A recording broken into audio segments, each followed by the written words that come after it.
Hello, relatives. As you may know, medical marijuana is now legal on our homelands. While marijuana can offer medical relief and economic benefits, it must be used responsibly. Please store all products containing THC out of reach of curious hands and paws. Use in moderation, start small and go slow. Remember, you can always take more, but you can't take less. Never drive under the influence. Do not get behind the wheel of a car or operate any machinery after using marijuana. Get help if you need it. If marijuana use becomes a problem, seek medical or behavioral health attention right away. Your health comes first.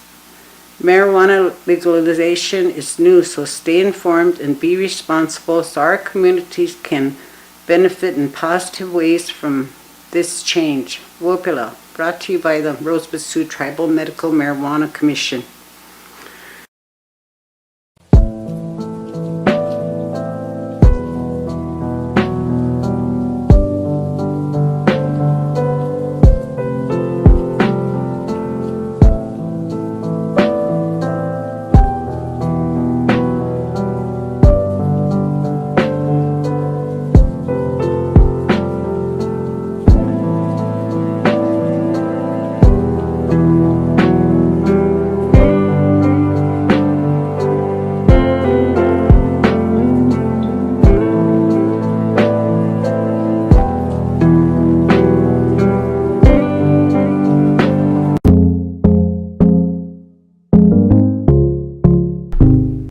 Hello there, Rosebud Sioux Tribe. Winter is quickly on its way, so it's best to stay prepared this upcoming cold season. Some ways you can stay prepared are by weatherproofing your home. You can prepare your home to keep out the cold with insulation, caulking, and weather stripping. Some examples include insulation by putting plastic over your windows, apply caulk to any damaged areas of your window frame to stop draughts from entering your home, or you can use weather strip gaps between your doors. Keep your pipes from freezing as well by dripping cold water from faucets in your home.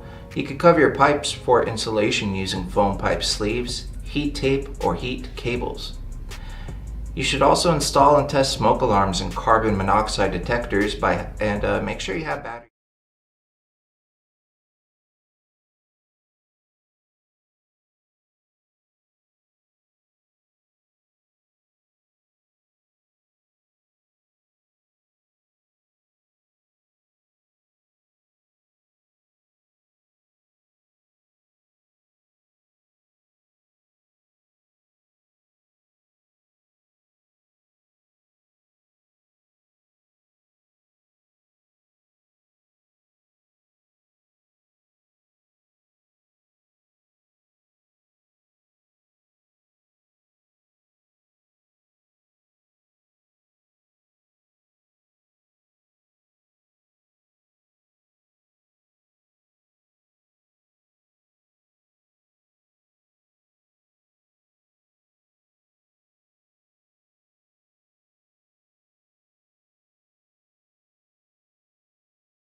Hina shimna.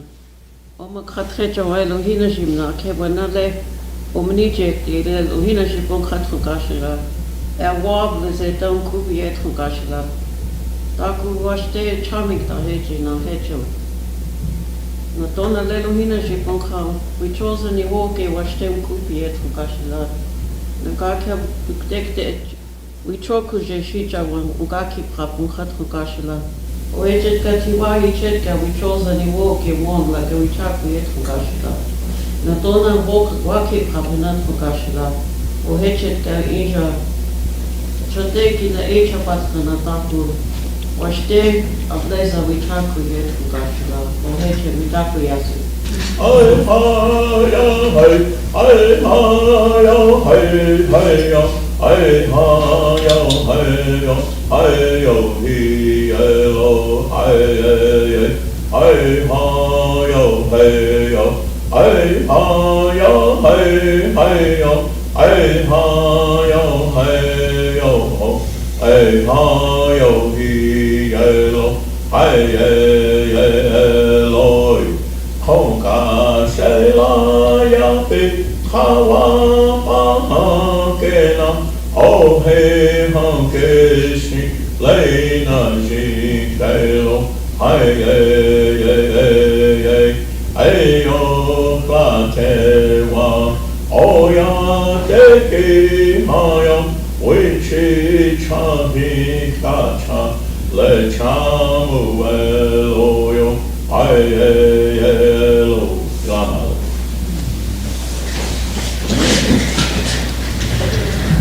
We have a couple people that need to be excused for today. Ray needs to be excused, Michelle, Kathleen needs to be excused, Micah needs to be excused, Lisa's gonna be late, Wayne's gonna be late. Yeah, you guys are here, so. Anybody else need to be excused today? Martha, you need to be excused at 2:30.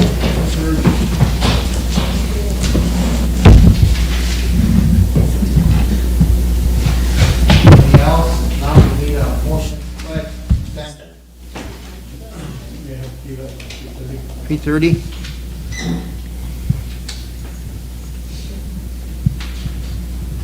Okay, we need a motion to approve the excuses.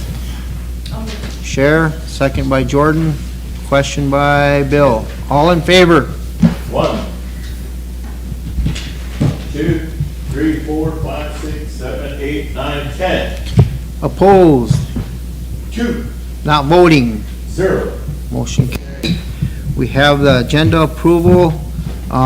This is the regular agenda for this last month here, so I suggest that we recommend that we just do resolutions. When we approve the agenda, just do resolutions with an add-on with a casino update before we get started with resolutions. So, Jordan? Good morning, council administration. Can we start from the bottom and work our way up? Yeah. Just to expedite for our programs that have been waiting. Okay, we can do that. That sounds like a good plan. I'd also like to add on to the agenda the EPP. Okay. Thank you.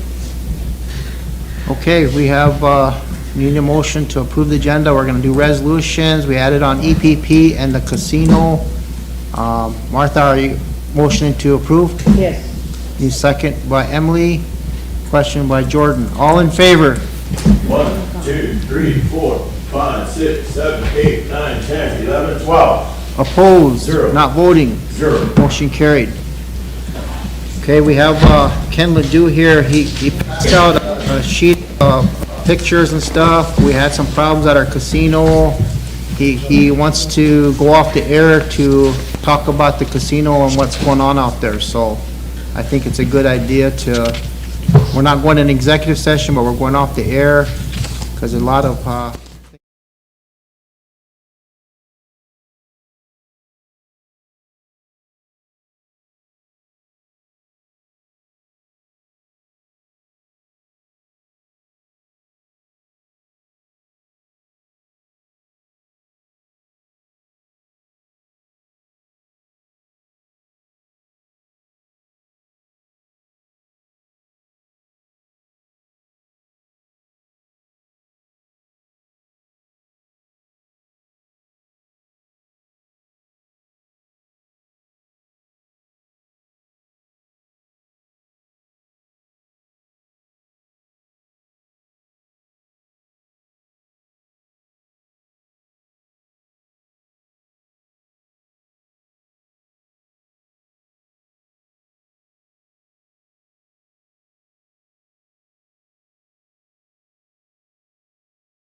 I mean, we don't, you know the details. And that's what is important, is that the people who are in charge there, they know the detail. I myself don't know much what happened. I think, you know, we just probably need to know well, you can tell us what we need to know, but it's important that we keep this open because a lot of people are wondering what happened. I think it's only fair that we let the people know what's going on. I don't think it's anything really bad anybody did, you know, but I think at least to let the public know it's being worked on, you know, give them that at least, you know, because we have to answer, and I don't know myself what's happening either, but they have a right to know. Thank you. All right. You want to stay on the air? Sure. Yep. Okay. I enjoy what that said. Yeah.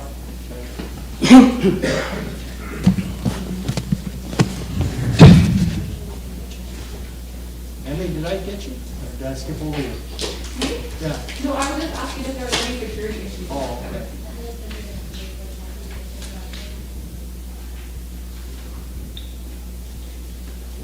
Ready? Yep. Well, I can give it to you in one sentence. Your casino is dead. It's not something that's exciting, but that's the truth. What I've provided to you is some notes on some of what's being discovered as we go along. Initially, when the power first went out, it was an electrical panel that blew up, and the person that was resetting the switch is lucky to be alive. Everything that we're dealing out there is with high voltage electricity, 277, 480, and higher. And those are things that kill people. Right now, you know, there's some, I think all weekend, there's been some adverse situations of trying to do work. Anything from the north wall of the Rosebud room south to the annex has no power and no heat. So, you know, that's and that's everything that's in there. Our counting systems, our surveillance systems, our gaming floor are all inoperable right now. We have no internet. We were able to bring that onto life over the weekend, and then we discovered that our plaza and hotel operate off that internet, and it is essential that the internet operate because we have electronic POS systems, and without that access to the internet, that it doesn't run. But the hotel is open. We are expecting 11 guests to come in tonight, so having to make sure that that's ready. The plaza is open. We do have a problem with diesel fuel, so that's being addressed. Prairie Hills is open and operating. One of the difficulties that has to be addressed is we have about 180 people that work at the casino, and trying to determine how to address that.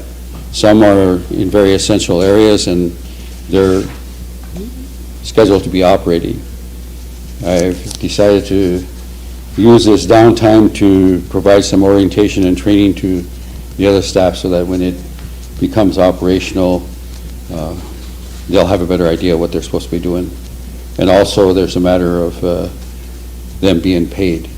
When you have zero revenue coming in and a large amount of expenses going out continuously, you know, that's something that has to be addressed. So it's not the best situation, and it may not be the worst situation. This is difficult to put any blame on any one individual, but it's a blame that should be shared by a lot of people, because from the very start of this operation, this gaming operation, shortcuts were taken. We have those transformers, which we think may be the main source of the power outage. Those are not outdoor transformers. and they're sitting outside. We have improper cases that have been modified in order to hold those. You can see from the notes on some of the electrical areas as we've been able to determine. There's a lot of repair work that has to be done. In one of those, it shows equipment with no ground wires attached to them. So, that is a very dangerous situation. A lot of these we didn't discover until we started to go through there to try to determine what was the exact cause of the power failure. And at that time, when it initially happened, we thought it was possible to obtain that equipment and get it here in order to be back in operation by Saturday. That didn't take place. We did acquire the equipment. We had to drive, staff drove down halfway to Denver and we got the equipment. It's ready to put in, but if you put that equipment and haven't corrected the main problem, the same thing is going to happen again. So that's why there was a lot of checking that went on. I requested equipment, and I think the treasurer was very helpful in getting the emergency generator from, we have 2 emergency generators I purchased a number of years ago. One is at the airport, and the other one is at the road department. We initially decided we didn't want to take the one from the airport since that deals with an emergency area. So we had requested the one from the road department, and sorry to say, and what I have to say is be very blunt, but we were sent a piece of junk. We have nice equipment, but when you send us equipment that doesn't have fuel, doesn't have a battery, and not the proper electrical connections, it doesn't serve to help us. I also had requested, is it possible that during the pandemic, did we acquire any emergency generators, if it was possible to use those? I haven't had an answer back on those. We did find that we had 2 generators out there, small, about 500,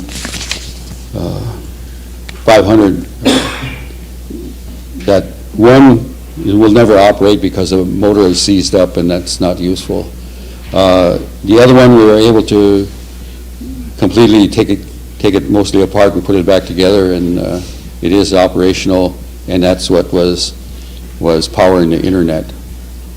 We also then purchased another generator from Baumgars in order to try to take care of some of the problems. I think right now we're trying to make sure that our back office is operating, and in the meantime, we've turned the bingo hall into offices where everybody is working out of, because we still have the financial transactions and everything else that has to go on. So that's being addressed. We hope this afternoon be able, and hopefully by tomorrow, of having our back office all up and running and back in operation. It is a very, when you anticipate having to generate some financial resources, and we were on track to exceed what we normally do, and because of the weather and this operation, it has had a serious effect on our revenue. I would say that we probably have a revenue loss in the area of $250,000 to $500,000 for this period of time that we're down. That's not an easy thing to address, especially when you have the expenses that are going on. And it is essential to know that the casinos, I know, provides monthly money that is very essential to the communities and other emergency operations. That money, realizing that, is essential to try to get things operating. But we do have expenses, and those have to be addressed, and that I am certain I have the resources in order to assure that a lot of those things can be taken into consideration in terms of making it operational. As far as providing revenue, that's something that I can't answer at this time. I don't know the exact amount of time everything will be back in operation, because there's a number of different phases that are being worked on.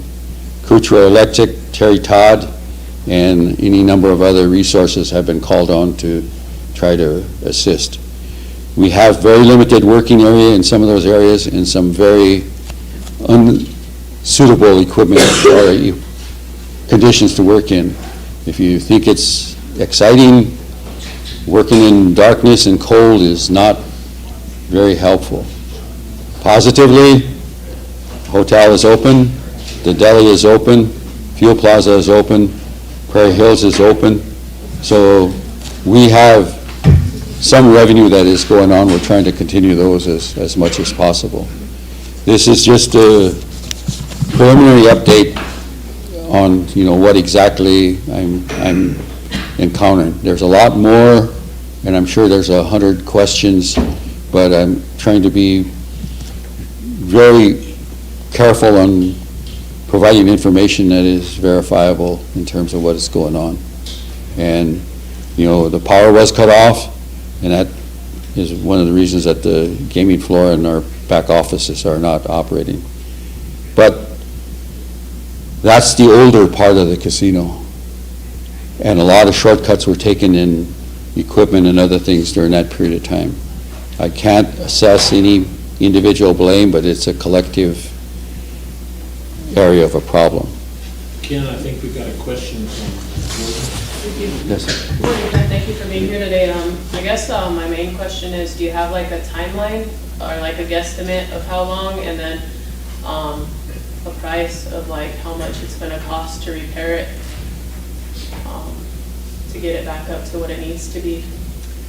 I can't really say what time that we have a goal of bringing certain things in operation. It's all dependent on equipment. The equipment is like the switches that we had to get, the modules, where we were able to locate those in Denver and then drove down. We need about 4 transformers. You can see the pictures, the ones that look like a rat's nest and stuff. I have pictures of what they should look like, and that's not, it's like 1,000% difference. And, those all have to be cleaned out, and then some decisions have to be made. Do we try to utilize those, or do we find other equipment? There's a lot of unanswered questions when you're dealing with electricity. Electricity is very, very beneficial, but it kills you very quick. We're trying to expedite this as much as possible. Resource-wise, in order to pay for the equipment, I have the resources to do that, so that's not a problem. The problem is getting it here. The decision was made when we went to Denver was trying to open up on a Saturday, and we did get the equipment, but in the meantime, other things were discovered that were problems. So now we're trying to correct all these problems as much as we can in order to do that. I would say at least a week, maybe 2 weeks, possibly at the furthest, and it's all dependent on whether we're able to get the equipment in hand. We are trying to bypass certain operations in the panel area, but the most important part that we have to be very careful on bringing the power back up on is, on the gaming floor.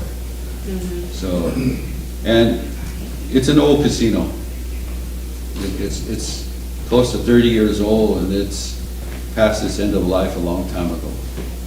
And there's some of the things that have been under consideration in terms of the future with the board and sometimes with gaming, and I think that we've addressed it a few times here, that there needs to be something different. I think before this occurred, we were in the process of doing some architectural and accounting analysis to see where our best locations and what we should do. Those haven't been, we've identified the firms to do that, and that's going to be in process, so that's something we'll try to step up as much as possible. But to have, what are the options that what can be done? But it's each hour I learn something different of what's going on. There are some very capable people that work out there, some that are, we hire them for one area, but they're essential in doing other work. You know, one of our surveillance employees basically almost rebuilt one of the generators in order to make it operational. That's not in his job description, but his commitment to make sure that we were trying to operate. We need help, but it's very qualified staff that need to be there, and they're working under some very adverse conditions. So, you know, that whole area should have been sheltered, should have been covered.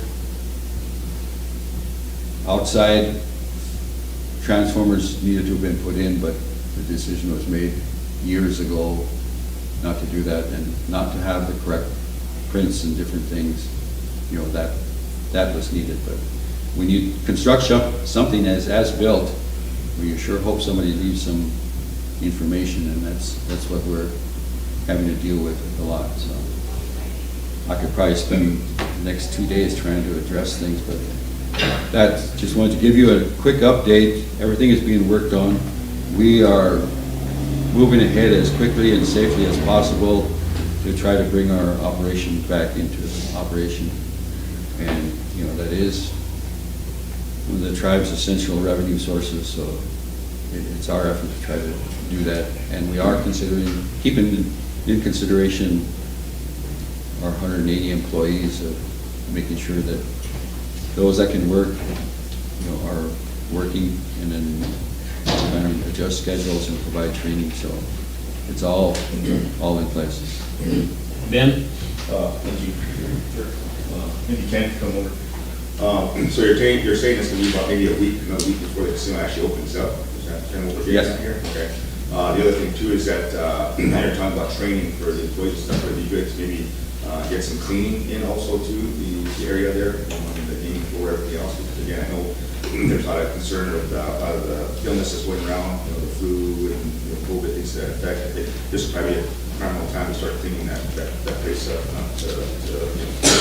When it's open, ready to go, we have everything up to par. So is that something you guys are?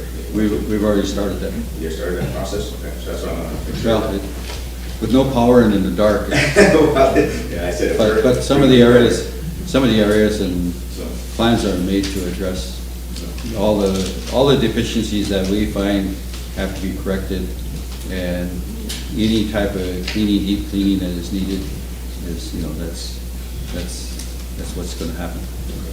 Well, thank you. Lila? Thank you. I want to thank you for coming and telling us the cold hard truth, you know, but I think this was at some point coming, because, you know, things age. You know, we've neglected the casino for a long time. Cosmetically, you know, internally, it needs an overhaul. And I can say that because, you know, when I sat here before, there were a lot of things that we needed to do, but we couldn't do it at the time.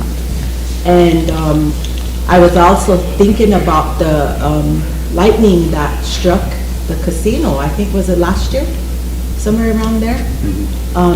You know, something could have happened then, and, you know, but this is a wake-up call for us, I believe. And, you know, we looked at, we did talk about these things before, and I think, you know, I have full faith in what you're doing, Mr. Ledoux, and the people you're bringing on. You said something here that's really key, is we need help. You know, we need help, and we do. And a lot of times, you know, it takes a lot to say that we need help. But, you know, now that we know what's happening here, I think it's really important that we also listen to the treasurer, see what, you know, his point of view is. This is serious, but like you said, it's, could be a good thing too. And I'm also optimistic about, things, but I'm very, very thankful nobody got hurt, nobody got killed. The casino could have caught fire. There's a lot of things that could have happened with this. And I'm very thankful that it wasn't that way. And like you said, if we hurried and tried to open it, but we always have to think safety first. Safety is very important, and the electricity is something we don't want to deal with. So I really appreciate everything you're doing and have been doing with all the staff out there. The ones that are pertinent and working inside to assist, do we need, are they like getting any kind of hazard pay or anything like that? Like working in those conditions, is there something, we're doing to help them? That's one question I have. The other question is, have we looked at or have we reached out to any other casinos that may have those generators or, something we can, reach out for? So those are the two questions that I have. Maybe somebody else has generators. In terms of the generators, those are, pretty specific, and I think we can purchase them, but that's one of the things that we're exploring. In terms of the employees, that's under consideration in some of the discussion that we've had. Have had holidays haven't, been helpful in, I guess, addressing things. So it is something that, will be considered. It's a lot of things to try to assess. I think there are some issues that personnel-wise, if we call you to come in and help, hopefully you're able to do that. Because the first question I got in the midst of everything is, are we going to get paid? Well, that's not. It's an important issue, but making sure that you have a facility working is much more important. So everything is trying to be addressed. There are a lot of people that have put in time working in adverse areas. A lot of people that are working outside of their job descriptions in order to, they have a concern on everything. It's just like when your internet is not available, you then realize how many things are tied into that have to be addressed. And since we cannot do that electronically, we have to do it manually. But it is, it's not a good thing that happened. It was something that probably was going to happen. There's a lot of circumstances where we can be thankful is that we had minimal staff and a lot of activities because of the storm. But yet, that also hurts you that you don't have staff available to address different problems. But everything is working. As I told the president and the administration, I'll try to keep everybody updated with what's going on. But a lot of it is just obtaining the resources. Right? I already know what certain types of transformers costs are and where they're located. One example is we located one possible transformer, but it's in Arkansas. But, so there's a lot of it. Do we buy new or do we buy used? There's a lot of decisions that management-wise have to go into there, and we discuss those all the time. And it's, but the deli is open. We haven't opened it to the public, but we are, it's an operation because employees need to eat. And I've learned that we make good cheeseburgers and fries. I've had those, and it is, we're making every effort to bring it online as quickly as possible. Ben? Yeah, thank you, Chairman. I guess just a quick, for me is that This is a wake-up call for not only, the casino, but I guess other entities that may experience the same thing as far as like, power outages and stuff to that effect. So, but at the same time too, if the casino is not able to come up, and that's our, again too, that's our moneymaker, but if we had no resources, and the resources that we did pull in were not up to par, then now is the time to probably start looking at those right now to make sure they are up to par. So to me, this is a wake-up call to any other entity out there, which is regardless. I mean, whether it's college, whether it's SWA, St. Francis School, there should be some plan available with these things that happen. And again, too, if we're going to help them, then we should actually do that right now and start looking into resources that will be able to get to them just as quick. So again, this is something that we have to learn off of. So I believe if we can let the public know about it, that we are, it shouldn't be, we shouldn't have to say, well, man, everything that we got was bad, and gee, this is something that they're saying, wow, we shouldn't be experiencing this, we should be ready for it. So a lot of these things should come as a wake-up call, no matter what. So if there's generators out there, if there's vehicles out there that need to be prepped, I think that's what should be happening now, no matter what. So in this case here with the casino going down, and now it's gonna be out for another week here, I just think that's not acceptable for us as a government to say, well, we're gonna have to wait till next week before we get things moving. So I think right now, that's kind of what I'm looking at, is that a lot of other entities should be looking at this to say that if this happened to them, they should be prepared for it. We should be able to help that out. So, and the casino, I think this is one of the major things that we should have been prepared for no matter what. But again, this is just my take on this, that we need to make sure that everybody's up to par on that, especially with the new year coming in here. So, thank you very much. Emily? Thank you. Thank you, Ken. I just have a small question about, in light of this comment about preparation, is there any additional concern or anything that you may need in light of kind of the even colder temps that are going to be coming and settling in for at least a week or two? And my question, water is always a big, it freezes, they can get places, they can move on things, but I didn't know about like all of the machines or any other those types of equipment. I mean, having negative weather for an extended period of time without heat, I was wondering if that faces any other issues that you might need help with. Thank you. We've tried to address everything that deals with adverse conditions. That's why it's not advisable, but we sure have purchased a lot of space heaters for the temporary basis, and using from what areas that we have power of trying to make sure the conditions are favorable. I think, the plan is that if everything works as how it's planned to be, by this afternoon and no later than tomorrow, that we will have power in some areas. So that's, it is, what Ben mentioned, this being a wake-up call. I guess any disaster should be used as a learning tool to make the corrections and have resources available to help people. Ben? Yeah, thank you. Well, just a quick one there, Ken. I think, with it being down for as long as it is, we're going to have quite a few employees that are going to be, kind of concerned, if they still have a job, or, if there's things like that. So can we reassure them that they're still employed? They're still going to be able to be working no matter what? Is that something we're going to look at? I mean, something that you can reassure the public to do that? We're taking every consideration of paying people, but business-wise, I also like to, if I'm going to be paying you and I need your help, you should be available to come to work.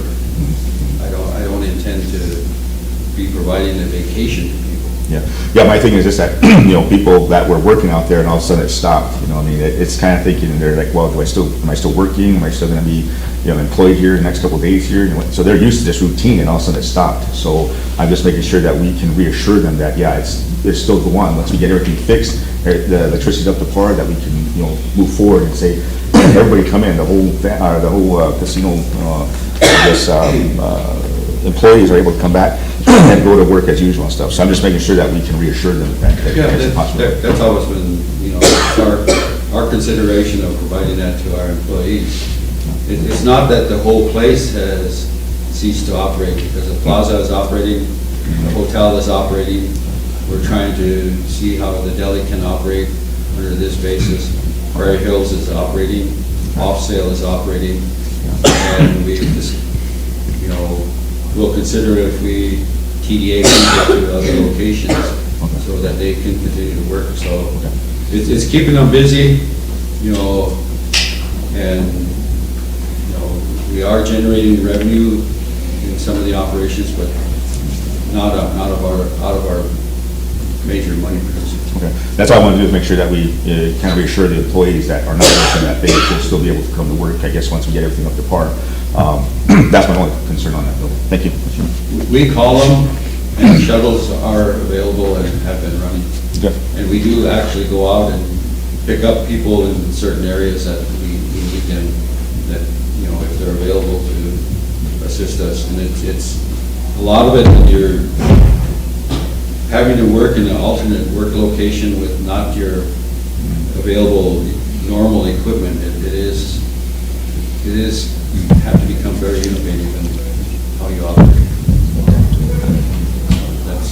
But I'll try to keep you updated as much as possible. You know, it is our concern, most of our employees. We had employees working all the way through the holiday and the storms. That it is essential. I think we provided rooms to some of the people that elected not to go home during the storm area, so that, you know, we have provided assistance to our employees there.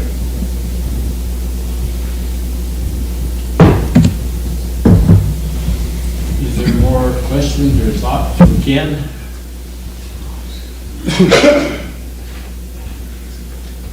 Do we need to approve his report? Ken. Second. Okay, the chair has moved to approve Ken's report. It's been seconded by Gordon. Question by Damon. All in favor? 1, 2, 3, 4, 5, 6, 7, 8, 9, 10, 11, 12, 13. Opposed? 0. Not voting? 1. Wayne has a question. Wayne Boyd. Thanks, Chairman. Thanks for coming down, Ken. Good morning, everybody. Happy New Year. Hope we have a good New Year. Need one. I just have a couple comments, a couple questions. First of all, Ken, we're not sure exactly how long it's going to take to get the casino up and operational. But even if we do, we're looking at some sort of renovation that's going to take months. So having said that, would it be possible for you to meet with the state people or ask Scott to the state people, see if we can get a temporary or permanent class 3 license for the club out there, so that we can beef up the club and have some kind of income while we're addressing the problem out there. I can just throw that out there. And the other thing is that the council needs to make a decision now on how they want to do the renovation. Our options are for us to go out, borrow the money, and do it ourselves, or we can go out and request a management company to come in, provide the money, do it, and manage it for a while until it's paid off. But we've got to stop talking about these issues, select one and go forward with it. It's a real mess. The spaghetti thing they're talking about up there, it's not the electrical wiring. It's just that over the course of 27 years, there must have been 5 or 6 or 7 different surveillance systems put in there, different internet and all that stuff. So when you put a new system in, instead of taking the whole wire out, they put the new wires over the old wires. So if you ever look up there, it's amazing. I mean, there's nothing but wires up there going every different direction. So when someone has to direct something, it takes them 5 hours to find the right wire to plug in. But these are all issues that have been building up and it needs to be done. It should have been done a while ago, but just make a decision, went in that direction, and then we'll get started on it. But it's not gonna happen overnight. So we need to have a plan for the next few weeks, few months, and then the next year, and then long term after that. I'm just gonna throw that out to you. Yeah, what Wayne mentioned is very very important and also essential. You know, I think we've had some initial discussions on that, whether hiring people or a management firm, you know, those are issues that you need to discuss and decide and to do it quickly. But thank you for taking time to. Thank you, Ken.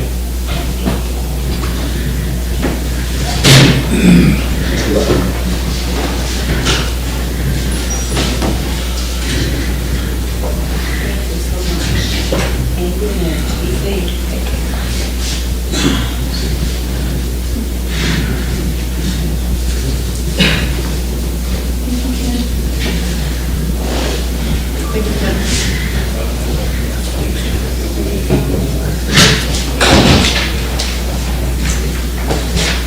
Thank you, Allison.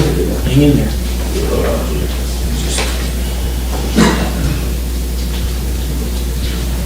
Lila? Thank you.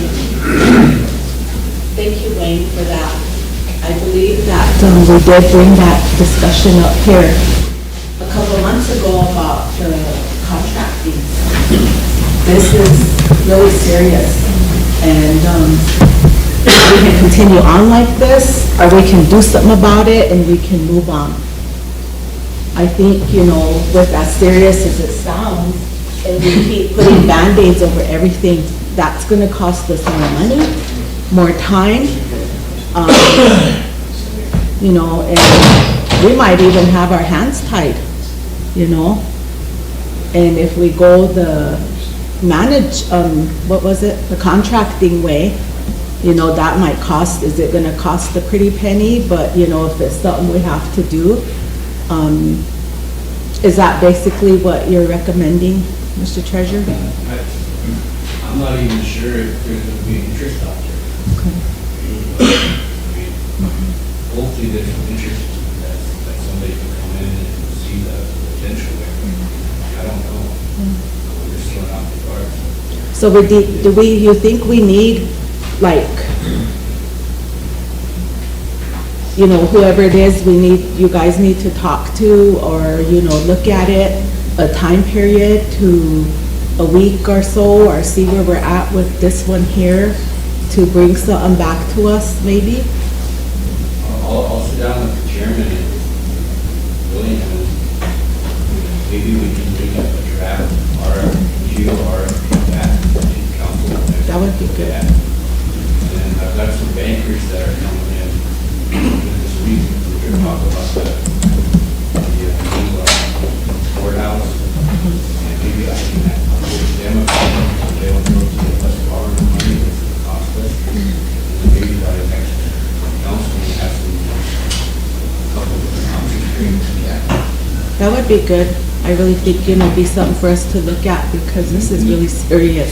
Our golden goose, we don't want it burnt up. In the meantime, maybe we have the chairman of our area visit with the attorney general of the state and see much of the process. I mean, give us a temporary class location, and all we're doing is renovation. Those are some things that we can bring back to this council. And I'm thankful we have that as a backup, and I think if we went with the, asking about that, people would go there. Yeah, You know? like the machines, we just take those out. Put our other ones in there. Last 3 years, all we're doing renovation. Yeah.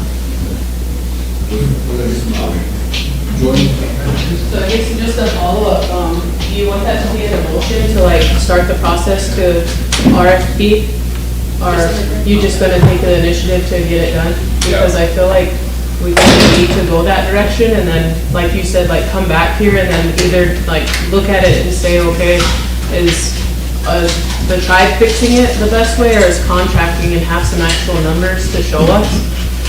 And I feel like that's the only way we're gonna move forward.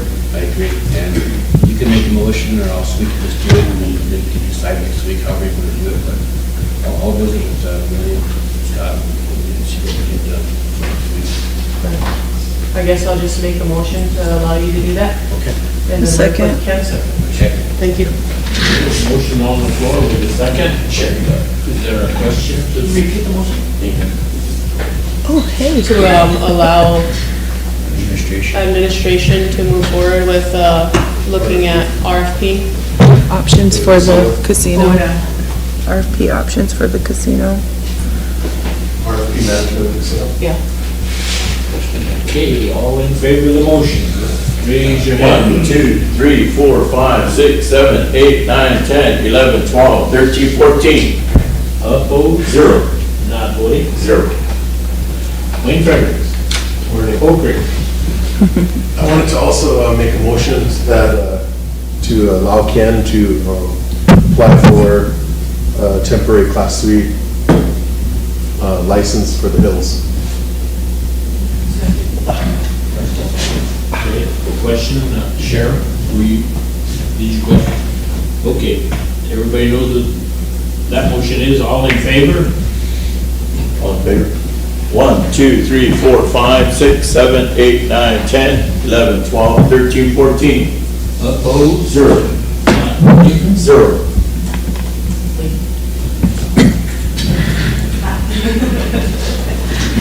Okay, moving along. We added EPP, Liza, to our new business. And we're starting, I guess, from the bottom up. Should we take care of EPP? And we'll move up into the program. Do you think that will take a lot of discussion? Pardon me? Do you think that will take a lot of discussion? I'd like to get to some of these resolutions if we could. Up to you guys. Because I think, you don't think so? Okay. If I have to call her over, huh? Yeah, we'll need, Take a 5 minute? want to take 5? Take 5 and get you. I think it's gonna take a long time, because once it starts Yeah. going, people are gonna start texting everybody.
EPP, and I think you guys want to have a discussion about how the last storm went and how it was coordinated and what we need to do differently to help the people out in case there's another storm coming here, I think on the 7th and 8th, and it's supposed to bring some really cold weather with it, so, and some snow. So we need to have everything in order as far as EPP or any type of emergency management to be activated. We need to know that these services are going to be provided. So what we need to do as council people and for our programs as far as what they need to do. Lila, did you want to floor? Thank you, Mr. Chairman. Council, I asked for EPP to come on, and because we had, I got a lot of calls and concerns about the boots on the ground work and who actually was doing the wood deliveries. I think there's information that that EPP is updating and that we will need access to in our communities. But it was a big one with the wood bending. We have that storm coming in a couple weeks. It's going to be an Arctic blast. And I think in this new year, my thinking, we need to stay ahead and we need to be proactive and preparation. And, here with our people, there's, we have to go out and service and deliver because the wood vending is huge. There's a lot of people who still use wood. And we need to know how our wood vending, what our stockpiles look like, and if that wood can be delivered to the communities. However we need to do it, council, we need to let Andrea know what are our expectations, I know when it comes down to it, we're the ones that get the calls. We're the ones that are out there, making the phone calls. So that's why I asked for her to come so we can, look at those options. And, we can change things too, if something ain't working, let's move and let's try something else. But that's the main thing. So that's why I asked her to come about the boots on the ground. Who's doing that, delivery services and everything. Looking at, because during that storm, Mr. Chairman, I know that Governor Noel went and got us wood from the hills, right? Yeah, so, those kind of concerns, because we're still traumatized from that big storm. I know I am, so, thank you. Hey, council, the last storm that happened here, it came in and we were in contact with emergency management as far as what needs to be done. I'm not sure if we're all on the same page as far as the plan that needs to be approved by the council. Andrea has been developing a plan for coordinating and having all these trainings, CERT training. She's been having EMT, people have been doing EMT training. She's been out in the communities as far as having meetings up. She had 3 different meetings up at Water Resources, and I'm trying to bring all the people in that provides this emergency management services when it's called on. But I want to kind of let Andrea take the floor and her job description came to our attention. So I sent a job description to everybody. So I think she might think it's a little bit different than the EPP director that we had at one time. And I think we need to all get on the same page as far as if we want her to do EPP services, or we have a contact person when we call. Do they activate when we activate EPP? Is it the same thing as what she has in mind as emergency management as far as her position? Or do we need to hire another EPP person? Or what do we need to do? Lila and then Sharon. Thank you, Mr. Chairman. This is exactly what we need to discuss. Yep. Because when my expectation as a council person is I call, okay, I know who needs wood in my community, and then I work with my chairman, and we have an issue. Now, my expectation as a council person is I get on the phone, I'm able to call the person in charge, and I say so-and-so needs wood, this is, how many families in my community need wood, okay, boom, it's executed. That wood is out there, it's hauled to the community, and everyone's taken care of. That's how it was for us before. And now, it's different. Expectation is that, we're to do it ourselves. So, if that's the case, I'm thinking, well, I want an ARPA truck. Get me an ARPA truck, bring it to my house, I'll go get my wood, and I'll take care of my people. But, that's what I'm thinking. And yet, her job here is the EPP part. So, I'm looking at, wow, it looks like we're gonna have to have another position to take care of the boots on the ground. The trainings and all that are important and pertinent to the EPP, but we also have people, it's an immediate situation. I'm not gonna tell my people, I can't get this to you today because I can't do this. Enough of the excuses. That's not their issue, the people's issue. So job description wise, I think we need to look at another position.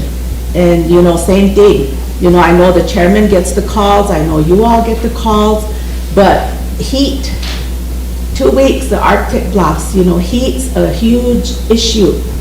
So I don't know how much, money we have, or if there's anything, Mr. Chairman, that we'd be able to do before that cold comes. In October, I approached the budget finance with a proposal that Andrea gave me for wood. It's called Veterans Enterprise. They wanted to sell us 30 truckloads, or what was it, Andrea? It's like 30 side loads, semi of wood, and at $30,000. And so I approached the budget and finance, and they didn't actually approve it, but they wanted this money to go to local vendors so they can make some money as well, as far as providing that service. But as we went on, we started talking about weatherization and stuff, and that we kind of got off track as far as what we was originally requesting, that the money for us for wood so we can stockpile. Last week, I called Lisa, and we talked a little bit about this new storm coming in, and we talked about maybe having some wood before the next storm. So she suggested that we take some money and put it in my discretionary account for a wood line item, and I start buying wood to stockpile. So that's what we're gonna do. So right now we're looking for vendors for wood to stockpile. So in case that storm comes in, we'll have some wood. So, and there is some leftover wood from last year up at Water Resources, and that's what she was talking about the last storm, was that people are welcome to go up there and take some of that wood and take it out to their community members as needed. But I'll let Andrea talk a little bit. Oh, yeah, sorry, sure. Go ahead.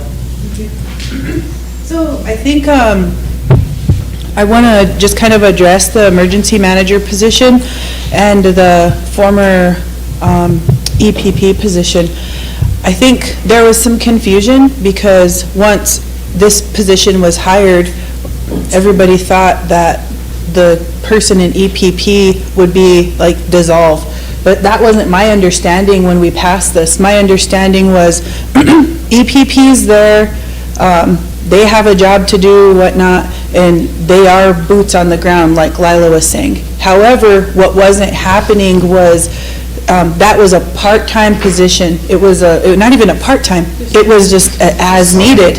Yep, as needed when they would activate EPP. So a lot of pre-planning wasn't happening. So when you look at the job description for Andrea's position, it talks about all of that pre-planning, the risk mitigation, risk management, and all of that.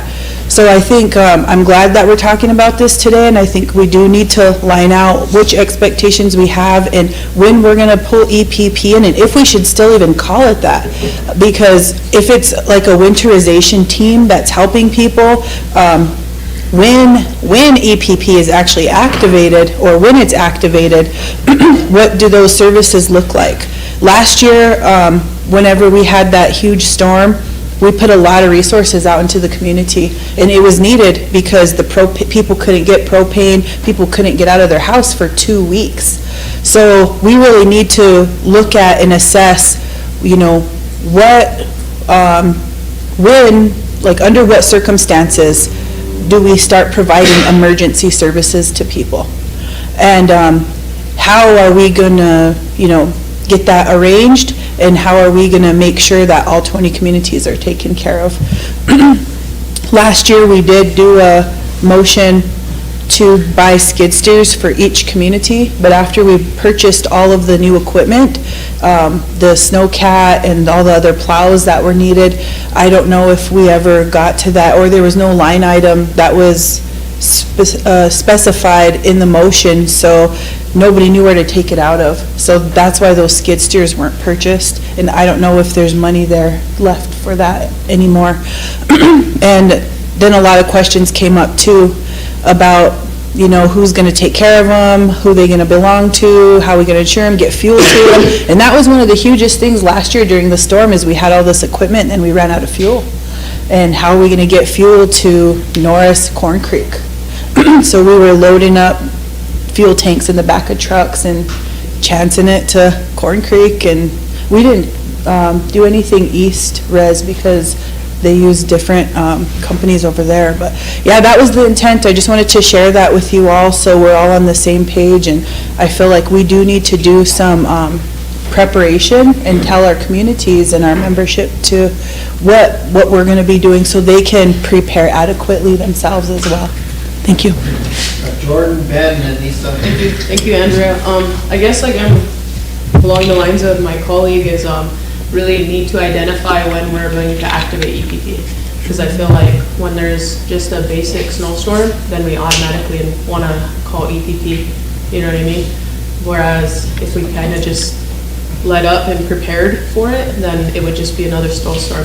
However, I do understand that last year in that 2 weeks that we all was like panic, and I feel like we still have that. Like anytime it storms and our people start to panic, but I feel like we need to decide when EPP is going to be activated, so that way then people know and then have a plan moving forward. So I know like for you it's different, and like Chris is different because you guys are further out, so for them their needs may be different from my needs or Sherry's needs, you know what I mean? So we just have to kind of make a plan and figure out what those look like when we're going to activate EPP, and you guys are going to be full boots on the ground being able to deliver wood and things like that, or when we're going to help with propane.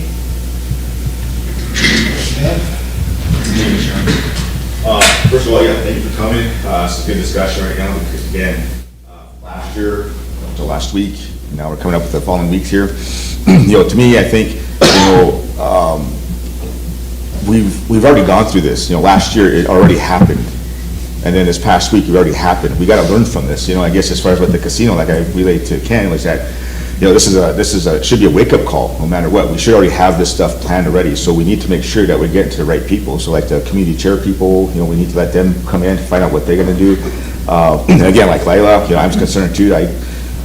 When there's a plow in your community and that plow sits there when it's snowing out, you know, I mean, I always say refer back. I remember, you know, with my dad being on the vice chairman back in the 80s, you know, they had a lot of road department guys going out there throughout the night. I mean, I know their safety was at risk there. Their safety was at risk, but they did it anyway because that was clearing the roads. So by 6 o'clock in the morning, they were cleared. You know, they had the night shift basically, and they were clearing them out. Now they say we'll wait till the snow subsides before we go out there to start plowing. Well, Two Strike almost got drifted in again. You know, that one part of the north entrance almost got drifted in again. I said, wow, that's crazy. And we had a plow sitting there again. So last year, again, too, like, you know, some of the other colleagues had said, you know, we've had some, you know, PTSD from last year. And to me, it's the same thing, because if that plow is still sitting there, nobody's doing anything, you know, then what are we doing? It's the same thing. If nobody's not doing it, if there's nobody out there saying, hey, we're gonna help you out, we're gonna do stuff, I mean, it's not a severe storm, but it was still a storm. It was still blowing, it was still drifting, we closed roads, it was still a storm. So to me, I'm thinking we need to start having preparedness to say, well, and I'm not sure who actually activates it, whether it's, you know, the EPP person or the chairperson that actually activates it. I don't know, but to me, it's like. I actually activate it based off what they're telling me, so. Yeah, so to me, And we don't know. I mean, people are asking us too, as the council reps and also the chair people were saying, why are we activating EPP? I don't know. I have no idea. Nobody's telling us anything. We don't know what's going on. So again, when we're sitting idle, nobody's saying anything, nobody telling us anything, then it's just like how it was last year. And that's what people are concerned about. If it's the same thing as last year, then yes. To me, again, there was a plow in our community, it stayed there that whole time. You know what I mean? If I had to plow at my house, I would be going no matter what. I don't care. It's my community. I'm gonna plow the roads as much as I can. Yeah, we're gonna have some issues with safety and all that type of stuff, but you know, we need something. We need some guidance from somebody somewhere. Like I said, we've done it last year, and this come up this past snowstorm. Now it's gonna come up again too, this coming snowstorm. So we need to let the public know that we are gonna be doing something. I mean, public service announcement, or, you know, going around house to house. I don't know, something to let them know that we know what's happening. This is what's gonna concern about it. We can talk amongst ourselves to say, oh, it's not that bad. Don't worry about it. We're not gonna do it. Well, if I go tell an elder, they're gonna say, that's crazy. You know, what do you mean you're not gonna do anything? You know? So to me, we need to be prepared no matter what. You know, again, whether it's a storm, whether it's just, you know, just snow, and we know this already. I mean, it's not nothing new to us. You know, last 20 years here, you know, yeah, we've had some light snowstorms, you know, it snowed at night, and then the next day the sun melted it away. So, but if we are having these predictions of 3 to 2 days of snow blowing, it's gonna blow some roads closed. So, but anyway, I'm just making sure that we have that in our mindset. You know, and I'm one of those guys that will go out there and do this stuff. You know, so when my community chairperson asked, you know, that, hey, there are a couple of people that needed wood, where am I gonna go? What do I do? You know, I have wood at my house, you know, but that's not enough, you know, so where do I go? What do I do? So I did call the chairman. You know, I'm glad that he was able to give us the information and get us some more wood and stuff. So I went myself in my truck, you know, because I do have a truck. So I went and loaded up the wood along with the chairperson. We went out and we did get stuck, but it was kind of fun. But anyway, so those are things that we need to be prepared for. I mean, literally, we need to make sure we're prepared for these types of things that come up no matter what, and let the public know. Because if we're not doing anything, like I said, if you take another picture of that plow sitting there, you know, sitting there the whole time as it was blowing and blizzarding, then, you know, my gosh, this is crazy. So I know it burns out transmissions, but we need to get it before it even actually drifts up. So those are my concerns as far as with my community and stuff. But I know Lila, if we have the trucks, we have the plows there, let's do it. Let's get out there and get things moving. So to me, it's like I'm out there wanting to do stuff. But, you know, if we're gonna wait for PEPP to get activated or wait for somebody else to do it, I'm not one of those type of guys. I'd rather say, let's go out there and do it. I'll go find out and see if they're there and stuff, I guess. So, but that's just the reason why I want to bring that up and everything for my part of it. But anyway, thank you, Mr. Chairman, and yeah, we just got to make sure we move forward. So thank you. Good morning. So with the wood, considering talk about the wood that we were looking for after the fact of the storm, Yeah. what efforts were made to reach out to local vendors to bring in more wood? And then also, did you like send out to the list of local vendors? So last week I requested a list of local vendors. I also requested a list back in August or September. There wasn't very much feedback. I did get some phone calls, but without having the proposal approved, I wasn't able to make any kind of arrangements. Which proposal is that? That's the one that the president had 30,000, and that presented. was for that company in Winnebago? Well, it was originally for that Veterans United, and that was only because they had all of the wood ready to go and available right then and there. Council said or I don't know if it was council or if it was budget and finance, but, you know, they said, let's do local vendors, which is perfectly understandable. You know, it's best to keep the economy local. So, there are local vendors that we can use. Okay, yeah, that was back in October when we did, I think that was in September when Scott first brought it to Budget and Finance, and then we wanted him to have you come and present it. And then at that second meeting in October was when we mentioned having the local vendors. The committee recalls that, but they should have been notified back then, because now with the snow and the deep drifts, it's gonna be hard to get wood.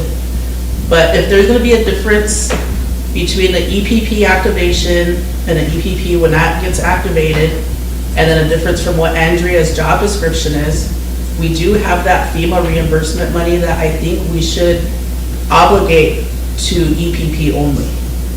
Since, you know, we already have funds for the emergency manager position, but that's something that I think that council should consider. That way we can make immediate purchases for wood and propane and getting gas in the vehicles to go get the snow removed. And then also, what's the training you're having in Rapid this week? This week is the final edit for the emergency operation plan. Okay. And so that is basically I've sent out the drafts to all of you before. I don't know if you guys have had a chance to. How come that couldn't be local, the meeting?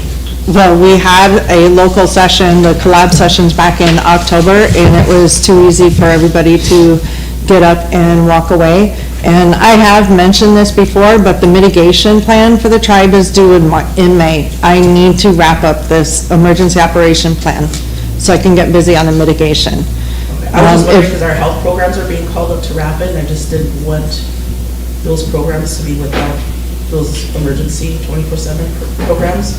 Just to go to, Rapid to go over a plan, so. The which programs? Health programs? It should be just the director. Yeah, but we still need them here, so. And then who's paying for that training? The training, so the room or the salon fee is coming out of my budget, and my travel is coming out of my budget. Their travel is coming out of their budget. Yeah. Emily? I know I talked a little bit about, this was you the other day when we didn't meet, but I just had, I wanted to make a couple comments about the communication of it. And I think it's really important because I think I've already heard, from a veteran council person versus some of the new people, a very vast understanding of your position and its relation to EPP. So I would think that that would need to be identified in a plan, in a document as soon as possible, how they supplement or complement each other. So that's my first comment. I can make a motion if I need to. My second comment goes back to the communication. I've made comments before to you and to the council that I feel that some of the information that did come after this last storm, and again, it was after, was very condescending to our people. It's one thing to sit in a position to have access to knowledge and information that our general public doesn't, but then to make comments based on that I felt very disrespectful. So I would really like to know within that plan that you're going to be doing and how they complement or supplement each other, I'd like to know how that communication is going to be broken down and actually addressed, because when I asked you, you said that wasn't your job, but when I looked in here, it is in the job description for you to keep the council in communication, and we didn't get any until after the fact. So I would like that, again, to be addressed in that. I also had, I guess, going back to the standards, I had read the drafts that you had sent out. I was hoping to see a little bit more of those try to be implemented or at least utilized, and I didn't see any of that. There was some very, category, this is going to be whatever, whatever. There was a lot of great things in there that I didn't see that we were utilizing. And so again, in an effort to make, plans only as good as we make it, I didn't see anything that related to our people as far as, where are the snow routes, what time are the snow routes going to be, what's the priority, what's the secondary priority. I think if our people were aware that there are things like this being discussed and things like this in a plan somewhere, and then are made aware of that, I think some of the, maybe the social media comments or some of the negative feedback that we've been getting, or maybe some of that panic that a lot of people are talking about wouldn't be there. I think we had a lot of expectations because of how things were done in the past, and without no public knowledge that things have changed, again, that is disrespect. So I would really like that to be addressed. And as far as creation of those standards, as far as what does it take for a president or somebody else to call work off? Is it X amount of snow? Is it wind? Is it temperature? Is it a combination of that? I think having some type of standards for not only our administration to make decisions based off of, but our programs to make decisions and our people to make their life decisions off of also. And again, those are pieces that should be very basic, and I don't see them anywhere. So I will start there. If I need to make a motion requesting all that, I can, but I would hope that that would be able to be followed up on. Thank you. Jordan, Wyla. So, back to Emily's comment about the plows and the time frames of when they go. So back to the storm last year, we was having issues because Roads has their own director, SWA has their own director, and then you guys seen the list that each one is supposed to plow, right? So then those directors are the ones who say when they can and can't plow. So for animal, for instance, SWA does it. So then whenever I call SWA to see when they're gonna come out, then if the head guy is telling them to, they pulled them off the road that one day when I was calling. So that's them, but how do we, I guess we need to figure out how to fix that and say, like, with your issue, like, if you guys have one, you need to be out and at least just building it up. That way then people still have access to get out. But I guess I don't know what that looks like, and I don't know if that's coming from you and then her, and then kind of like with the directors, and then having that team like meeting and then deciding how, or when you're gonna pull them off, or, you know what I mean? Because that was an issue last year, as I recall, and then we was having really hard times getting people out because it was taking us so long, and then directors want control over their own equipment. I got a report from Jerome and Shorty, and they both told me that they tried their best to stay on their schedules, and they actually did. They didn't have too many calls pulling them off their scheduled routes. So I think it went well as far as clearing snow. It's just that we need to be a little bit more patient as far as getting to people. There are a lot of elders that were calling in saying they needed to get out for some type of reason. And there was a few people that were saying that there were cancer patients that needed to get out to get to their appointments. And those ones were taken care of.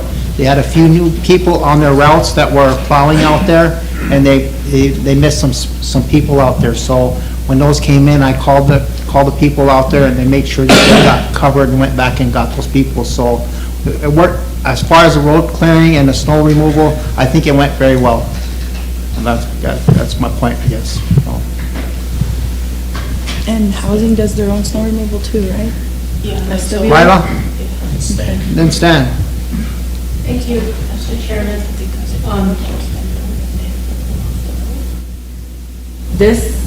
What we're discussing today, I didn't want to put it on the regular agenda because it is going to take time. You know, we also have pending resolutions here that we need to take care of. But I don't want to lie to my people. I don't want to give them misinformation. So the clarity of this is so important because we have to, I get the calls. And living out there, poverty is real. It's here. I do not want anybody to freeze to death. I don't want nothing like that to happen, and I don't know what this Arctic blast is gonna look like. We have 2 radio stations. We don't even utilize them. I would like to see somewhere in that budget of EPP to hire some people to keep our people updated with those 2 radio stations that we have. Common sense, because people turn up the radio and not everybody's on Facebook. And sometimes Facebook doesn't always give the truth either. And that's good, there's a page, but like for us, you know, we down there, we communicate, we pick up the phone, we talk to each other. There's still people who live that way, you know, and I don't know if you guys have been out to these small communities out there, but it's hard. It's really hard. There's no store, there's no, we can't, like Spring Creek, Kilgo Road that way, that ices up fast. And we're usually the last ones. I always will, you know, follow my chain of command and talk to the president about, hey, Scott, you know, can you open this road, whatever. And I know they have routes. So let's tell the people, you know, which routes are being opened. I mean, all what they're asking for is communication. And there was a couple people that I had to ask for help. One of my elders was at the hospital, and I had to rely on the police department to get her home.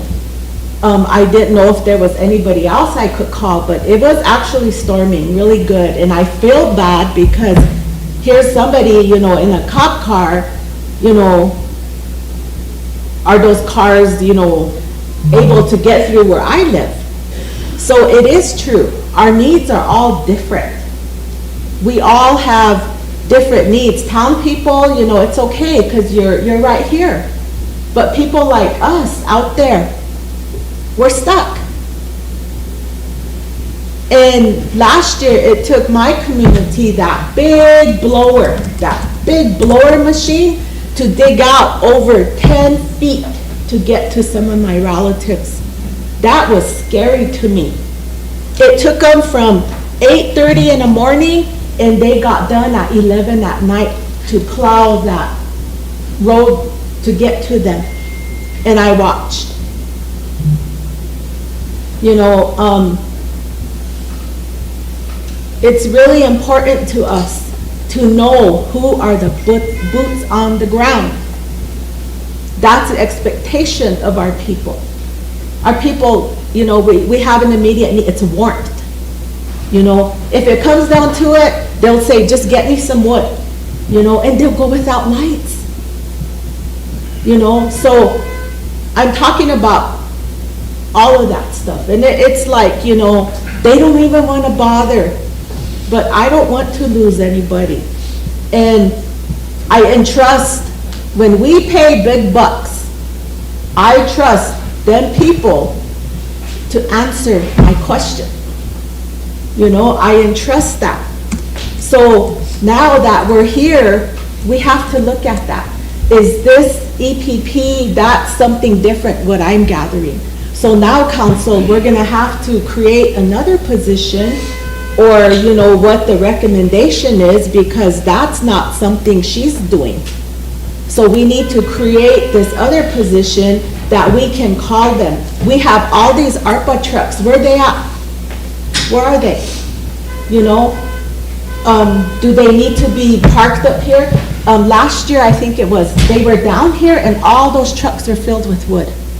And I was like, oh gosh, thank you, you know, because they were all in the parking lot here, ready to go. That's what we need to see. So it's really important that we do this stuff. Her job, like she said, she's writing something. You know, that's good. That's good. Putting these plans in place, that's good. We need that. We need to. And we also got how much money in donations for that storm last year. You know, it just drives me crazy because there's so much that needs to be done and should be done. I sit here because the people put me here to ask these questions. They depend on us. I can be all comfy and warm in my house, but you know, it might not be the same for somebody. Those trailers are so cold. They're just 2 inches. And the insulation, nothing, but you know what? Our people have to live there. So let's look at those people. And the reason, you know, I'm bringing this up is because CPA, that's where all our chairmans are. And I have a good communication with my chairman. And if they come and they bring you what you're asking for, you know, like 8 people live here with, you know, wood stoves, these guys need fuel oil. Get those trucks on the road and get them their fuel. So I don't know if you met with the CPA yet. Did you meet with them yet? No. Okay, so I would suggest. Talk to them individually. Okay, but I really would suggest, Andrea, that you get with the CPA, because you'll get all that information you need. So that way you can, you know, plan all that. But they have all the information on who's cancer patients, who needs their meds. Those guys know all that stuff. And we had some people who weren't able to get their medicine, and I got a couple calls on that. Some of them are on their cancer treatment, all of that really important stuff. And who do we have on standby for that? So they can pick up their meds and deliver it to them. Some of them, Mr. Chairman, they were told by IHS that they have to go get it themselves. Can you look into that or assign somebody to look at that during a storm? Can they work with her so that don't have to be? You know, that really bothered me because there was some cancer people who couldn't, they had to be there in person. And that's putting somebody in jeopardy, you know? So we need to address that issue too. It's over here, but it's very important. You know, we can't mess with somebody's life. And, you know, I know that it's different for us. I'm not afraid to say what needs to be said because it's gonna help us. It's gonna make us better. We're gonna be better. That's my intent. We're gonna be better. And, you know, even a couple times, like Wayne, you know, he's willing to drive from way over there to come help us over here, you know? Those are things that, you know, I'm looking at too. I'm here to help. You know, if I have to sit here inside here and answer phone calls, I'll do it. I don't mind. That's something that I will do to help. So that IHS thing was really concerning to me too. Or can the police department pick those up, or, you know, how can we talk to them as well in how to utilize them in those ways? You know, I'm not the shot caller here, that's our president's job. But, you know, outer lying communities, North, my relatives over there, Corn Creek, you know, over there, way down in Oak Creek. I mean, I don't know if you guys have gone down there to see, but there's trailers and, you know, people live in transitionals, you know, all of that. So as long as I've sat here, I've looked at, you know, winterizing. What's that gonna cost? And what is winterizing? To me, winterizing is putting the plastic on the windows, boots on the ground again, plastic on the windows. We have some time here, it's gonna be nice out. Can somebody go do that right now? Just things like that. But that's what the people are asking for, is who can do that work for us? And CPA, I don't know when they meet or how often. Do you know when their next meeting is, Mr. Chairman? I'm not sure. Okay. I think they just had one, just recently, this last month, so. Okay, so if you can go to that, it's really gonna be beneficial because they have all that information in their own communities. We really need to work together, everybody, you know, this is really important. So thank you. Dan, do you have a question, comment?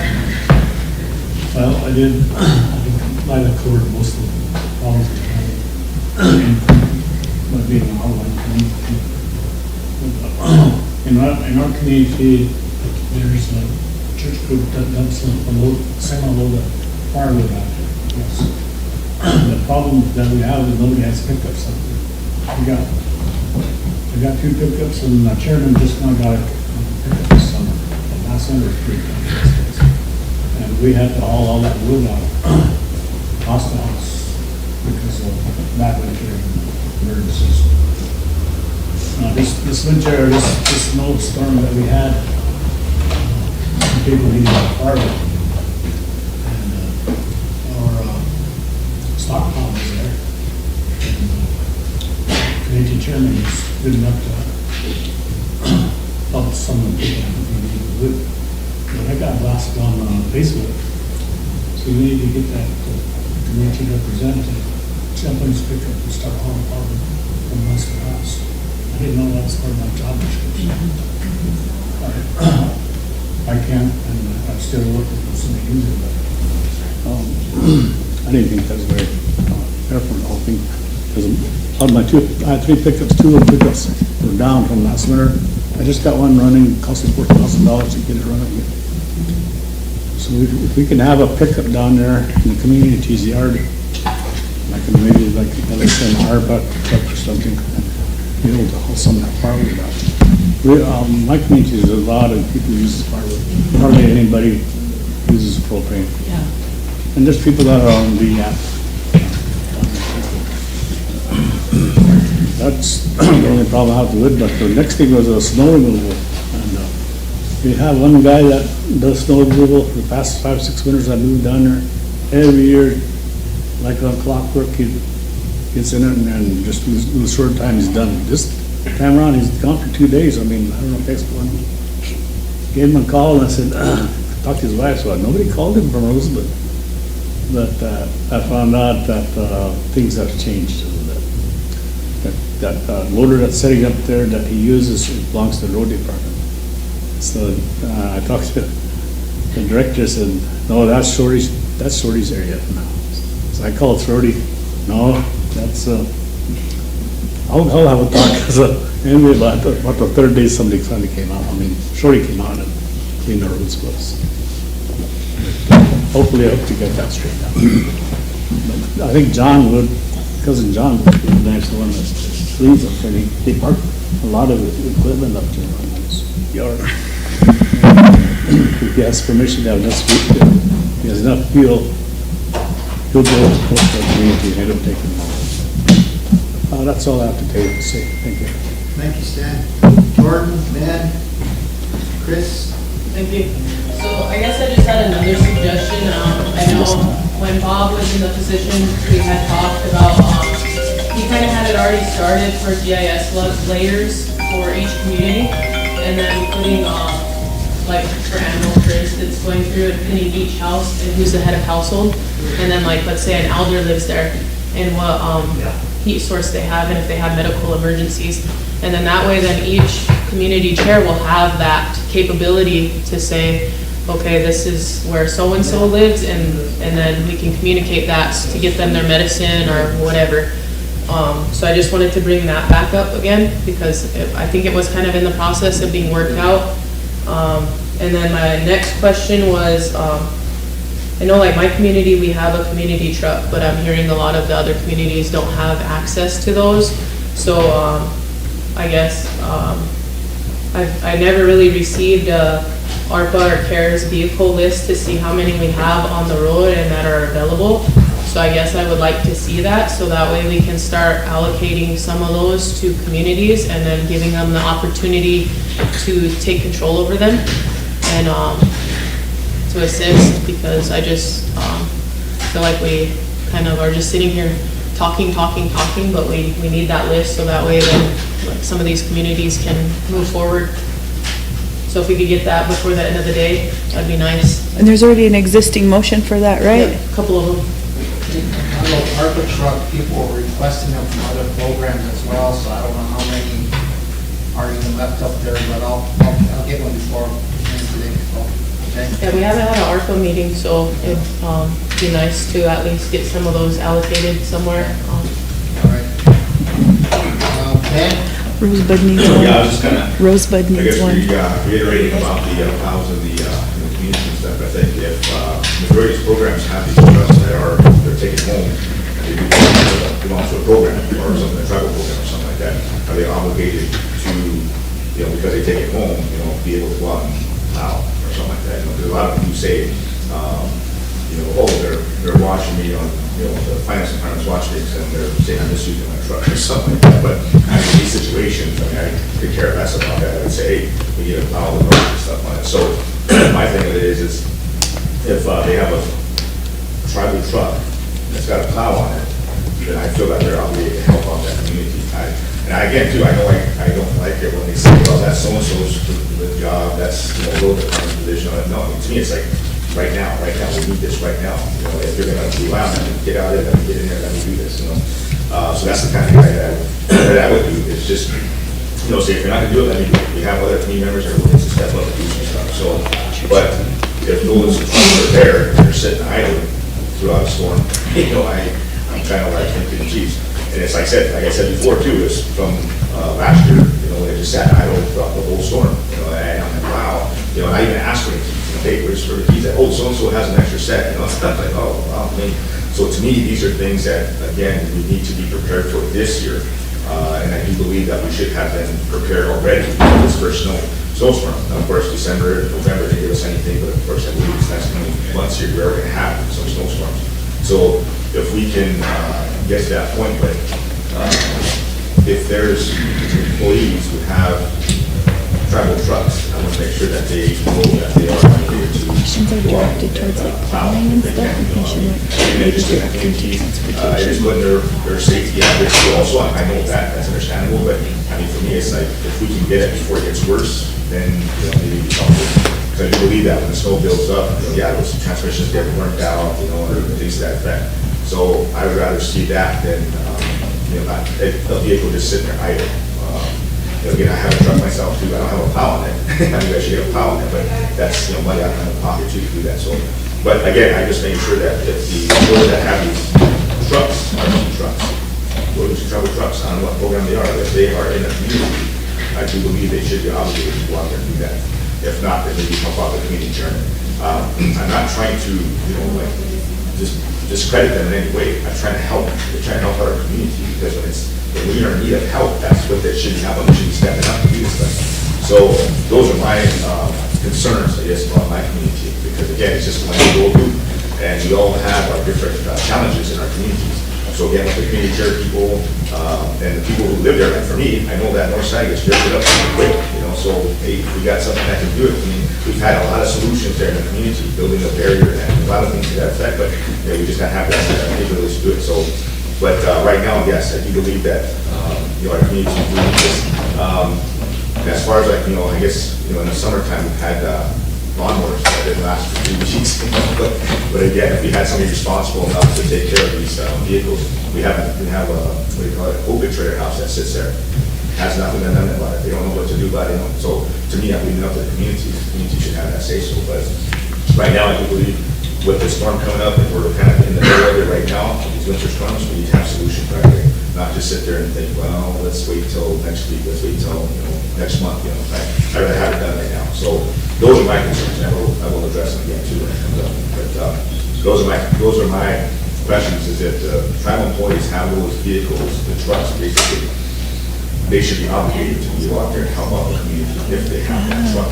That's why I didn't even want to hear from her. I mean, not to be mean. I wanted to just get to those right away. Go out there, pick up wood, or maybe plow, I mean, I don't know. So these are things that, again, when I see it idle, I mean, we get black on Facebook, I mean, I don't really care. Facebook people are just concerned, they're very, upset about what's happening in our community. So those are my concerns, Mr. Chairman. Thank you. Next, then, Chris.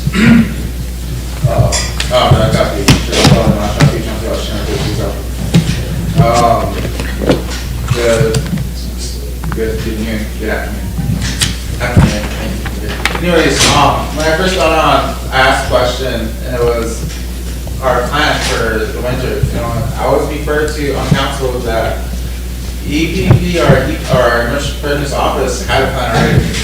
And so I wanted to trust it. I wanted to trust what the people told me on here in this room. And yet here we are in January after the storm, no plan. And just like most of my colleagues have said here for the outlying communities, last year in Black Pipe, we were stranded for about a week and a half. No plow could get to us. We were cut off from any resource. They had to fly things. We actually have an outlet that had to be flown out from a helicopter just so they could stay warm. And that same outlet, it was in a camper. And thankfully now that our community building's well enough and running where he has a warm place to go. But at what point do we actually start doing something for the people? At what point is it after someone dies when you start doing something for the people? Is that when we really got to get moving, or can we do that now? Because if we were able to meet the last 2 months, we probably could have had plans already in place. And so a wake-up call for our emergency preparedness office, maybe a wake-up call for all our council reps here, the ones that are at home that aren't here, to show up so that we can get stuff done. I think that's something that we really should look at and look at ourselves too. But the things that happen in my community is based off of how the tribe treats us, and just like any other outlying community, Black Pipe, we try to take care of our own first. I know that we have a stockpile of wood, but the thing is the same as any other. We don't have a reliable truck to use to go get wood on our own on a daily basis, or to deliver it on a daily basis. And the trucks that we do use, we can't use them at night. Some of them don't even have running heaters. And we always got to look at the reality of everybody wants to get paid for something, even if it means, you know, shelling out, which is fine, as long as our people are warm.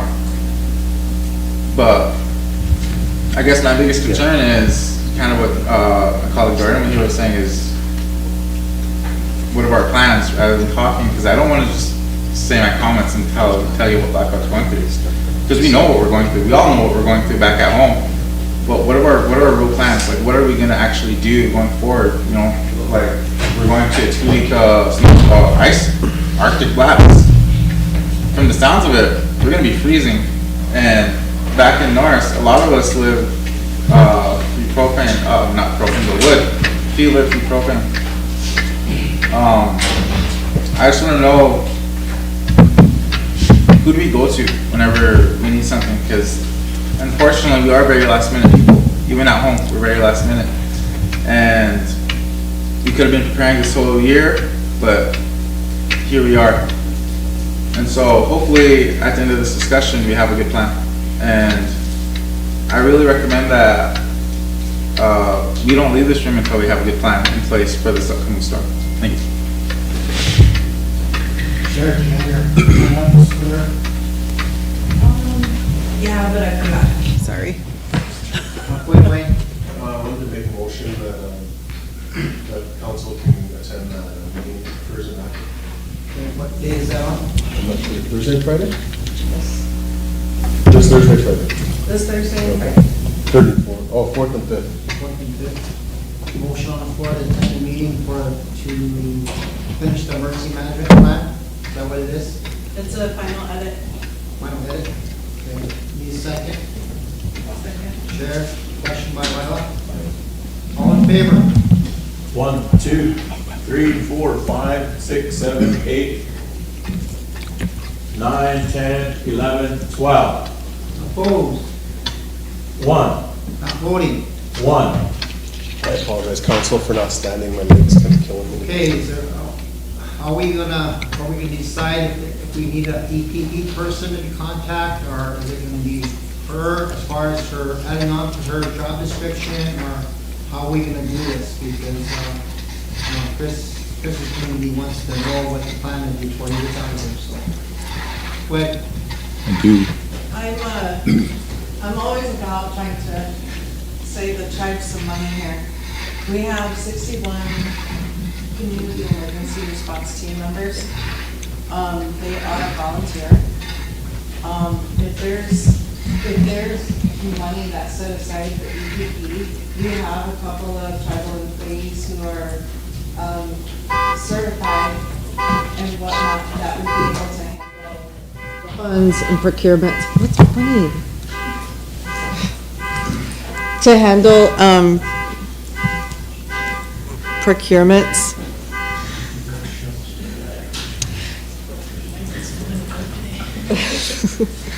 So that would be my suggestion, and that would avoid having to have somebody hired to handle EPP stuff.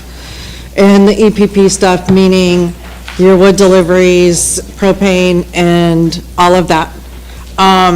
And take care of the needs for the communities, and the needs would be defined as your community lifelines. These are all essential things that need to be taken care of for the community. And in the past, it's been EPP. I would suggest that continue, but I also suggest that the certs be used for that without having to spend money to pay anybody, whether it's part-time or whatnot.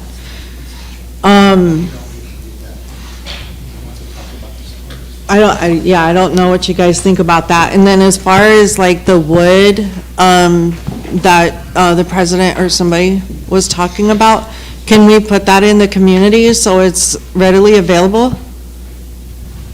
Like at the chairman's office? Wherever you guys want.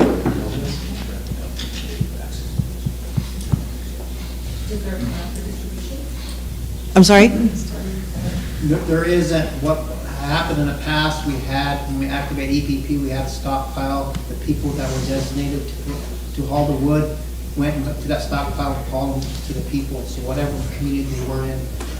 If we put them in we might run into the problem if we put them in the communities, then they might, how are we going to distribute that? How are we going to make sure that there's enough in this community rather than enough in this community? Are we going to be fair about it, or how are we going to do that? So the other thing that I worry about is somebody, when that wood starts coming in, that we make sure that we have the right amount of wood. A lot of people don't fill up cords, fill the whole cord, so we need to have somebody watch over that as well, as far as the green wood that's being cut that might get slipped in there somehow. So we gotta have some type of people watching over it before it gets to the communities, if that's what you decide. Emily? I just wanted to make a comment that I would be opposed to having actual work be volunteer as far as like having an oversight. I think that this position, if it is a separate position, is very important, and it is year round, although we're talking about winter and weather storms right now. If you bring in drought, other things, that climate change is going to bring, this is actually a full-time position, and on planning and connection, education, communication, and all the stuff that is not happening, that needs to happen. So I just want to say, like, volunteer is kind of, I don't know how to say this nicely. It should be our last resort. I mean, we should want people to do things other than spend an hour long. I get that. But when you're talking about something Something like the amount of work, you know how much work this is going to take.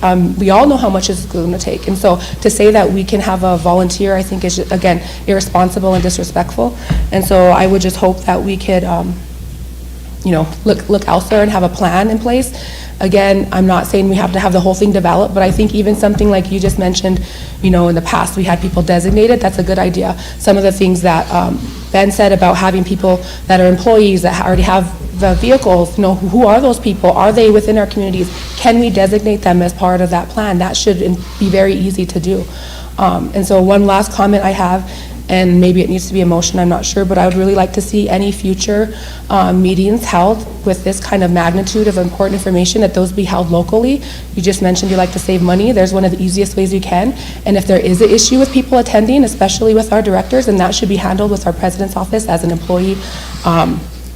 I don't know, whatever that is, but that is not an excuse, and I really, really, really, really would like to see better from all of this, so thank you. I know one of the biggest concerns we've had, and I know that I've had, as soon as we activate the EPP, it's a free-for-all for everybody. Everybody wants the free wood and the free propane, which is understandable because that's what we need to do when people need that. But like right now, I believe I was sitting there thinking about this and trying to find some kind of way, a solution type deal. Do we need wood vendors up to be at the fairgrounds to sit there and say, I'm here now, come get wood, to prepare for this next snowstorm coming up. Same thing with the propane vendors. But so to me, I'm always concerned is that when we open up the EPP part of it, again, everybody wants it, wants the free propane 100 gallons, everybody wants the wood. It's understandable. This past snowstorm, there was only like two or three people in my community that needed the wood because they relied on it. So, but I don't know, like right now, we're going to end up having to go into each community to try to find that out. Again, I know that was brought up again too before, but going out to each community, each household, the chairman should know that, how many people use wood, how many use the propane. And the biggest thing right now I think we need to look at too is if there's going to be an Arctic blast. I don't know, this is just what's coming up here. We're going to have to let the public know about their safety issues with the space heaters, even with the propane, because I know there was a few fires regarding space heaters. So I want to make sure that they are aware of that, and there's a public service announcement out there, and also maybe the chairman's going out there right now to let people know about that, start checking your furnaces, start checking that. So that should have been done before this storm actually hit. So, but those are my concerns, and one of my comments was that when we activate it, then of course it's a free-for-all type of deal. But if we can prepare for it, it'd be a lot easier. So right now, again, checking all your plugins and everything to that effect, I guess, before it actually really hits, I think. So, but those are one of my suggestions. And again, too, I'm not here to bash them. I just want to make sure that they understand that there's a responsibility that they take upon to help our people. And we have that responsibility too. So It's not that I don't like you or anything, it's just that there's responsibility. You gotta be accountable in what the position you're in. So regardless of what position you're in, you should be able to be out there to help anyway. So that's what I wanted to make clear.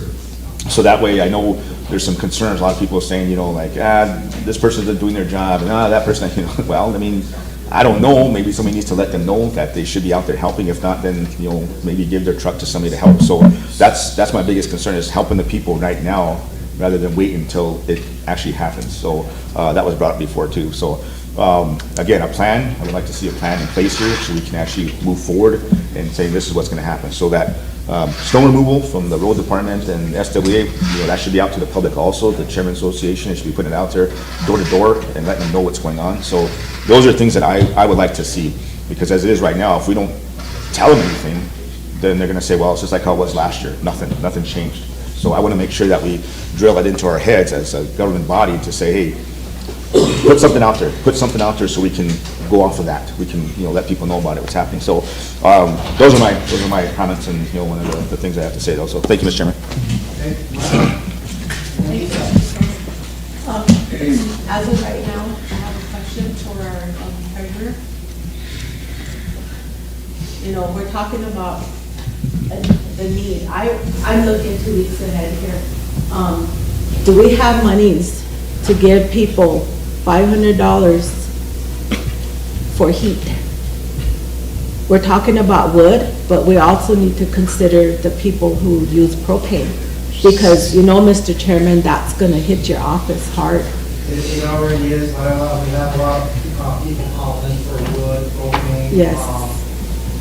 Just getting overwhelming. Now, we try to help the ones that really need it, that are sick and they can't get it themselves. So I've been working with Rehab. She has a little bit of emergency funds over there that she's been helping with. But that's not gonna last very long, so. We can kind of explain it as they come in. I think we need to cover this. We got 2 weeks at the most. We have LEAT, you know, they're doing their part. But you know, what's frustrating with this is everyone is in silos. I'm sitting here feeling defeated again. And, you know, we gotta get moving. And if we do it now, it's gonna make things a little easier for us. And I wanted to see what the treasurer had that we can cover, because that's not gonna last. What you have is probably $50, $75. That's not gonna last. So what's a month? We still have some ARPA monies, right? And what's 1 month to help everybody? We're in January. January, La Colia, it's the hardest month. January. We are a tribe, we are a culture. And January has always, I grew up hearing that. Wiki le otehikingte. It's gonna be a hard moon. And everyone always prepared for that. We still have that system, that belief system there. And back in the day, you know, we were always prepared for that. And it's always the hardest month. I always believe that, because that's when, you know, towards the third part, so we're looking at actually a whole month, Mr. Chairman, because you got the Arctic blast coming, and then we're gonna have a food necessity towards the end. And what if we can't get out? We don't know what's coming. That last storm, it was just you know, I thought, oh, it's gonna storm and go by. No, geez, we were down for 3 weeks. So, that's my thing, council. It's a fix. It's us. We make those decisions. We, you know, have budget and finance, you know, maybe they know, you know, what do they suggest? What do they, you know, think about this? Is there something that, you know, we can give to our people so we can get it moving? I don't want to wait, because like, you know, Jordan said it, we talk it to death. I don't think we're going to get anywhere here, because these guys have, you know, a plan. They're going to wrap it. You know, they got that stuff to do over there. So I don't think, and he's limited on funds. You know, he don't have enough funds to carry our people. Now this is us. We got to make a decision here on keeping our people warm. The wood's going to be there. That sounds like it's, you know, there, accessible. but the propane. And then we need to get in contact with all the vendors. So, you know, I know that Lori's a big help to us with, you know, how she arranges her stuff. But LEAP they can't cover everybody either. And we have the ARPA money sitting there. Let's still use it, that's what it's for. So, you know, I'll make a motion, you know, or should I wait and see what, you know, I want to hear what he has to say. You know, Mr. Chairman, I want to know where you're at with this, because we got to do our part, and also budget and finance, you know. What can we do? So we've always encouraged people to prepare for the storm on their own. And, there's some people that just don't do that. They don't have the means to do it. And so, when the time comes for this, so they wait till EPP is activated, and of course then we start giving the services that they're asking for. We allowed a certain amount of money to be sent out for like purchase orders for propane, and had those guys on standby in case there's a storm. So the purchase orders were already there at the propane place, or wherever else they had purchase orders at. That's the things that were done. Then we ended up paying for those after it was all done, and we found the money, and you guys allocated money for it. That's how we've always done it. So again, we need to have that contact person to tell me when to be able to activate EPP, because I'm counting on that person to know when that emergency gets so bad that I need to do something about it, and that's when I activate EPP. Everybody gets together, we meet at a certain place, and we provide those services to the people. We still need that person. If Andrea doesn't feel that's in her job description, then we need to appoint somebody to do that. But I'll, go ahead, Lila. Just to add to that, that's your call. Mr. Right, Chairman, right. Because it's not about how she feels, it's about what you see. You're the attachment here, and you've been in there and you know. That's why I'm worried, because I know you try to make your funds last, but it's not enough for you, Chairman. That's, you know, and that burden will fall there, because, you know, I don't want that to happen. We need to help you. We need to help you help everybody. So if we can look at that, because I don't know, we took the money out and then now you have your allocation back, but that's not going to be enough. And, you know, that's what we're here for. You know, we got to help each other and help things go out quick. And I know that people are ready. They'll, you know, get it done. We just have to call the shot here. And that way, we're prepared. And if he can, I don't know if the chairman has his amount. Oh, the treasurer. Not a lot of money left in your ARPA, with the exception of the building homes. The last I checked, you know, it's probably less than this. We had about $835,000 left, not budgeted out of the loss of revenue. And then out of the ARPA, not budgeted was, I think, a little over $2 million. But that's it. The rest of it's all budgeted for something. It depends on how many homes you're talking about. If you're talking about giving everybody $500, you're talking a little over $1 million. I think there's a little over 2,000 homes here.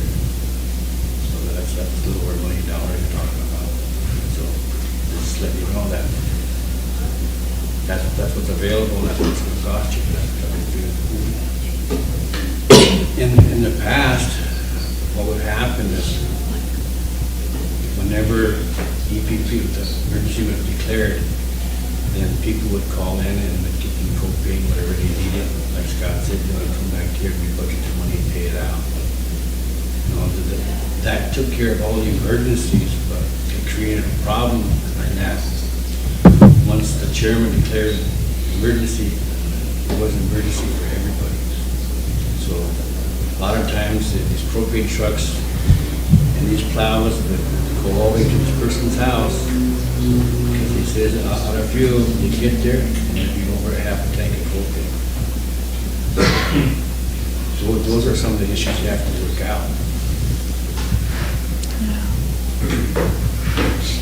But that's, there's a little over $2 million in ARPA, and there's about $835,000 in lost revenue. Can I make a comment? Lisa, and then sure.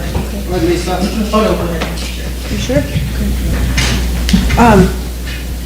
One thing too, everybody's gonna start talking about like money and, let's get people propane, but don't forget the first thing that was said to us this morning, the whole presentation there, that our casino is not operating. And we have like 9 programs that are funded by the casino and, and our community allocations. So whatever funds Andrea and President Herman have been working on to get back from the FEMA reimbursement. Last year, we put $5 million into the storm. That's how much it costed us, $5 million. And we paid people's electricity bills or propane, each household. We did that for the winter, the beginning of winter and at the end of winter. But we had more ARPA money then.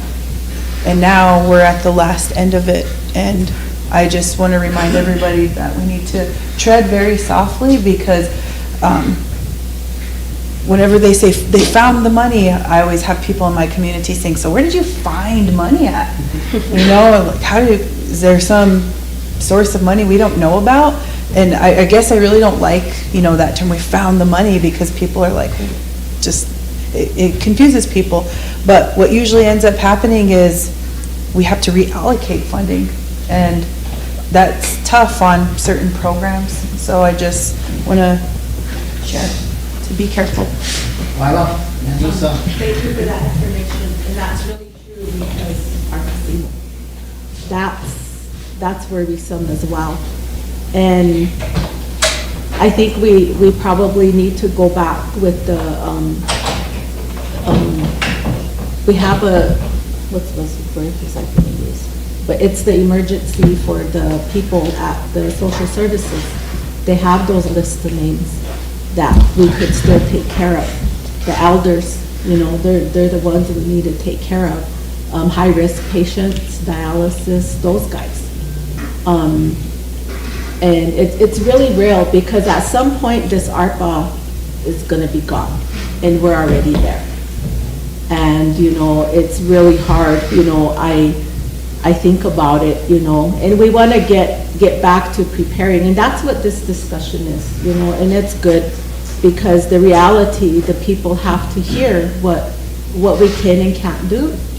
Expectations are high, and that's good, but I want to make sure that we have those patients covered, cancer, dialysis, and I wanted to get to that as well, because we had the dialysis up here closed, and I don't know how they work with our patients, but they're really high risk patients as well, and that's what we're coordinating. So you're getting an earful of all of this and how we operate, and it was huge. We had volunteers.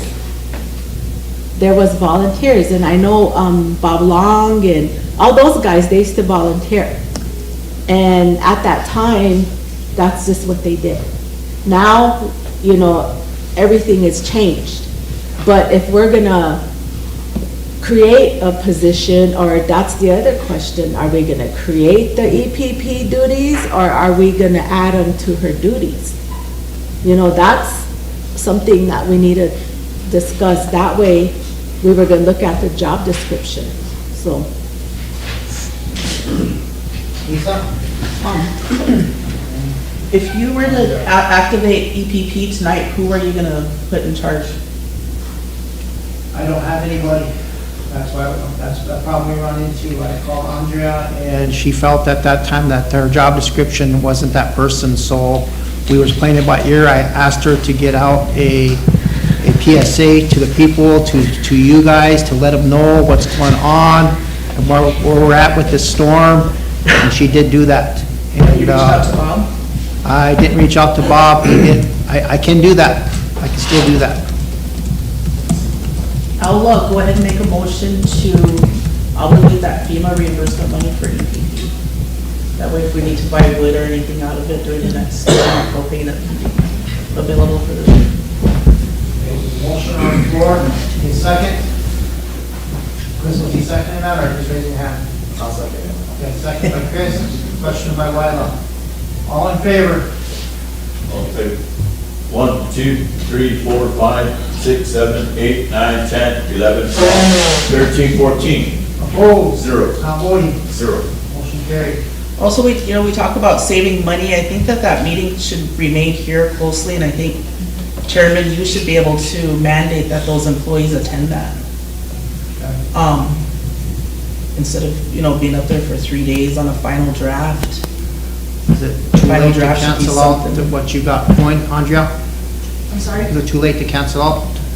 Yeah. Is it? What's too late about it? You probably have to pay for the meeting room and stuff. What's the total on that?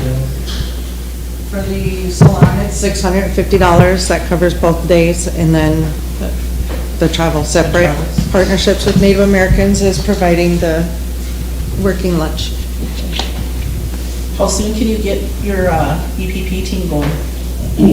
I'll get with, what we do is we get the coordinator, the director, Bob will get that done, do all the programs. When we'll get together, we'll have a EPP meeting, and we'll coordinate and make sure that everybody's on track as far as their routes, their snow removal, who's doing what, and when we activate it, then they actually go off. and do Can you the get us thing. something by council next Wednesday? Yeah. I have a question for Lisa. Lisa, the funding for this new office was presented to Budget and Finance. You guys told her to go back and make some changes and bring it back to you. That was coming out of the money you just talked about. The FEMA reimbursement money? Yeah. Okay.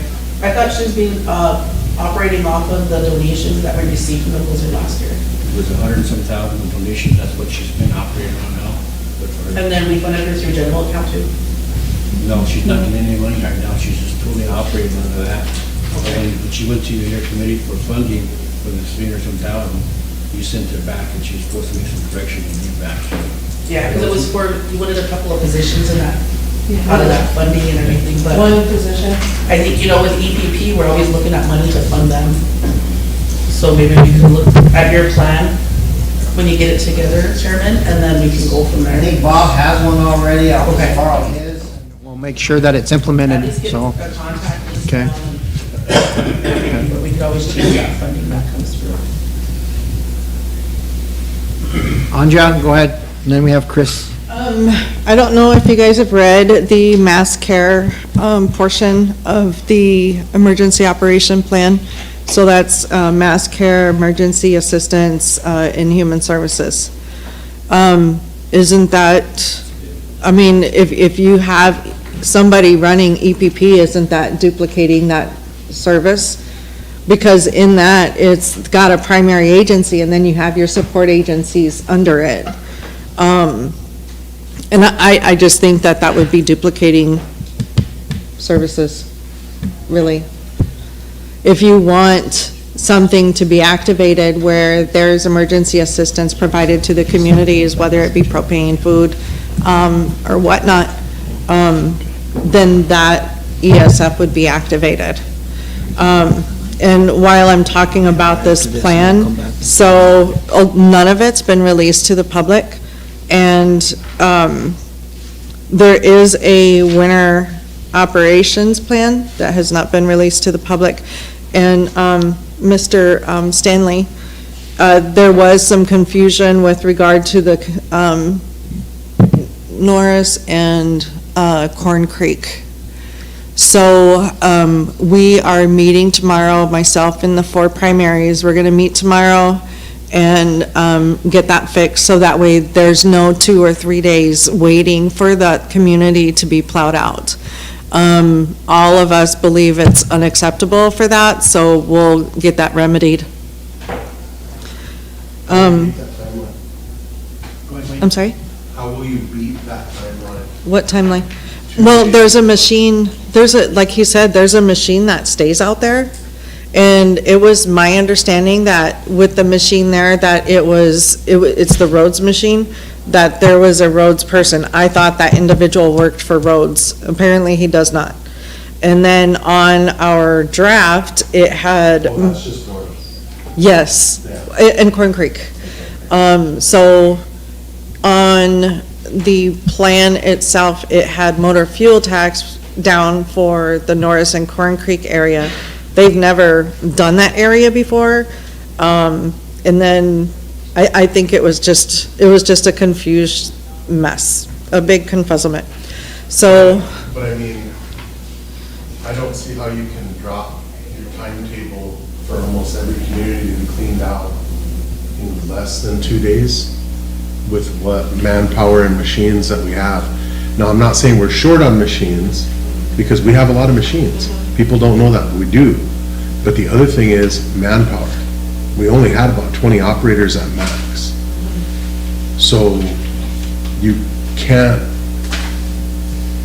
with about 600 homes in different areas, I don't know how you can cut that time frame, or say I don't know how you could like confidently say that you can cut that time frame to 2 days or less. I don't think that we can cut that time frame down. I'm just talking about his community.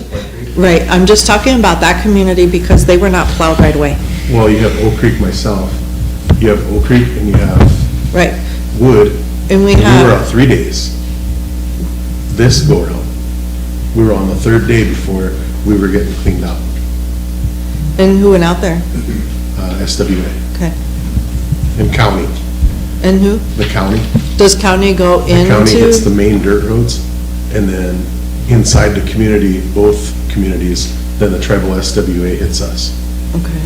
And it didn't happen until late into the second day, then they pulled out, and then the third day they came and cleaned up every other household that they didn't get to.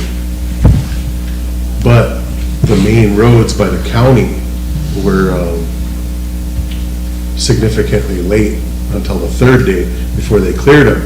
And that's gonna be another problem coming up next month, because the county is not gonna have their director, and they possibly might be losing their head mechanic.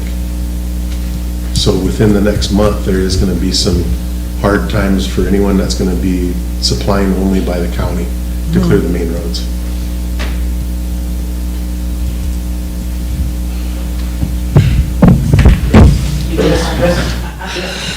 Chris, do you have one before still? Yeah, yes, I do, why not? Maybe whenever we get activated, if it is Bob, or if we're still gonna, well, actually it is, because we made that motion, to have him also, get a list of like all the heavy machinery operators, so that we have them, so that we know who's able to work. And as well as, I just wanted to go over this example of work for her position, and it said that this position may not be assigned all duties listed, but at the same time, it also states that, I just lost it too. That it may not be assigned to all this duties as examples on this list, but at the same time, that there may be duties of work that aren't listed on this example. And so, I mean, I already know we had a motion made on it, but like, just going back to your job description, if the president were to have it, to really look at that, it could have been a part of your job description. Maybe it wasn't just in black and white, but we're already past that part, so that's all I have to say. So I know Bob had an EPP plan that was approved by council, and that would still be active, so maybe we could pull that and send that out. And you could visit with Bob and see if he still wants to be the EPP contact person. And then yours is awaiting final draft, and it will still have to come to this body to be approved, right? So in our policy manual, last year during the storm, we ended up with 20 people up there, and it wasn't until I decided to give some type of hazard pay that they all showed up, okay? And then everybody wanted to work then. And that's just how it goes. But with this, people that were already there, like roads and motor fuel, SWA, that are out there clearing the roads, in our personnel manual, it says that the directors can't get anything over their regular 80 hours or 40 hours. We need to make some adjustments in our personnel manual that allows for them type of people to get some type of straight time, because they're out there 12, 13, 14 hours at a time trying to clear roads, and they're not getting compensated for it. So we need to make some provisions for that to happen for those directors that are not getting that straight time. So your final draft, is that where that snow removal plan is to activate EPP? Yes, and it was emailed to you, but there have been some updates. We're gonna go through it again tomorrow morning when we have our little meeting to kind of fix that confusion that we had last week. So are we gonna go by the already approved EPP plan that Bob had, since this is still in the? That's the plan, that's Okay. why I'm getting that. Yeah, because this probably won't hit the floor until after winter or something, I don't know. But, so we can appropriate some of that FEMA money for EPP functions. I'm hoping that we can get this plan in front of council and approved by the tribe as quickly as possible, because a lot of our grant opportunities relies on having an emergency operation plan.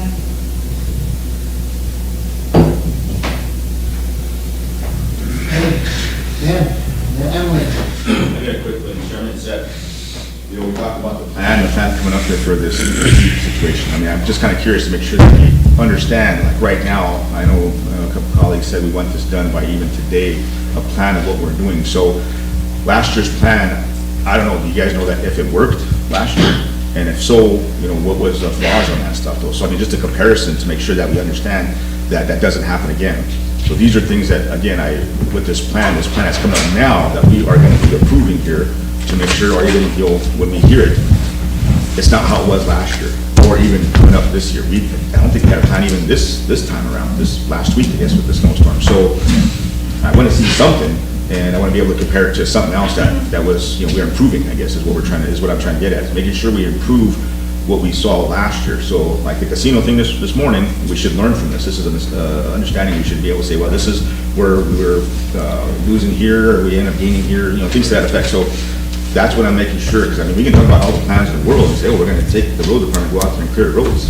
Was that last year's plan, or is it happening now? I mean, it's the same thing, it's the same situation. So if you are sitting in this position, you should already have an understanding of what's going on, what's out there in the communities, where it's getting bad out, where are you going to send these programs out, who's going to be sending them out there, and then of course a contact person in the communities, it's the chairman, the council reps, something to that effect. I mean, I do want to know there's something out there that everybody's a part of, so we can say this is what we're going to do. They're coming out here today, they're coming out here tomorrow, but, oh, okay. So when people call, a lot of people are not going to be bugging the chairman about a lot of what's happening. Wait, where's my wood at, or where's the plows at? I see them go by towards St. Francis, nobody ever came over this way. So I want to make sure that we have a solid plan in place here, so that way we know. Of course, for me, in two-strike, I would definitely, bring this up no matter what. It's that, I know we say SWAs, we're not supposed to be doing that, but, I just want to make sure that we are able to help people when they're in need of help.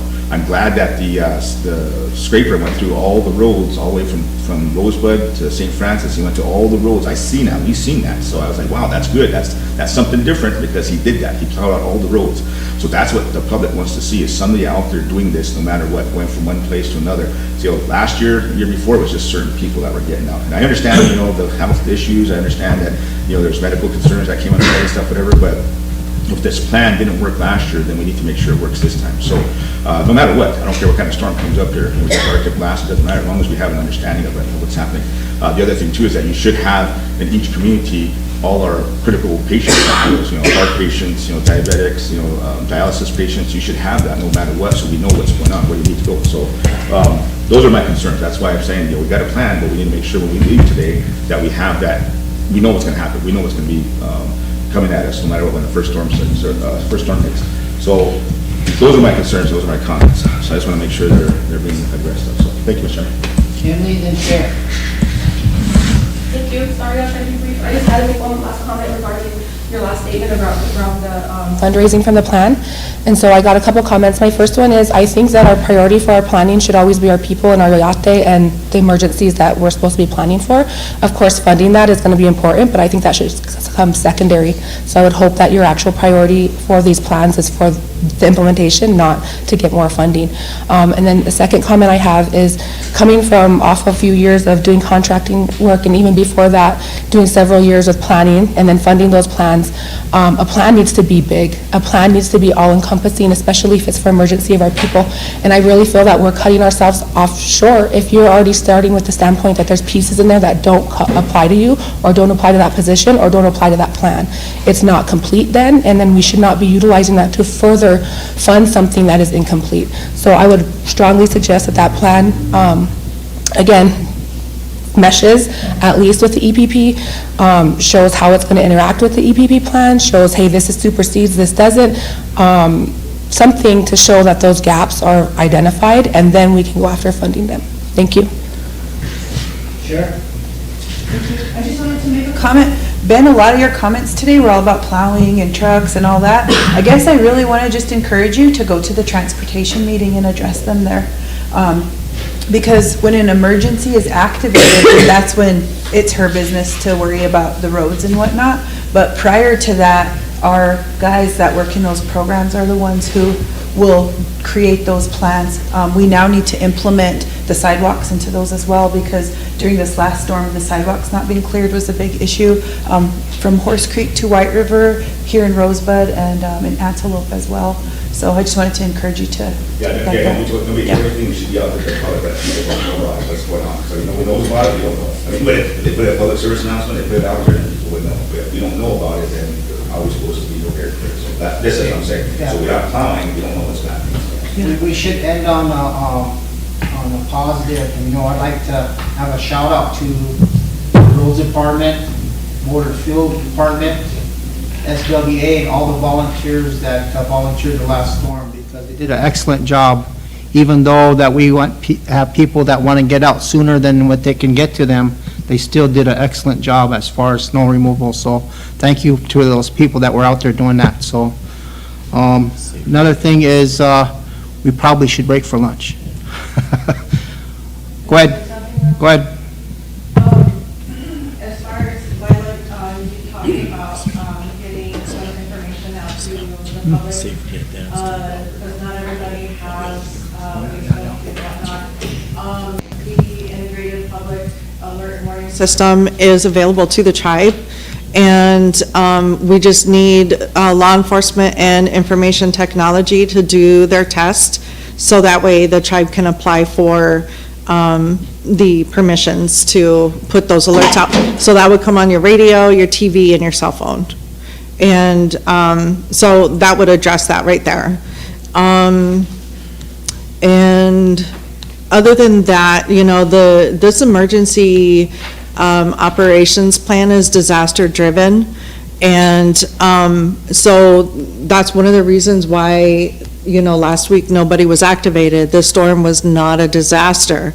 Yes, there were people that were without wood, and I'm sure there were people that were without propane and without food as well. So with that said, the mass care emergency service, or not emergency service, emergency assistance and human services is something that can probably be activated. And again, you guys are the council, it's your plan, so you guys can determine when that is activated. So basically, if you activate emergency support function, like I said, then you guys would be able to put that threshold there. Does that make sense? I'm confused here, Mr. Chairman. I'm not sure what's your position, or what do you do? We know we have EPP. Was that your position? Is that what you got hired for? No, my position is an emergency manager. What I do is I create these plans, and then I participate or coordinate activities, training and exercises, do activities to increase the tribe's resiliency, work on mitigation plans and mitigation projects and whatnot. So then you're not the EPP director, you're not the person who is taking on this responsibility, EPP. You don't do that. That's not what your job description is. No, it was my understanding that EPP was done for back in May. Okay. And that's why I'm saying this mass care and emergency assistance and human services plan, it can basically take care of that portion of EPP without, like I was saying before, you guys would be able to set that threshold on when to activate it. And once it's activated, then there's a primary agency. Somebody mentioned Bob, so maybe I could put safety of dams in there as the primary. Right now, I have the health administration. So they were just hired Bob as the EPP person. Back safety dams, But there's then- nobody there that want me to talk to him about. Talk to him about bring him on. So, well, yeah, I know you mentioned paying services, but is that what they end up doing again? So I'm just making sure, who do we, I guess, say this person has the right decision-making or the person who's gonna be in charge? So EPP, I know we say with a chairman, but they're gonna say, well, you're gonna be one of the parts to give us this plan, what's happening. Right, what- so if we go with the idea of the mass care, emergency services, or emergency assistance and whatnot, so I would coordinate, and then your primary would be in charge of your supporting agencies, which are gonna be other tribal departments. So basically, everybody's helping, it's everybody's responsibility, and we all collectively work together to make sure these needs are all met. So it's not just all on Bob. It's not just all on community emergency response teams. It's not just on any one person. It's all this entire group working together to make sure these needs are met. Okay, so then when the chairman decides to activate EPP, he'll go off of your information of why, if we should or we shouldn't. Is that what we're saying here? Necessarily, because don't you talk to the chief of police? I talked to the chief of police last year. It was basically the people that were out there that advised me to do it. So they said it's in the conditions that you should activate EPP now. Or they activate it before the storm comes in a lot of times too, so. Right, that's what I want to get clear, because I was under the impression that you were in a different position, but if that was EPP position, then I think, well, we go in that direction. So, but okay, I'll just talk to the chairman to make sure we get everything straightened out. I think so. Anyway, thank you very much. Are you guys okay with the wood going out to the community? I don't think that's your call anymore. I think that's up to the person that's gonna be in charge of, EPP. Okay. But who's in charge of buying it? My office. Okay. Lila? I was just gonna say that, so with things kind of taking a shift, do you have the money to get the wood? They made 10,000 available to buy from local vendors. So we're searching for local vendors. So if there's anybody's listening that's a local vendor for wood on TV, call the office and we'll buy some wood from you. So. So you'll just get back to us if you reach out to Bob? Yeah, and hopefully they have some available because this last storm might have wiped a lot of it out. They might have covered a lot. They can't go out and cut. So hopefully we can find enough vendors to do that. And Lisa activated Mr. Chair. Yeah. Okay. Yeah, oh yeah, that's exactly, that's right, yeah. The reimbursements, FEMA reimbursements. Jordan? Okay. A little bit confused right now. So, I guess I really need clarification because now we're talking about bringing Bob back and having you. So if I read your job description correctly, it should be you and then EPP, and then you're coordinating all of that. Right. But now we're saying that we're gonna bring Bob back and we're gonna have you, and I think that we need Bob back in a capacity, but they need to be working together. That way then you're not just out doing something and then he's out doing something. We have to figure out a happy median because, right, I don't wanna be paying two people for the same job. And if that means like you, like, working with Bob or whoever that person is going to be, that needs to happen, and then we need to get the plows, blah, blah, blah, blah, the plan in place from there, right? But like I said, I just kind of got confused because when you read your job description, and then I asked Sherry again to explain it to me, and that's how I get it, is that they all should be under you, and then you coordinate all of those. So like whenever we activated EPP last year, all of those programs should answer to you, and then you have the plan to go through. but that's not happening right now.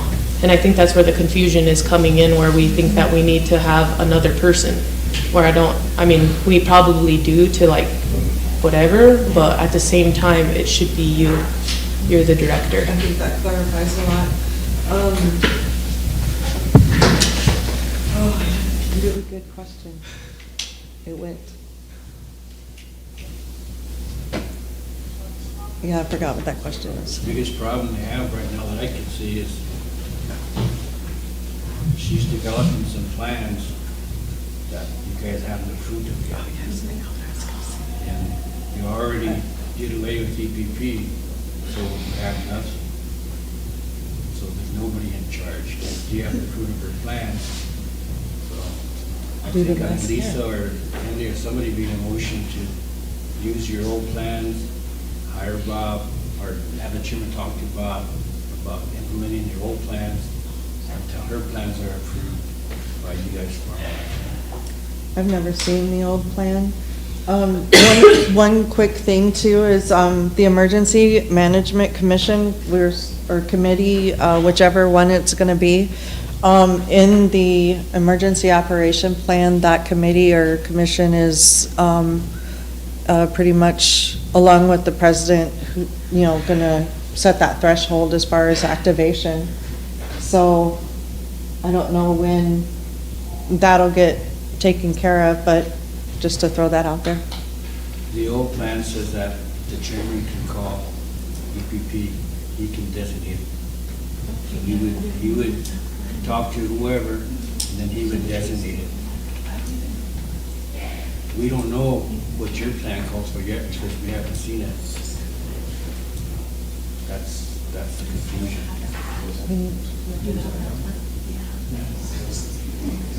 Wayne, did you have your hand up? Can you send it to me also?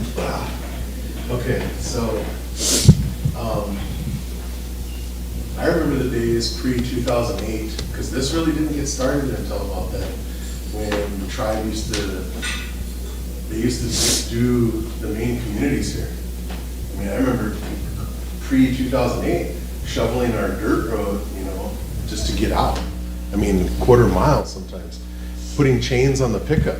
It literally, thankful to the people in the tribe right now and the ones that are working constantly, SWA, motor fuels, highway department, all of them do as much as they can to get us out. But realistically, we're never gonna be able to be Johnny on the spot that we're all hitting the main roads in the midst of a blizzard.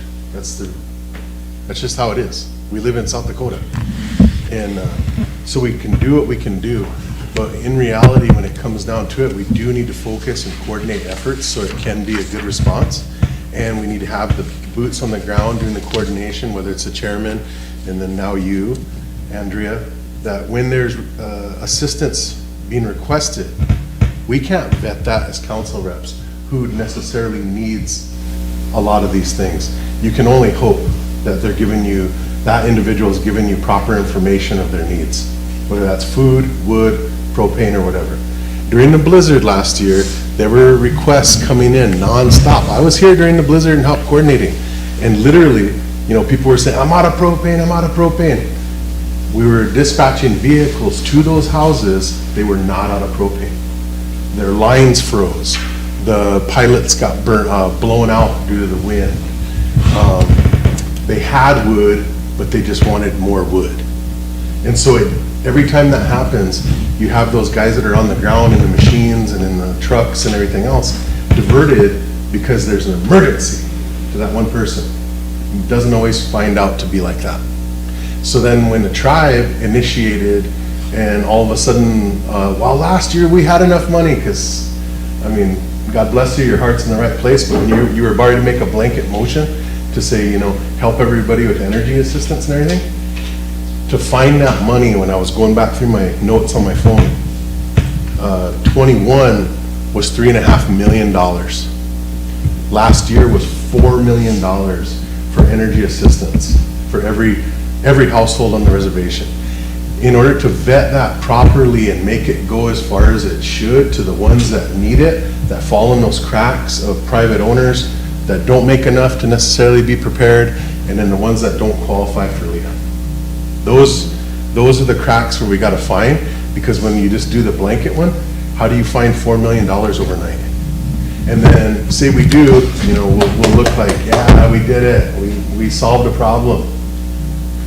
You blow that money, then here comes 2025.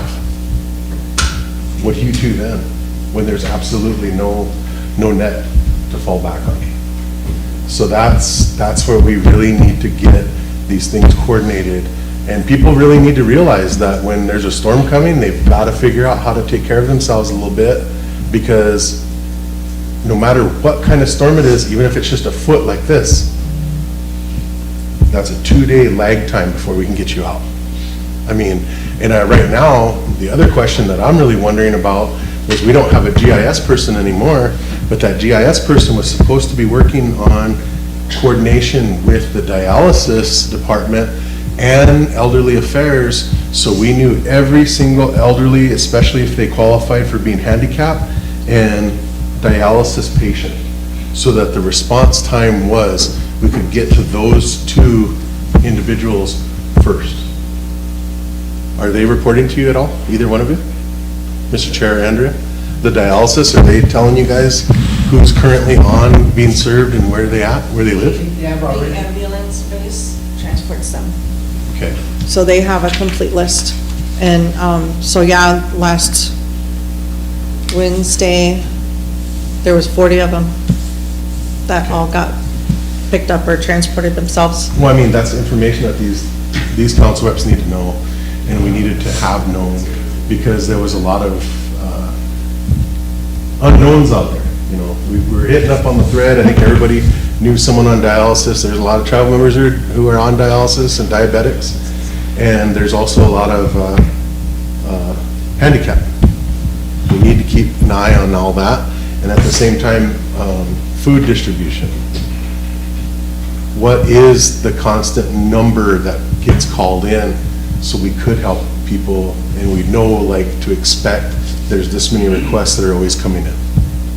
That's the kind of data that I'm talking about, that we need to compile. And my 3 minutes is up. Thank you. Getting away from the sergeant. Okay, are we all clear on what's gonna happen? That's what we call the last comment. Okay, Wayne? The last comment's gonna be just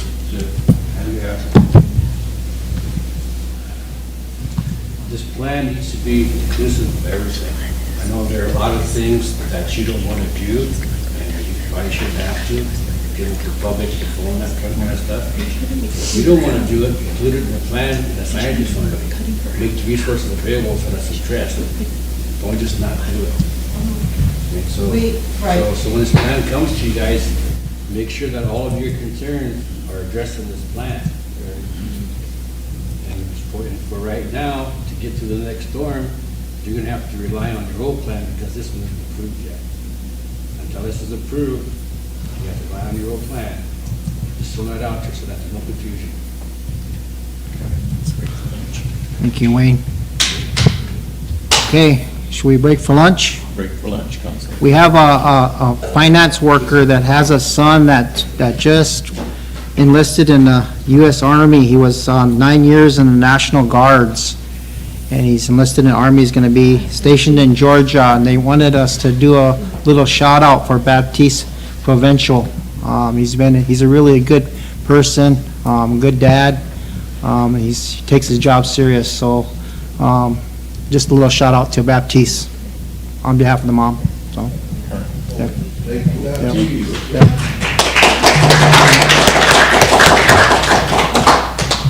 okay, let's break for lunch. Come back at 2. If we don't get all the resolutions.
Ratify 2023-341.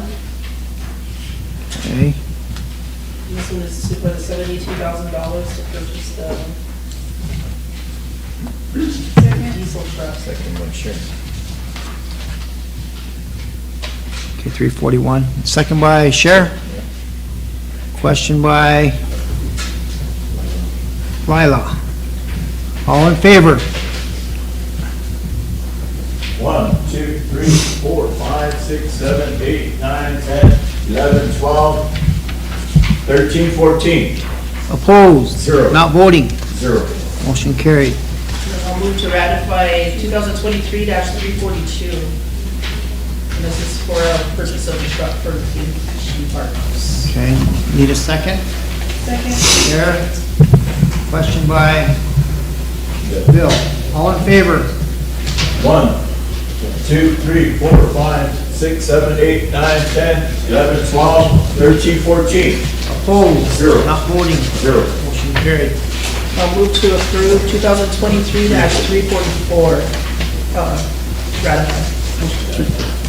Need a second? Second. Sheriff. Question by Ben. Scratch his head, so. All in favor?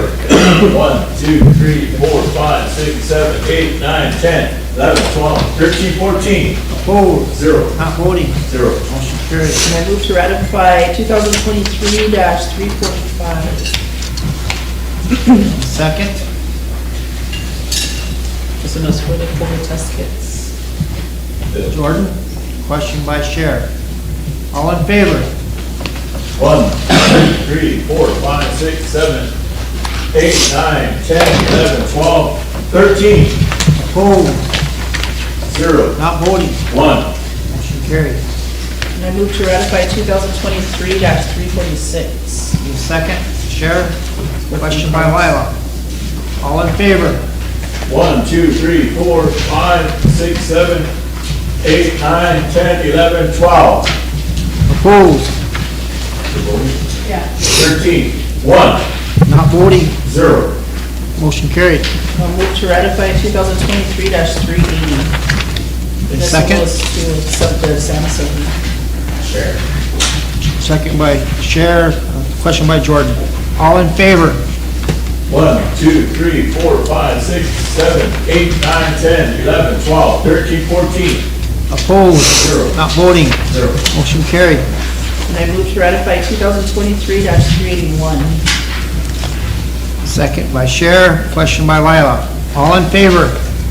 1, 2, 3, 4, 5, 6, 7, 8, 9, 10, 11, 12, 13. Opposed? 0. Not voting? 1.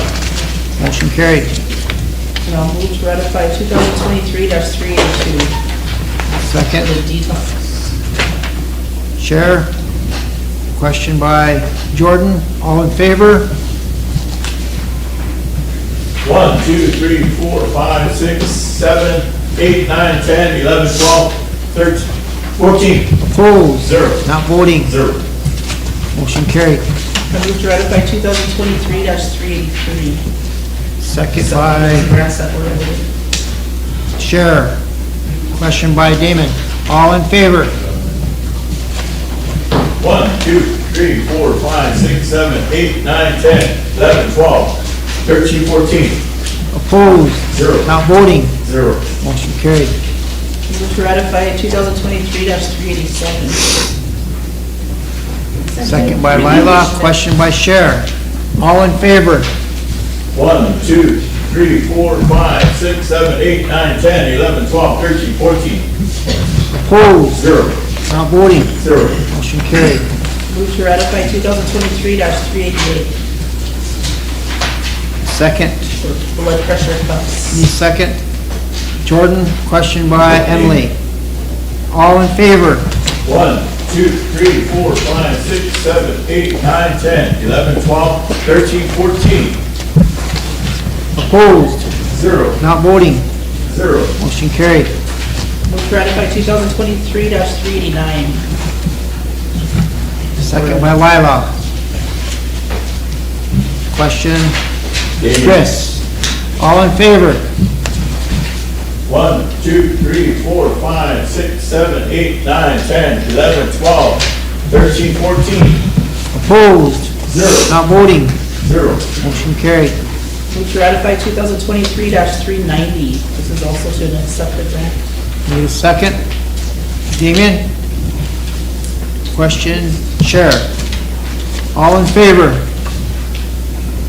1, 2, 3, 4, 5, 6, 7, 8, 9, 10, 11, 12, 13, 14. Opposed? 0. Not voting? 0. Motion carried. Move to ratify 2023-391. Need a second? Jordan, question by Chair. All in favor? 1, 2, 3, 4, 5, 6, 7, 8, 9, 10, 11, 12, 13, 14. Opposed? 0. Not voting? 0. Motion carried. For one of the reps for signing this, do we have a list of names? I'll move to ratify 2023-392. Second by Chair. Question? Bill? All in favor? 1, 2, 3, 4, 5, 6, 7, 8, 9, 10, 11, 12, 13. Opposed? 0. Not voting? 1. Motion carried. Move to ratify 2023-393 Second, for supplemental grant. Chair. Question by Evinsting. All in favor? 1, 2, 3, 4, 5, 6, 7, 8, 9, 10, 11, 12, 13, 14. Opposed? 0. Not voting? 0. Motion carried. Move to ratify 2023-397. Is that prosecutor money? Second, Chair. Question Charles. All in favor? 1, 2, 3, 4, 5, 6, 7, 8, 9, 10, 11, 12, 13. Opposed? 0. Not voting? 1. Motion carried. Ratify 2023-398. The child care facility. Need a second? Lila? Question by Wayne. All in favor? 1, 2, 3, 4, 5, 6, 7, 8, 9, 10, 11, 12, 13, 14. Opposed? 0. Not voting? 0. Motion carried. Move to ratify 2023-399. Second by Chair. Question by Jordan. All in favor? 1, 2, 3, 4, 5, 6, 7, 8, 9, 10, 11, 12, 13, 14. Opposed? 0. Not voting? 0. Motion Move to carried. ratify 2023-400. Second by Chair. Question by Jordan. All in favor? 1, 2, 3, 4, 5, 6, 7, 8, 9, 10, 11, 12, 13, 14. Opposed? 0. Not voting? 0. Motion carried. Move to ratify 2023-401. Second by Chair. Question by Wayne. All in favor? 1, 2, 3, 4, 5, 6, 7, 8, 9, 10, 11, 12, 13, 14. Opposed? 0. Not voting? 0. Motion carried. Motion to ratify 2023-402. Need a second? Wayne, question by Bill. All in favor? 1, 2, 3, 4, 5, 6, 7, 8, 9, 10, 11, 12. Opposed? 0. Not voting? 2. Motion carried. Motion to approve or ratify 2023-304. 403? 403. Need a second? Can I ask a question? Sure. before we move on? Sure. Sorry, it went kind of fast, but, so back to the 402, it was regarding HIT, right? And, so, remember we was at that meeting at BIA and we discussed the unallocated HIT money? And it was, 7 million? 700,000. No, it was total from 2014 to present, it was like 7 million The something. HIP ARPA money is different from the regular allocation for HIP, so it was like around about that much, yeah. So then I thought whenever we was like moving forward, and then whenever I read this, I asked Jim that too, because I thought it was for that whole unallocated amount, because I'm really worried that their HIP's gonna turn around and look at it, or BIA is gonna look at it and say, you haven't spent this money from 2014. And I know only one of them had spent like 15,000 out of $1 million. So I guess, I was under the interpretation when this came that it was gonna be for that whole unallocated amount from 2014, which was like 7 million something when I talked with Shelley. So I guess, This one Well, is. this is just for the ARPA funds, because the ARPA HIP, 2014, yeah. we didn't have ARPA funds then.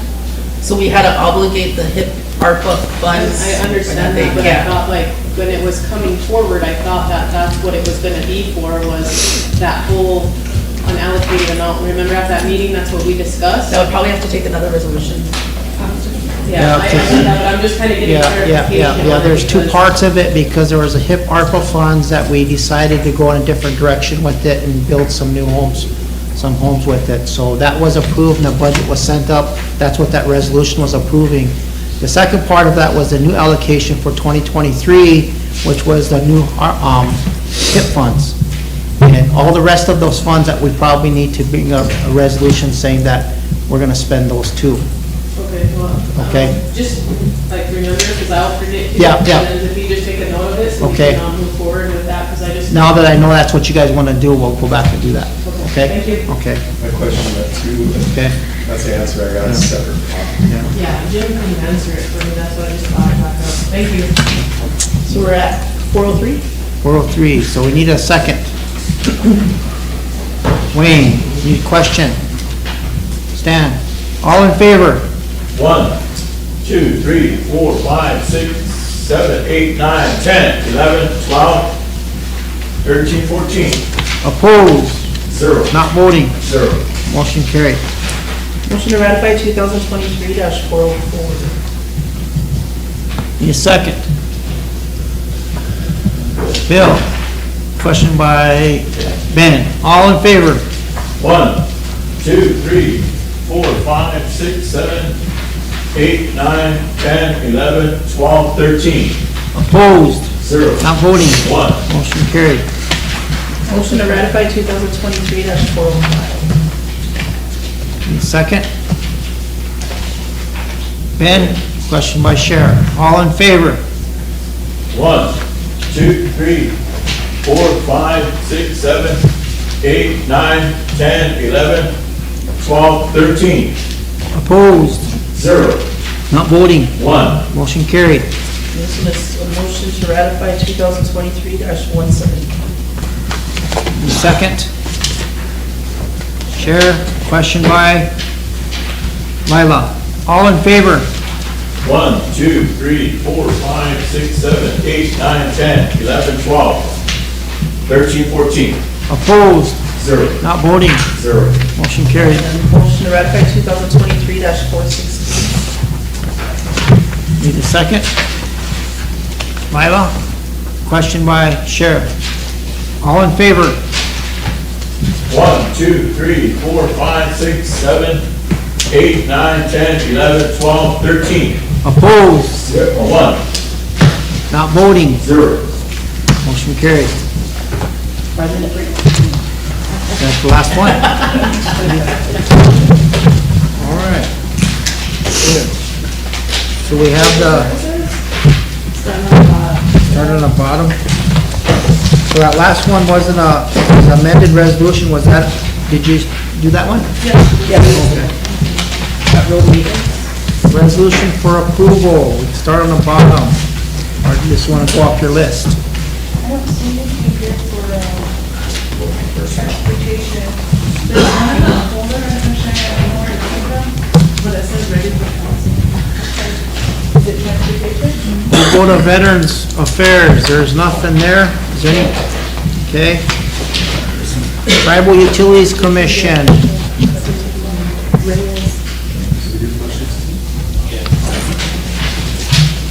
I got one. Okay. okay. Yeah, I got one.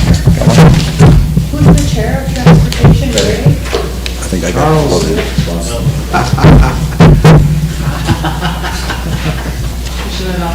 Let's start off with budget and finance then.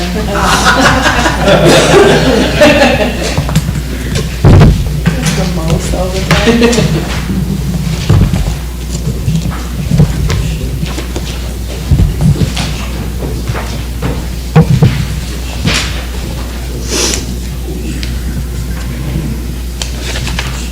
He's having a hot flash. Turn up the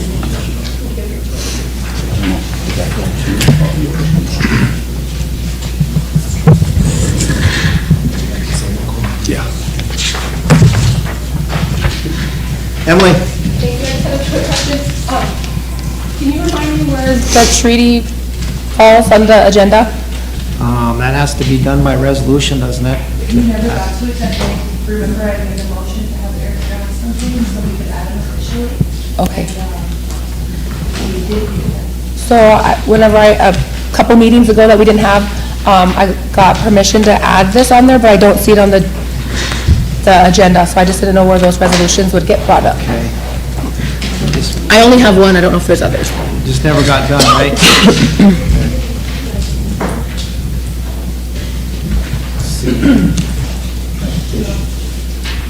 Go ahead, Jordan. Nicole, do you have a resolution for the South Dakota Department of Transportation somewhere? Did you see one? What I have is all in the Okay, we can go back and see if they have it. Huh? The EPPs, the road stuff. I remember seeing it in an email. Is that through that 511? Yeah, I think so. No, that's different, the 511's different. Is it? Did it go Do to? you guys get one for electrification? What is that? Andrea, Yeah, we she's the one who texted me. not in here to be Andrea, I just asked her. We did it. It needs to Okay. be though. Is that? Yes, it's 511. It's the 511. It never got sent to me. And Andrea. Lisa, go ahead. Are you gonna present? This don't have a number yet, does it? 2023-000, so it has to become on as emergency legislation. 2024-01. Ooh, our first number.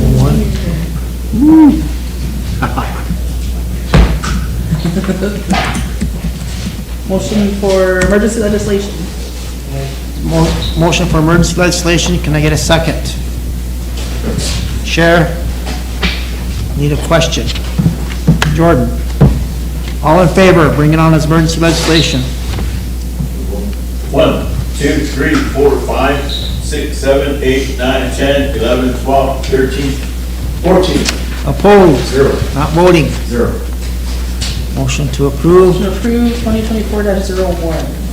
2024-01. Second by Sheriff. Go ahead. I'll start at the fourth whereas. Whereas the FAST Act is the legislation of Fixing American Surface Transportation Act, PL 114-94, was signed into law by President Obama, 129 Statute 1312, December 4, 2015, in which the Tribal Transportation Program pertains to tribal governments, Section 1117. And whereas the request for proposal, RFP, to conduct the VIA Route 1 and 9 intersection improvement study was advertised for 5 weeks, August 16th, September 6th, 13th, 20th, and 27th of 2023. In local newspapers, to which there was a sole proposal from Comadras, Lee, and Jackson, KLJ. Upon the direction of Wayne Boyd, RST Treasurer, the RFP was not re-advertised due to the length of advertising the initial RFP. And whereas KLJ is the sole company who submitted a proposal showing their capability to conduct the VIA Route 1 and 9 intersection improvement study in a timely manner. Whereas the RST Transportation Committee at a regular meeting on December 12, 2023 discussed the VIA Route 1 and 9 intersection improvement study, and the motion was made by Ray Crowe, seconded by Fremont Fells, to make a recommendation to the RST Council to sole source KLJ to conduct the VIA Route 1 and 9 intersection improvement study in the amount of $30,000. The motion was passed. by a vote of 3 in favor, 0 opposed, and 1 not voting. Now therefore be it resolved, the Rosebud Sioux Tribal Council hereby acknowledges the Tribal Transportation Committee recommendation, accepts KLJ's sole source proposal to conduct the VI Route 1 and 9 intersection improvement study for the amount of $30,000. The contract agreement with KLJ will be legally reviewed before government permit of the designee signs the documents to ensure the best interest of the tribe is met. Now therefore be it resolved that the Rosebud Tribal Council will authorize the tribal president or designee to sign any and all documents pertaining to the Route 1 and 9 intersections improvement study. Hey, is there any questions? Any discussion? Has, you looked over the contract at all? I haven't yet.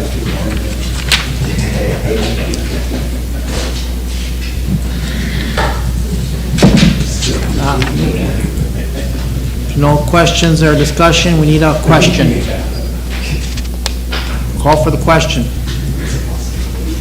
Stan, all in favor? 1, 2, 3, 4, 5, 6, 7, 8, 9, 10, 11, 12, 13, 14. Opposed? 0. Not voting? 0. Motion carried. So next one is SWA, nothing there. Social services. Emily, you have social services? No, but TLE had some, I wasn't sure if that was on the agenda. I have one they sent over, and I don't know if they made a copy for everybody, but. I have lots, I have like 4 right here. Okay, all right, let's bring that on. Good. Here's the first one. Yeah, this is the first one. He's still bringing it on.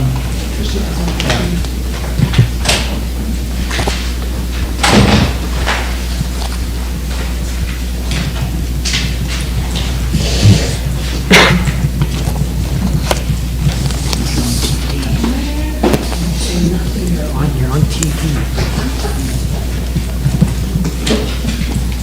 Would it be emergency legislation?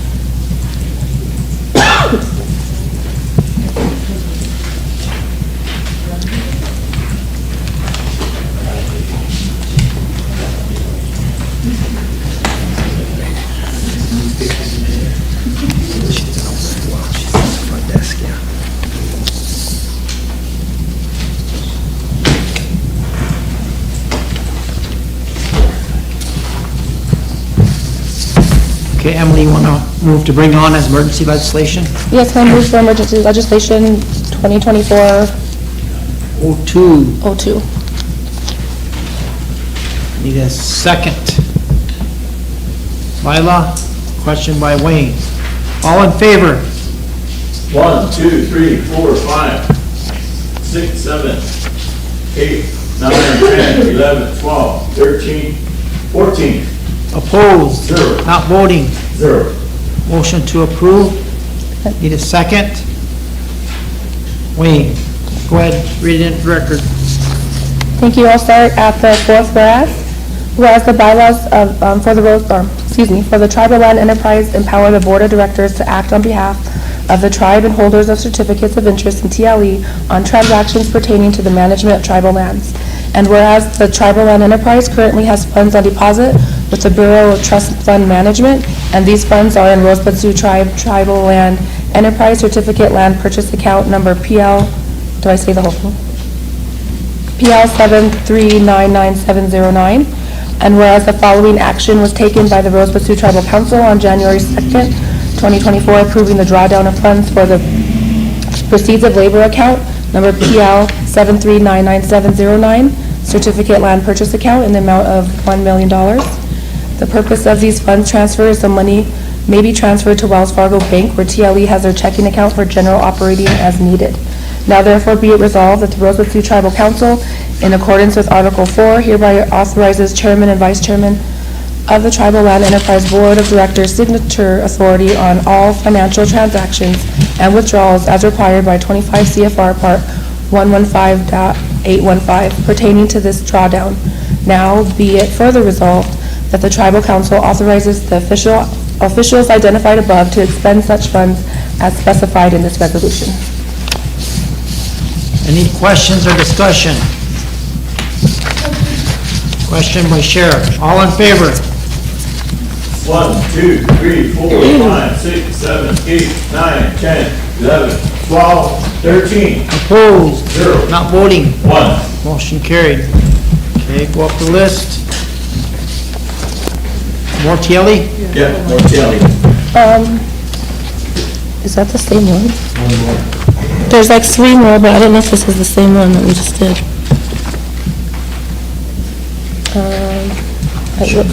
It looks different.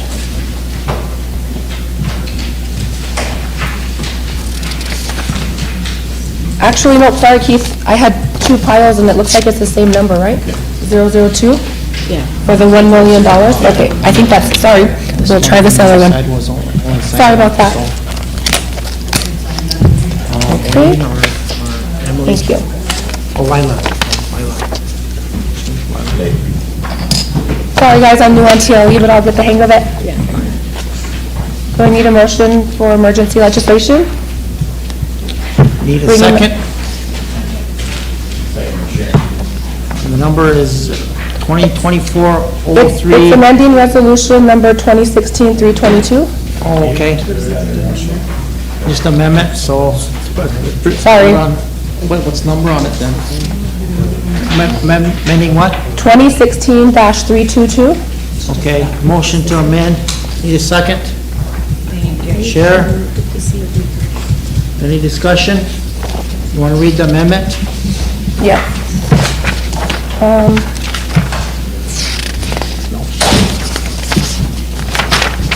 So this one, hold on, I'll find where it's pertaining to. I'll just start at the top of the second page. Okay. Whereas 25 CFR Section 151.10 states, quote, "The Secretary will consider the following criteria in evaluating requests for the acquisition of land in trust status when the land is located within or contiguous to an Indian reservation and the acquisition is not mandated." And whereas 25 CFR Section 151.11 states, quote, "The Secretary shall consider the following requirements in evaluating tribal requests for the acquisition of land in trust status when the land is located outside of and non-contiguous to the tribe's reservation and the acquisition is not mandated." And whereas trust acquisitions for the Rosebud Sioux tribe under the Act of December 11th, 1963, Public Law Number 88-196, 77 Statute 349, as amended in 1969 by Public Law 91-115, 83 Statute 190 and 191, which is also known as Isolated Tracts Act, are mandated within the meaning of 25 CFR, Section 151.10 and 151.11. See Todd County versus Aberdeen Area Director, BIA. And whereas as mandated acquisition, the Rosebud Sioux Tribe's acquisition of land in the consolidation area from the proceeds of the mortgage of isolated tracts pursuant to Isolated Tracts Act is exempt from the notification requirements of the 2 state and local governments and from consideration of the criteria set out in 25 CFR Sections 151-10 and 151-11. See Todd County, South Dakota versus Aberdeen. Whereas the Tribal Land Enterprise Board of Directors reviewed this request and recommended approval of this resolution at a Board of Directors meeting held August 9, 2016, and assigned the Board of Director Resolution number 2016-015 for the record. And whereas the property has several mineral resources issues and cannot be resolved without prolonging the property going into trust status under the Isolated Tracts Act. The resolution is to be amended to include the tracts of land that include both surface and subsurface resources and surface resources only. Now, therefore, be it resolved that the Rosebud Sioux Tribal Council amends resolution to include the tracts of land that include both surface and subsurface resources and surface resources only. And be it further resolved that the Rosebud Sioux Tribal Council authorizes the tribal president or tribal vice president and tribal secretary of the Rosebud Sioux Tribe to sign fee to trust documents on behalf of the tribe. And be it further resolved that title to the following real estate acquired by the Rosebud Sioux Tribe in the consolidation area, generally referred to as the Krogman-Plooster, shall be accepted by the United States of America in trust for the Rosebud Sioux Tribe pursuant to authority of the Isolated Tracts Act. Do I need to read that No, first? just go down to the be it further resolved. Be it further resolved that the superintendent of the Bureau of Indian Affairs, Rosebud Agency, takes immediate action to have the United States of America take the above described property into trust for the Rosebud Sioux Tribe as mandated by the Isolated Tracts Act. Okay, any questions or discussion? Need a question? Lila, all in favor? 1, 2, 3, 4, 5, 6, 7, 8, 9, 10, 11, 12. Opposed? 0. Not voting? 2. Motion carried. I think this is a different one. Thank you.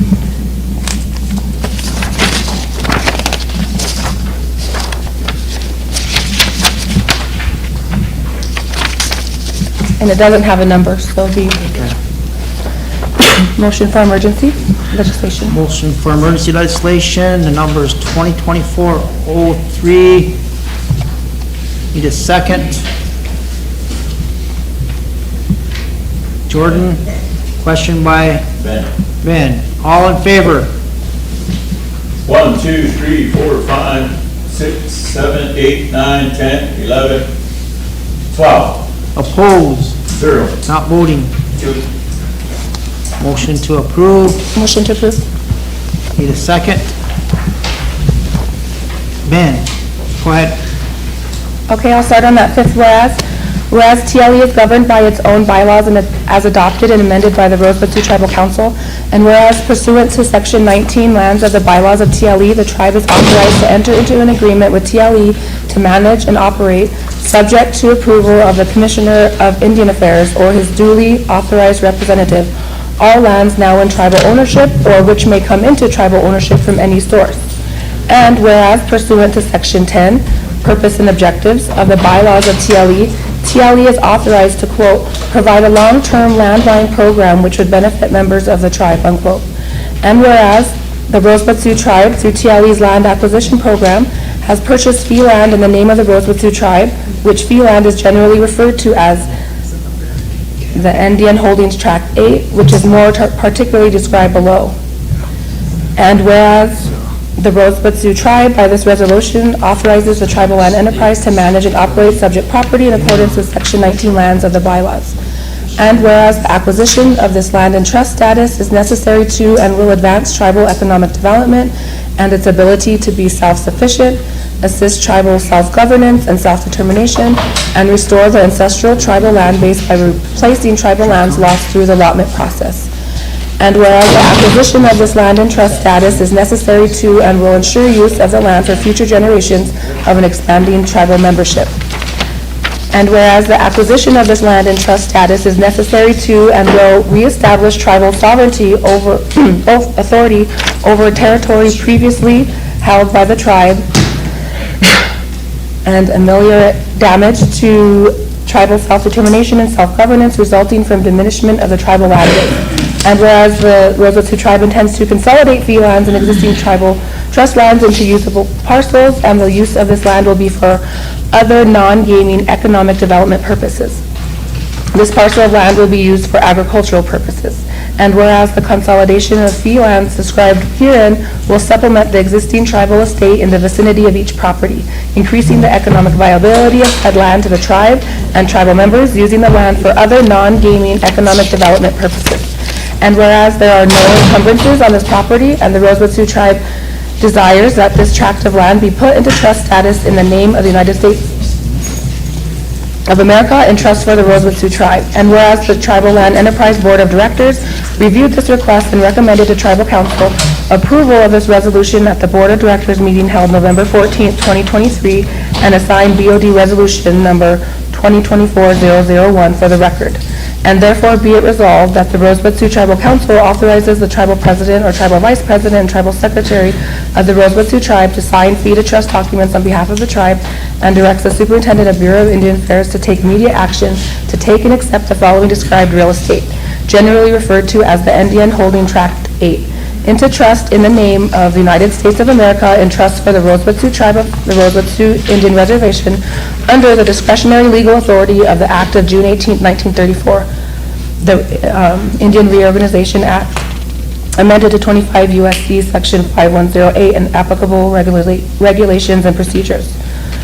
Lots 1 and 2, east half, north half, or east half of the northwest quarter of Section 18, Township 97 North, Range 75 West of the 5th Prime Meridian, Tripp County, South Dakota, containing 157.46 acres, more or less. The subject property includes both surface and subsurface interests, and be it further resolved that the Superintendent, Bureau of Indian Affairs, Rosebud Agency, shall keep the Tribal Land Enterprise Board of Directors informed as to the progress of the deed of trust transaction.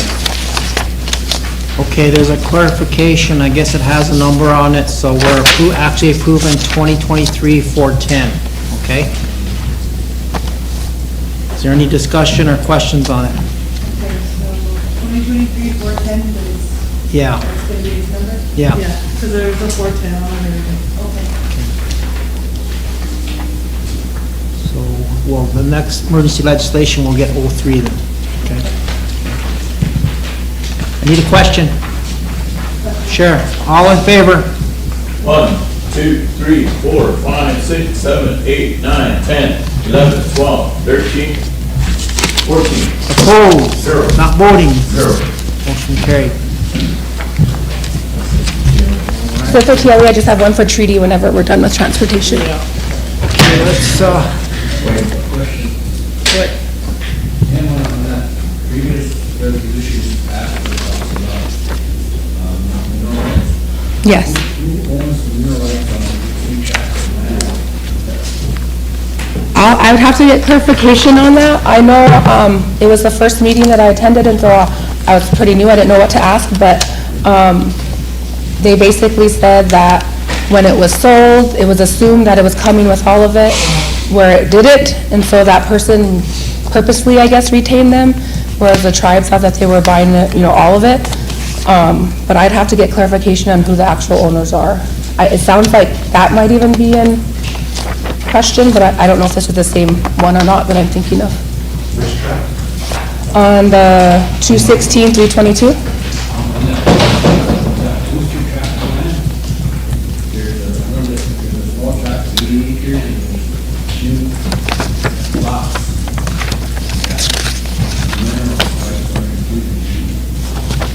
Yep, and that was in one of those whereases, and that's what was brought up was, do you want to go forward with only moving the ones that have both surface and mineral, or doing it both? And the way that was written was both. And so,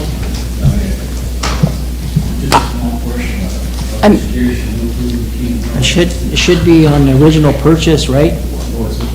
Yeah. and I can find out, because I questioned it at the TLE meeting, was what, is that typical process of, not being able to purchase both? And they said that's what the holdup has been. Okay. Any more discussion? Oh, we already passed it, didn't we? Okay. Well, let's go up to, what's next on our list here? Social Services, Personnel, Committee. Transportation? For Personnel. Oh, we already went through that one. Okay, there's a couple personnel resolutions in your folder.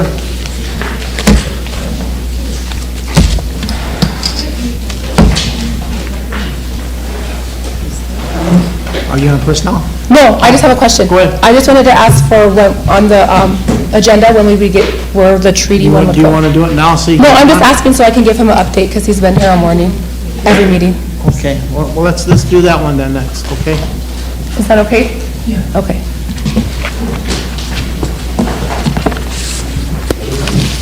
Treaty These are from the Treaty Council. He's been trying to come for the last 3 meetings, and we haven't been meeting. Thank you. 3 minutes. So, Mr. Littlefunder's asking if he can have 3 minutes to address council while we're discussing. Yep, 3 minutes. Okay, Go ahead. thank you, council. My name is Philip Littlefunder Senior, and I've been on a spiritual journey for the past 31 years. So to remember my ancestors, not to compare myself or ourselves with other tribes, but you know, we remember our ancestors from long ago. And this concerns Blue Water Creek Massacre, 1855, September 3rd.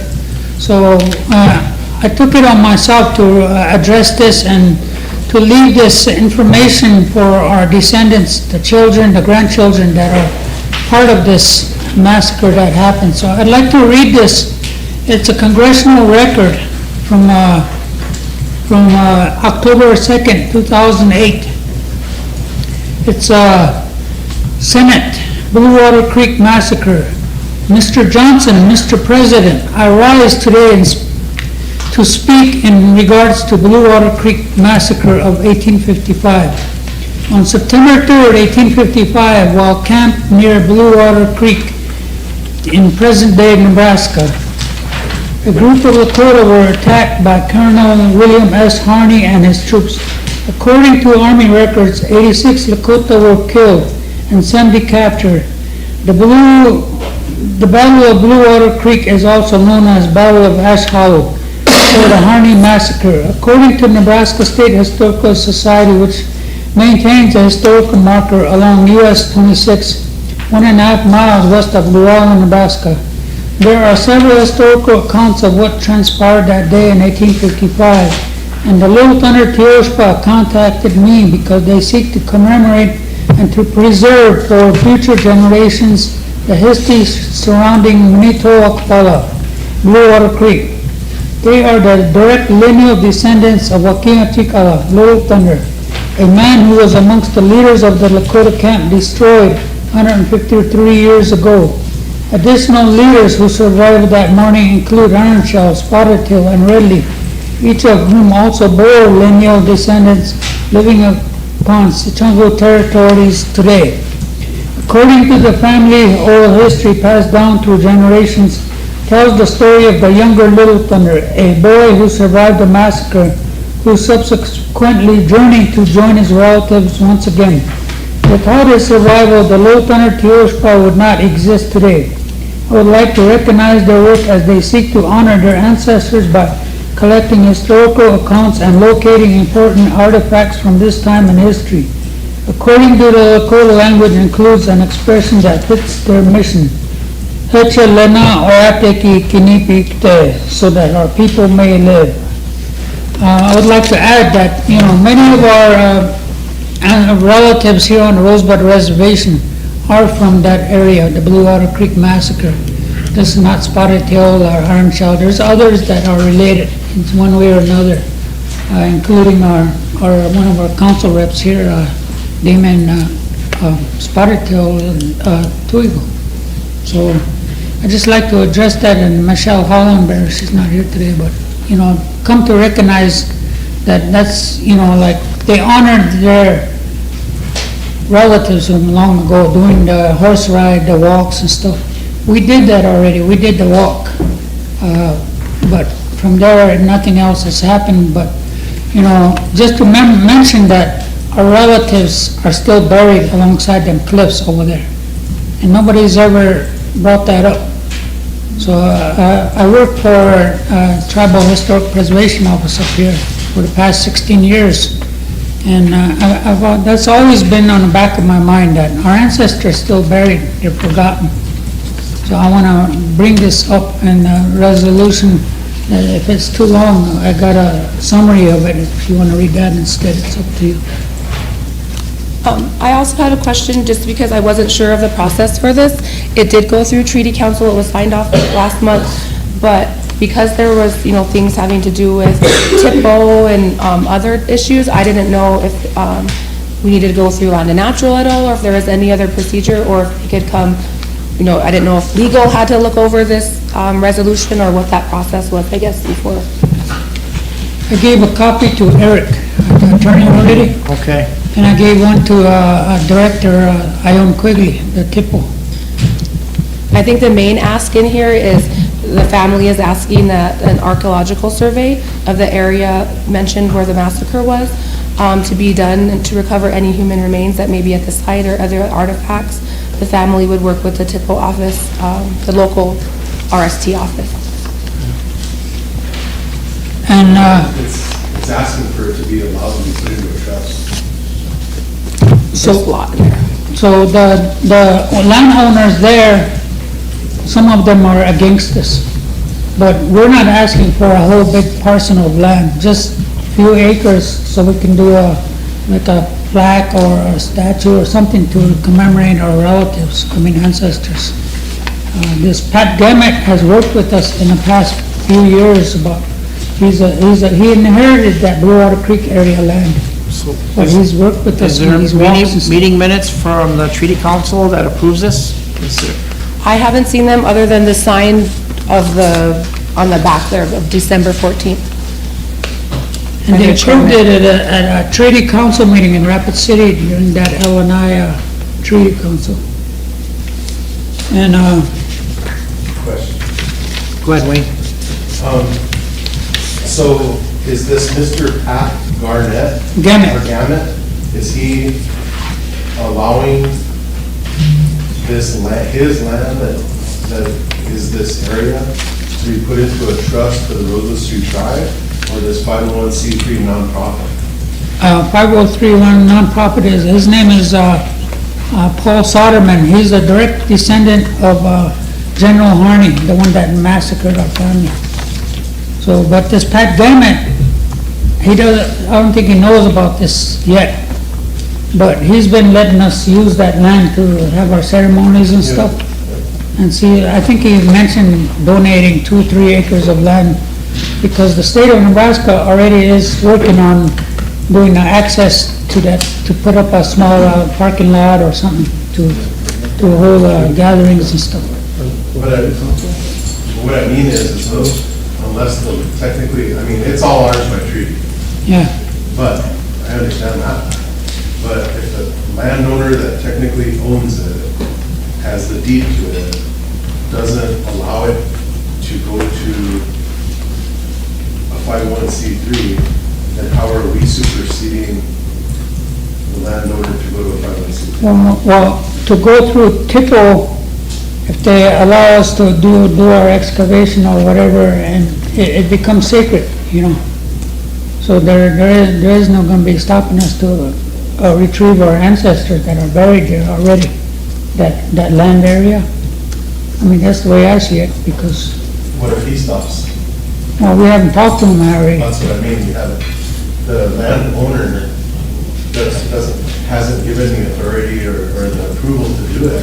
So if we do it, and then say we go down there and do something, he actually can there sue us for doing that. And then we could sever a relationship where he's actually allowing everybody to go down there and do ceremony. He could literally become a wild card and say, no, you guys don't want to come down here anymore. Nobody. You see what I mean? And Yeah. You could possibly sell it.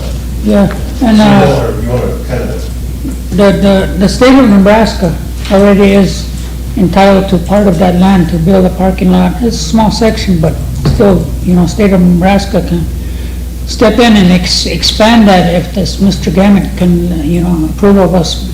He's already been working with us. He does walks. we could take over management of the state land. Yeah. You see what I mean? But the private landowner, if he's not involved, we can't really do it. Can I ask a question? Maybe to Wayne or to the full council, but because we're short on time and we need to get it through a lot today, it doesn't sound like we are prepared to have it go fully in front of council, but could we provide him with any recommendations as far as next steps to get anything moved further? Yeah, Jordan, go ahead. I just have a suggestion, or maybe, I know that you had already said you went through Eric, but did he get his opinion yet? No. I feel like maybe that's the process too, is that we need to get his opinion, so then we can move forward to figure out how to, do this the correct way. But I also feel like in the long run, we might have some more people come forward, like the Little Thunder family, and then that way at least we're prepared. And we'll know how the proper steps to do it, so I guess maybe we need to have him meet with Eric. Well, I was, suggestion too, our treaty council here hasn't went through them, right? Well, yeah, I'm on the treaty council also. so. with Phil Twigo. Yeah. And they approved it over at the meeting in Rapid City. We have, what's his name, signature on here. Claude. What's his name? Claude. Yeah, Claude Twigo, the director or the chairman.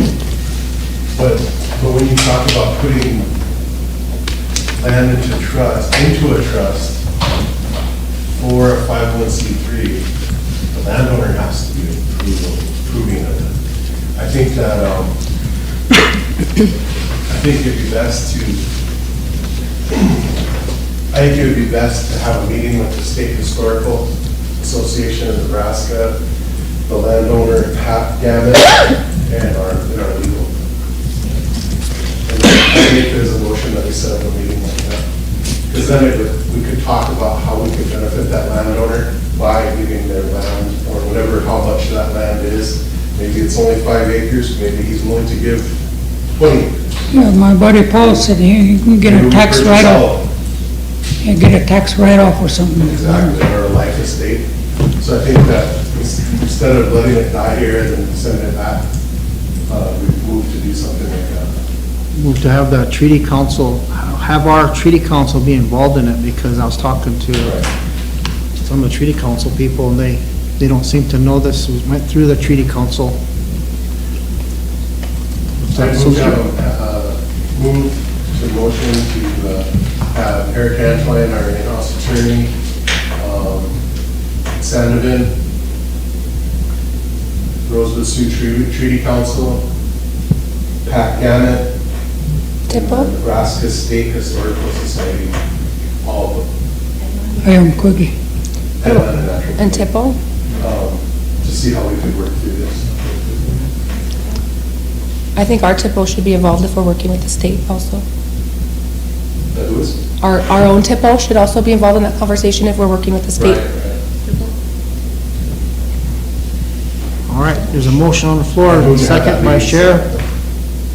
And who will set that up? Sorry, I missed it. Nobody seconded it. Oh, but who was gonna set it up? Chair did. Who's gonna set it up, she said. I have to be our legal. Okay. Well, I'll get with them as soon as we. Well, I want to thank the council for hearing me out, and it goes down on record, you know, if I'm not around next week or next month or next year, you know, I want my descendants to know that I remember them here today on council. We have a second. Is there any more discussion?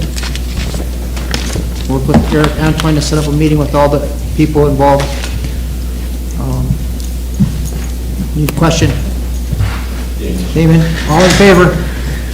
1, 2, 3, 4, 5, 6, 7, 8, 9, 10, 11, 12, 13. Opposed? 0. Not voting? 1. Motion carried. Sure, go ahead. I'm glad that he came and brought up the Blue Water Creek Massacre.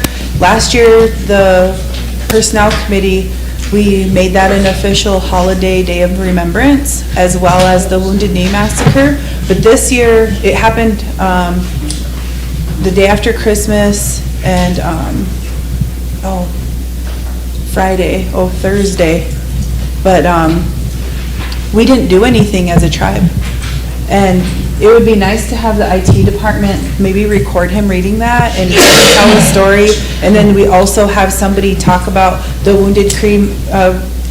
Wounded Knee Massacre, sorry, trying to combine those names. And also put education out on the radio and on the television during those days, because it's nice to have a holiday, but I feel like we shouldn't just, have a day off because our people died. So we need to take that into consideration and maybe even offer like a prayer or something.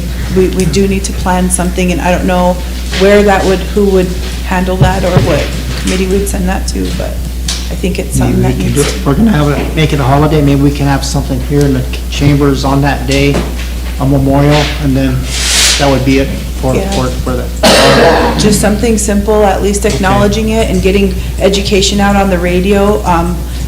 Some of my family that are in their teens didn't even know those stories.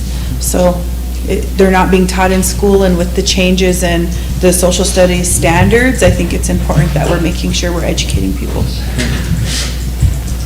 Okay, let's go up the list again here. We got Personnel Committee. Lila? Got a lot of personal stuff? Oh. We have three here.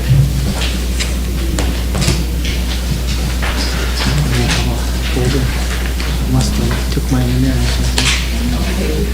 I'll start on the one here that's 369.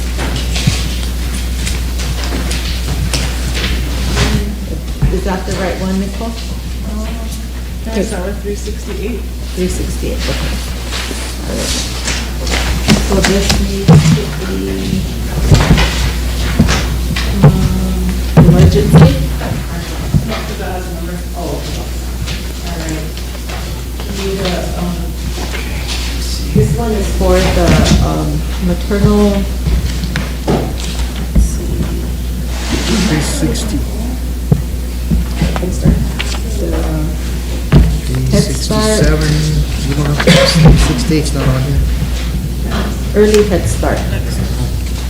Looks like their maternity and breastfeeding leave. Their maternity breastfeeding policy needs to be. Okay, there needs to be a motion to approve 2023-368. Motion to approve. Second. Need a second. Emily? Yeah. Go ahead. Okay, I'll start at third whereas. The Rosebud Sioux Tribe is the grantee of the Sichango Lakota Oyate Head Start, Early Head Start. And whereas the Sichango Lakota Oyate Head Start, Early Head Start requests approval of amendments in SLO, what is that? Sichango Lakota Oyate. Oh, Sichango Lakota Oyate Head Start, Early Head Start program, policies and procedures adopted in 1991. All amendments require the Policy Council and Tribal Council approval. And whereas the amendments include maternity leave will be granted up to 6 weeks with pay after the baby is born. Temporary employees are not eligible. The employee's position may be filled on a temporary basis during the absence, same as the RST policy. Second one, the breastfeeding policy. Our program supports mothers in their decision to continue breastfeeding during work hours and to encourage working mothers to avoid premature weaning. Formula-fed infants are not included in this policy. A breastfeeding mother may bring her infant to work up to the age of 6 months. A satisfactory schedule for breastfeeding or pumping must be worked out with the employee's immediate supervisor. If the mother brings the infant to work, arrangements can be made for a place away from the work site to breastfeed, and if the mother does not wish to bring her baby to work, an equivalent time will be provided for the nursing mother to nurse or pump during working hours. Third one is the Head Start classroom staff sick leave policy allocated for the school year will be increased from 60 to 100 hours. And personal leave will be increased from 80 to 100 hours per school year. Head Start classroom staff are employed from August to June each year. The next one is Early Head Start classroom staff sick leave allocated for the school year will be increased from 80 to 120 hours. The personal leave will be increased from 80 to 120 hours per school year. Early Head Start classroom staff are employed year-round. Whereas the Head Start Policy Council approved all amendments on September 14, 2023, and whereas the RST Personnel Committee approved all amendments on Wednesday, October 4, 2023, at a duly called meeting with the quorum present and has been recommended for approval to the RST Tribal Council. And therefore be it resolved, the Rosebud Sioux Tribal Council fully supports and approves of the Sichango Lakota Oyate Head Start, Early Head Start program, personnel policies and procedures amendments as stated for Head Start and Early Head Start classroom staff. Question by Sharon. All in favor? 1, 2, 3, 4, 5, 6, 7, 8, 9, 10, 11, 12, 13. Opposed? 0. Not voting? 0. Motion carried. All right, motion to approve, 2023-369, emergency legislation. No, it goes on. Oh, it's not. Oh, okay. Is that 369? Yeah. Motion to approve 369, second by Sheriff. Go ahead. Okay, I'll start in the third whereas. The Rosebud Sioux Tribe is the grantee of the Sichango Lakota Oyate Head Start program. And whereas the Sichango Lakota Oyate Head Start, Early Head Start program is requesting approval for an Early Head Start supplement application amount of $51,825. And whereas the Office of Head Start Grant Specialist stated the Sichango Lakota Oyate Head Start, Early Head Start program fiscal year 23 funding guidance letter issued on October 3rd, 2022 did not include the FY 2022 Early Head Start COLA QI amount of $51,825 in the overall funding amount. The funding guidance letter stated $1,834,419 as Early Head Start program operations funding instead of $1,886,244. The Sichango Lakota Oyate Head Start Early Head Start program applied for the amount in the funding guidance letter, which was awarded. The balance remaining to collect is $51,825. A supplement application is required to complete and upload on the Head Start enterprise system, and whereas the supplemental of $51,828 will fund an Early Head Start education specialist position. Whereas the RST Personnel Committee approved all amendments on Wednesday, October 4th, 2023 at a duly called meeting with quorum present and has been recommended for approval to the RST Tribal Council. And therefore be it resolved that the Rosebud Sioux Tribal Council approve the Sichango Lakota Oyate Head Start Early Head Start supplemental application for $51,825 to fund an Early Head Start education specialist. Okay, is there any discussion or questions? If not, we need a question. Emily? All in favor? 1, 2, 3, 4, 5, 6, 7, 8, 9, 10, 11, 12, 13. Opposed? 0. Not voting? 0. Motion carried. Okay. This one last needs a number, right? Motion to approve 2023-289.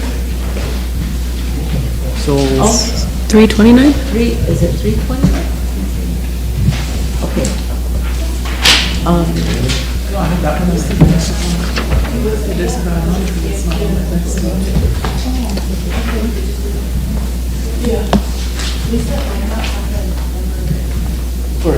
Because it was originally Oh, worded. there's just those two. Yeah, it's just those. Okay, all right, well, I'm done. Thank you. this other one's a policy procedure from, is it Head Start or is it? Oh, Supplemental application? yeah.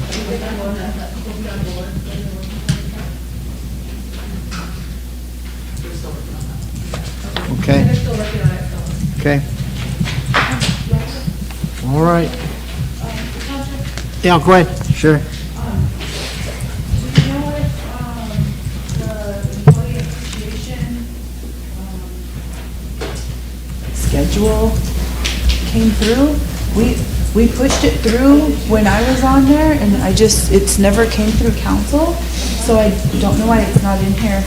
We created a whole schedule of like, if you're here for 5 years, 10 years, and then we hosted our first one last year, but there was just some work there. Maybe I'll just come to the committee. Okay, we did pass it in committee, so Nicole, can you look for that as well? Okay. Linda should know, she was our secretary. Thank you. We have, Just don't want that to be- natural, so we have 8 resolutions. Wayne, are you ready? Yeah. Okay. Move to bring on 286. Move 2023-286. Second.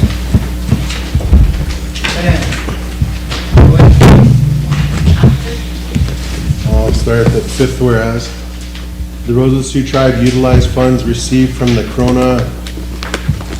Coronavirus Aid, Relief, and Economic Security Act, CARES Act, to construct a structure in the Spring Creek community. And whereas under regulations governing the use of assets purchased by CARES Act funds, and the Rosebud Sioux Tribe can determine how the assets will be utilized following the expiration of the date provided by the CARES Act regulations.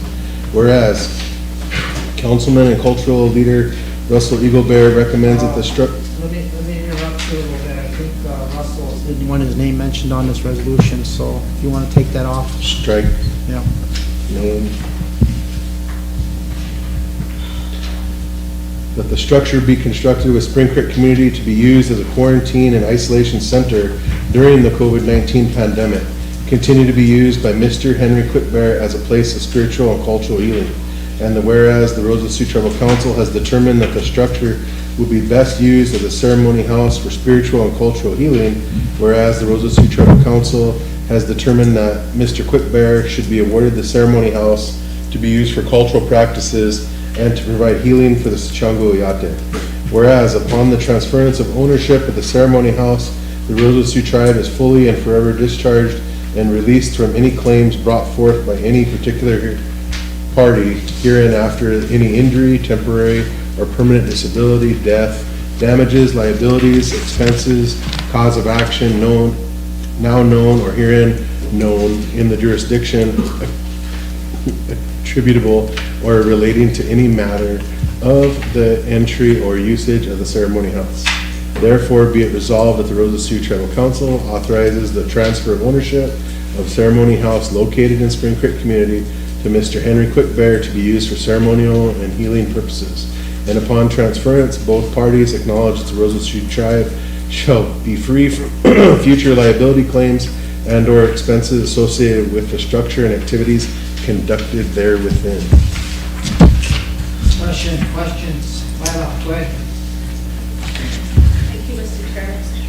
I'm asking for this to be tabled due to, we have some minutes that were produced by our community regarding the ceremony house. And we addressed this in a community meeting in November. And I was asked to ask for, we had Pam there, we had Henry there in the community meeting, and we kind of addressed this whole issue. And what came out of it was that, I mean, it didn't turn out very well, a lot of emotions and stuff. So what the community wants, and those minutes are in July, so I need to get those, is that the community wants the ceremony house returned back to the community for community use. And we had brought it up, and Henry came and he was there with the person who wrote the draft. And then we had a discussion about it. It didn't turn out very well, but we tried to address it in the best way possible. And what was asked for by those parties was a meeting with Mr. White, the chairman, and the tribal chairman, and then myself and the community chairman, because we need some clarity here. It's not, right now, the way it sits, and for me, the way I look at it is that it is tribal property at the moment. And I know this was coming before I got on the floor, got on council, and we really need to talk about this and resolve it in the best way possible so we can bring all the parties together and deal with it in the best way possible. And that's what the community wants. and they want it back. If it's the communities, and the argument for that is that it's based on the community's name and numbers. So that's one situation. And then on this side, it was a proposal written to the ARPA committee at that time, and they said it was open to everybody. So the person that wrote the proposal came, and I myself, I mean, I wasn't here during the time this happened, and I'm trying to deal with it in the best way possible during the COVID time. And I'm asking for it to be tabled on those grounds of we need more clarity. And to get the people together we need a meeting on this. Because the way it sounds, it's all hearsay. I haven't seen the documents myself. I haven't, read about it. Everyone is claiming ownership here and there. I want to get it done and talk about it, bring it here, because in reality, the decision, I believe, lies here.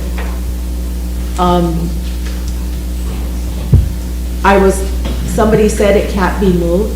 I mean, we can move this tribal building if we have to, there's always something, but I want to see the facts. I want to see what we can and can't do. This was very controversial, and I'm still having to deal with it. But we can deal with it in a good way. The intent and the purpose of what this ceremonial house was to be for. So it'd be good to hear from. Did the community motion to take it? Yeah. Oh, yeah? Yeah, it's in the July minute. Move the table up.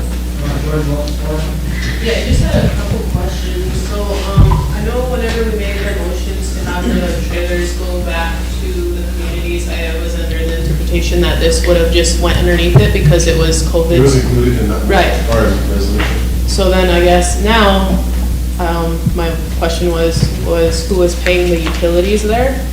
And then follow up with yours with, because of where it's placed, is that gonna be an issue? Like, are we gonna be able to move it? I mean, I get what you're saying, but, with it being on somebody's lot, I guess, Wow. And then another thing I was kind of like, I'm kind of like hesitant to talk about it because it's our ways and our culture. And I also feel strongly that, there's other spiritual leaders that felt like it was unfair because this one person got a ceremony house, and yet our other spiritual leaders have a hard time finding a place to have ceremonies. So, and I'm saying that with the utmost respect. I know we're on air, but I'm just trying to tread lightly and kind of hear all the concerns from everybody. And I guess I feel bad for the whole situation, but I think in the long run, we're gonna have to figure out how to accommodate all of our spiritual leaders in that aspect, and not just the ones who can write a proposal to ARPA, because not all of them have that capability either. And what came out of that too, because we tried, our community tried, we got the parties together. It didn't turn out well. This brings a lot of emotion. Sensitive subject, and it probably, I mean, here I am, here we are. We can't go back and reverse nothing. It's gotta be dealt with. And everyone has a hand in it, in how it happened. And I wanna know the story. I wanna know, everyone has something to say. But in reality, this is tribal property at the moment. It was built with tribal funds. And it's on a lot, but also the lot, is it a TLE lot? Is it a TLE home assignment? All of this. So before this even happened, all of that should have took place. And that's what I'm trying to get at is we want to follow policy and process. That was not done. So here we are. and it's unfair to the parties involved, especially for what it's being used for. That puts all of us in a really awkward position.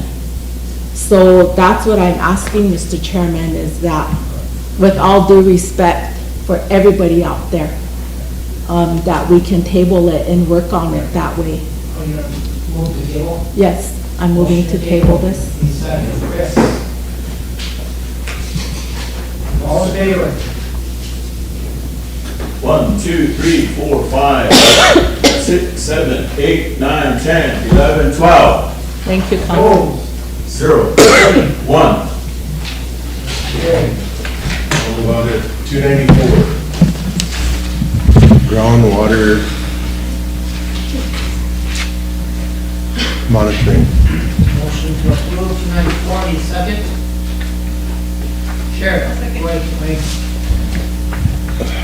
Third whereas, BIA has provided $87,416 for groundwater monitoring, $46,300 for stream flow gauging, and $75,166 for groundwater database update as per the letter dated June 27, 2023. Whereas the scope of work based on the funding have been developed in conjunction with the USGS and they are attached, and whereas RST Land and Natural Resources Committee has reviewed and funding amounts, the scope of work, and they recommended approval to the Tribal Council. Now therefore be it resolved, the Tribal Council approve the committee's recommendation and direct the Tribal President to sign the contracts with BIA and direct the RST Water Resources Program for implementation. Any discussion? Emily, go ahead.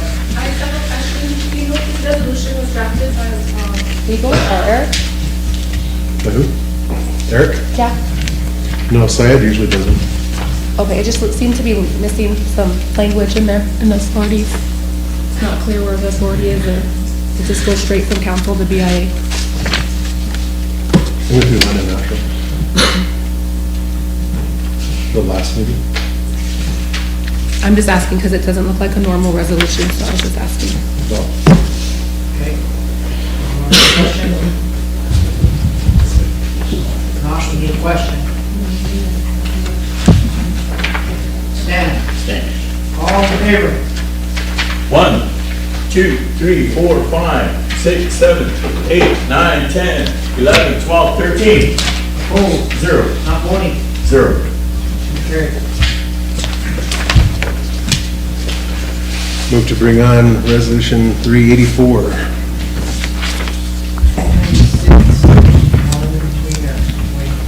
Huh? 296 in there. Oh, it's on, there's another one in there? What's that?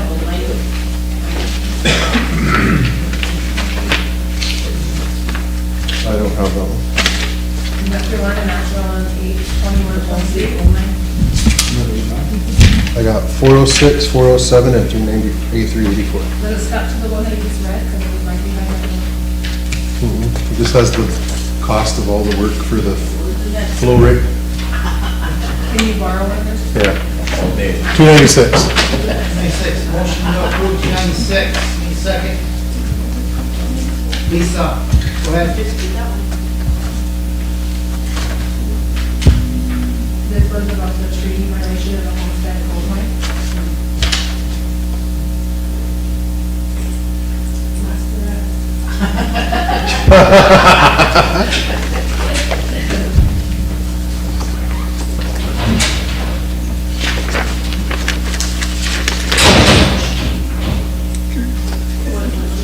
So what is it asking for?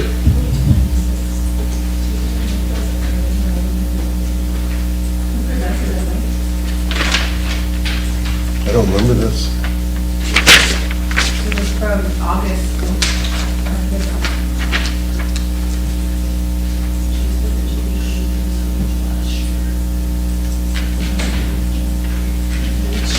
I'll move to table. Motion to table 296, second by Sheriff. All in favor? 1, 2, 3, 4, 5, 6, 7, 8, 9, 10, 11, 12. Opposed? 0. Not voting? 1. Sheriff, go ahead. Bring on 384. Motion approved 384. Second by Sheriff.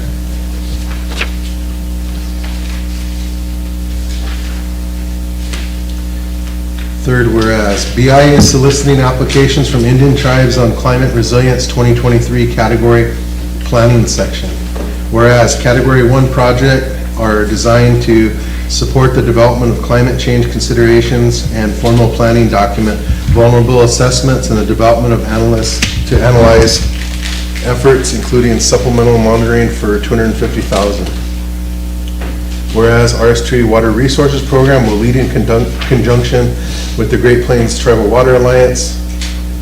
They have developed a proposal along with a budget, see copy, for submission to BIA. Whereas the RST Land and Natural Committee has reviewed the proposal and budgets and are recommending approval for the Rosebud Sioux Tribal Council. Now therefore be it resolved that the Rosebud Sioux Tribal Council approve the committee recommendation and directs the tribal president to sign the application for Climate Resilience 23 Category 1 Planning Section and submit for BIA for approval and funding. And the council also directs the RST Water Resources Program for implementation of the project in conjunction with the Great Plains Tribal Water Alliance. Questions, discussion?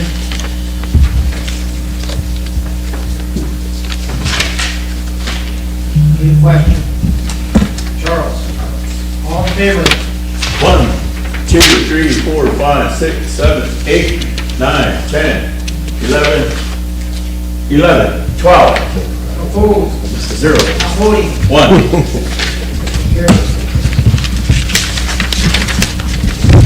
All right, 406. I'll bring on. Motion to approve 2024-406. Yep. I'll ask 2023, President. Yep, 2023, 406. Need a second? Ben, go ahead. The Rosebud Sioux, fourth whereas the fourth Rosebud Sioux Tribe Forestry Office is nearing the completion of the building and now must develop the infrastructure for the building.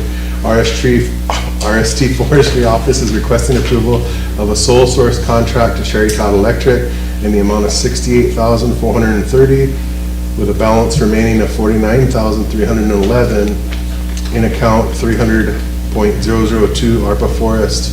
The sole source contract is a necessity to help create a 3-phase electrical service development and deliver to the sawmill in Two Strike. Whereas due to late availability of information, the RST Forestry Department was unable to obtain Rosebud Sioux Tribe's Budget and Finance Committee recommendation approval to approve the sole source contract. Therefore, it be resolved the Rosebud Sioux Tribal Council approves the sole source contract to Cherry Todd in the amount of $68,430 for a 3-phase electrical power mill in the Two Strike community and directs the tribal president and designee to sign all documents to ensure completion of the sole source contract to Cherry Todd. Any discussion? Question by Sheriff. All in favor? 1, 2, 3, 4, 5, 6, 7, 8, 9, 10, 11, 12. Oh, 0. not voting. 1. Motion carried. Move to bring on 2023-407. 408. Oh, 407. 407. That's the next one. The second. Sheriff, go ahead. Fourth, whereas the Rosebud Sioux Tribal Forestry Office is nearing completion of the building and is in need to develop the infrastructure to the building of the Forestry Office, requesting approval for sole source to NCC and LCC Valentine, Nebraska in the amount of $24,500 to provide and install 2 garage doors to enclose the sawmill building to protect the new sawmill. Whereas NCC and SLLC have been involved in assisting in the design of the building along with providing a warranty on labor and install. Whereas due to late availability of information, RST Forestry Department was committee recommends the approval to approve a sole source contract to NCC and S LLC in the amount of $24,500. Therefore, be it resolved that the Rosebud Sioux Tribal Council approves the sole source contract NCC and S to provide and install 2 garage doors to the sawmill and 2 strike, and directs the president or his designee to sign all needed documents. Discussion. Any question? Myla, all in favor?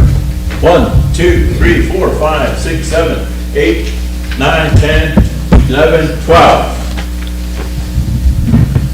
Move to bring on 0. Not voting. 1. Motion carried.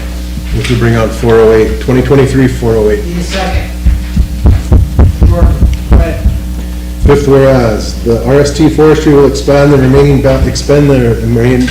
balance of $24,811.02 in account and utilize $1,428.14 from contractual line item to Timber Harvest Initiative to cover the cost of the sole source contract to Antelope Creek Contracting. Whereas due to late Budget and Finance Committee recommends approval to approve the sole source contract to Antelope Creek Consulting. Therefore be it resolved, the Rosebud Sioux Tribal Council approves the sole source contract to Antelope Creek Contracting to install water and sewer at the sawmill building in 2 strike, and directs the tribal president or his designee to sign all documents for the completion of the sole source contract. Discussion. Any question? Sure. All in favor?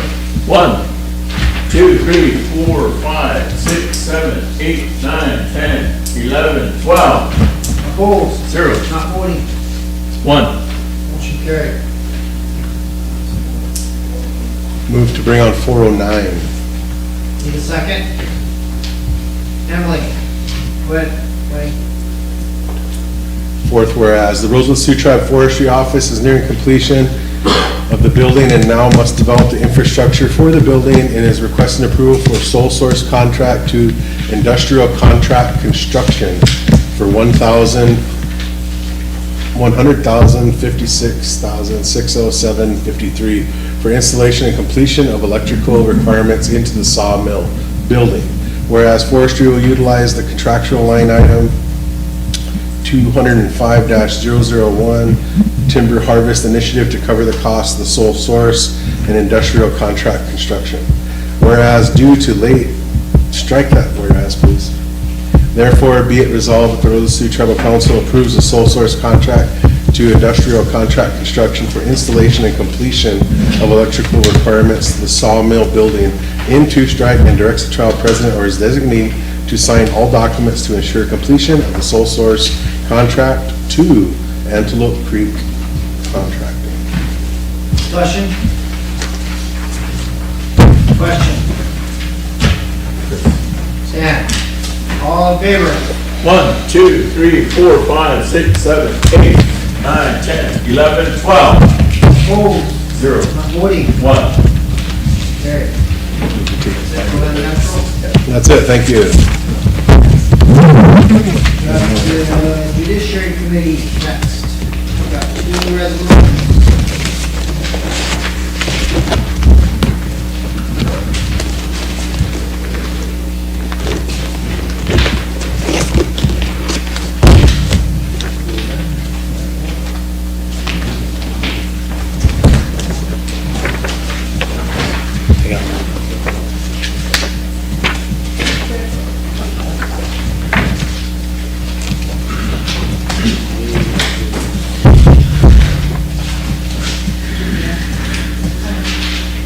Who's on the Judiciary Committee? Will Chair? Yeah, sure. Oh, Ben. Okay, Ben, I only have one, so just, yeah, Just both 2. of them. Is that one at the bottom there? Is that the one that's the back? Okay. All right. Motion to approve 2023-361. Okay. Motion, yeah. Second. Chair? Go ahead, Ben. Fourth whereas, Rosebud Sioux Tribe Court, through the Rosebud Sioux Tribe Constitution, also provides the appellate court for defendants and other tribal members for seeking another option in criminal or civil decisions in the RST courts, and Whereas the RST Court approved contract to provide judge, associate judge, magistrates, associate magistrates, and 6 appellate justices to decide the merits of cases that come before them, who are paid in accordance with duly executed contracts by local Sioux Tribe Council. Now therefore be resolved, the local Sioux Tribe Council hereby provides the request of the local Sioux Tribe courts for approval of the provided contracts for the associate judge and Marie Michaels for a 4-year period. And be it finally resolved, the local Sioux Tribe Council hereby authorizes the federal president or his designee to sign the potential documents thereof. Any questions or discussion? Not needed question. Charles, all in favor? All in favor? 1, 2, 3, 4, 5, 6, 7, 8, 9, 10, 11, 12, 13. Opposed? 0. Not voting? 0. Carried. Chairman, I just have a question. Go ahead, Emily.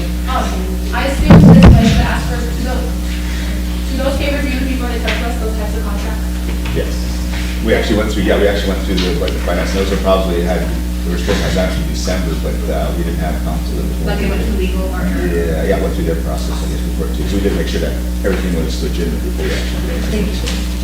Okay, motion to approve 362? Yep. Any second? Jordan? I had a question about.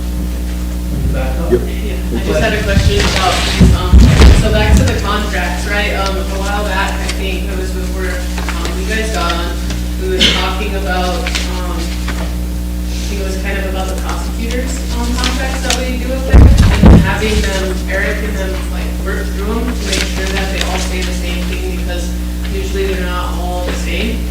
And then, like, the mileage and things like that, but I don't know if that's ever gotten, looked at. I know that was a while ago. It was kind of just a follow-up question. I think it's a standard contract, but there's some of them that ask for something different, like leave and that kind of stuff, vacation time. Yeah, I think we were trying to go forward to make sure that like have different levels of them, and then that way then they're all kind of concise rather than one person says something totally different than the next person. So I just don't know if that happens. Then are they pretty much the same when you guys review them? As far as we know, yeah, it was really not a process. Nobody actually stood up and said anything about it, so we figured it was It going to. seemed like it was all the same language, both of them. That's what it seemed like, yeah. Yeah, my part. Thank you. Okay, need a second. Lisa, go ahead. Right, whereas RST courts through the contract provide judge, associate judge, merit judge, associate judge, and 6 appellate judges to decide the merits of cases that come before them who are paid in accordance with the duly executive contract provided by the Rosebud Sioux Tribe Council. And whereas Rosebud Sioux Tribe was awarded a 5-year grant from the United States Department of Justice to implement and operate a drug court. And whereas the drug court grant program includes funding for a part-time drug court judge. Now therefore resolved, the Rosebud Sioux Tribe Council hereby approves the request of the Rosebud Sioux Tribe Court for approval of the provided contract for Associate Judge Andrew Michael, also the file position of the part-time drug court judge from the date of passage of this resolution until September 30th, 2027. Be it finally resolved, the Rosebud Sioux Tribe Council hereby authorize the Federal President or his designee to sign all pertaining documents thereof. Any discussion? Emily? I just have a question on why the two contracts are so different, if we were asking that they be similar. And even when you look at the headings, none of the headings are the same. Some have some restrictions, some don't have restrictions. One needs to follow drug policy, another one doesn't. Those are just things that popped up on the last meeting. So I was just wondering, are they all individual? Is that what you have? Yeah.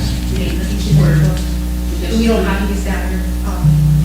I don't think they requested it yet, because we requested it, but I didn't. I think what she's looking at is a drug court too, so that is one of those policies. I mean, there's nothing on the background, there's nothing on the background, there's nothing on the oral modification, that the first one has budget number.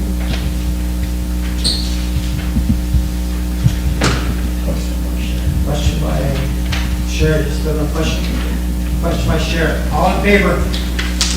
1, 2, 3, 4, 5, 6, 7, 8, 9, 10, 11, 12. Opposed? 0. Not voting. 1. Motion carried. Thank you, John. Should we do the House board and take a break? Yes. Take a break first. All right. Nope, sorry. All right, let's take 10.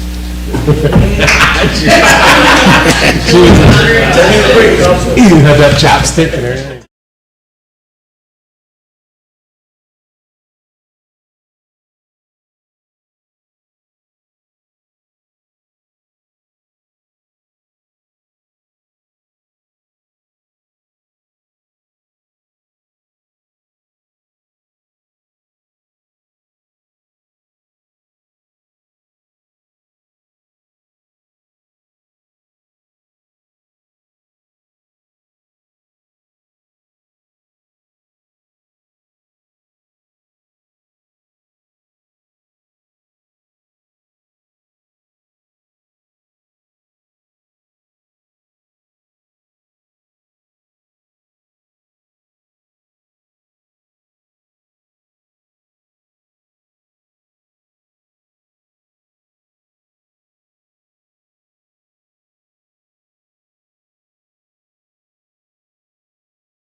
2023-411. 4-1. Motion on the floor, need a second? Wayne, go ahead.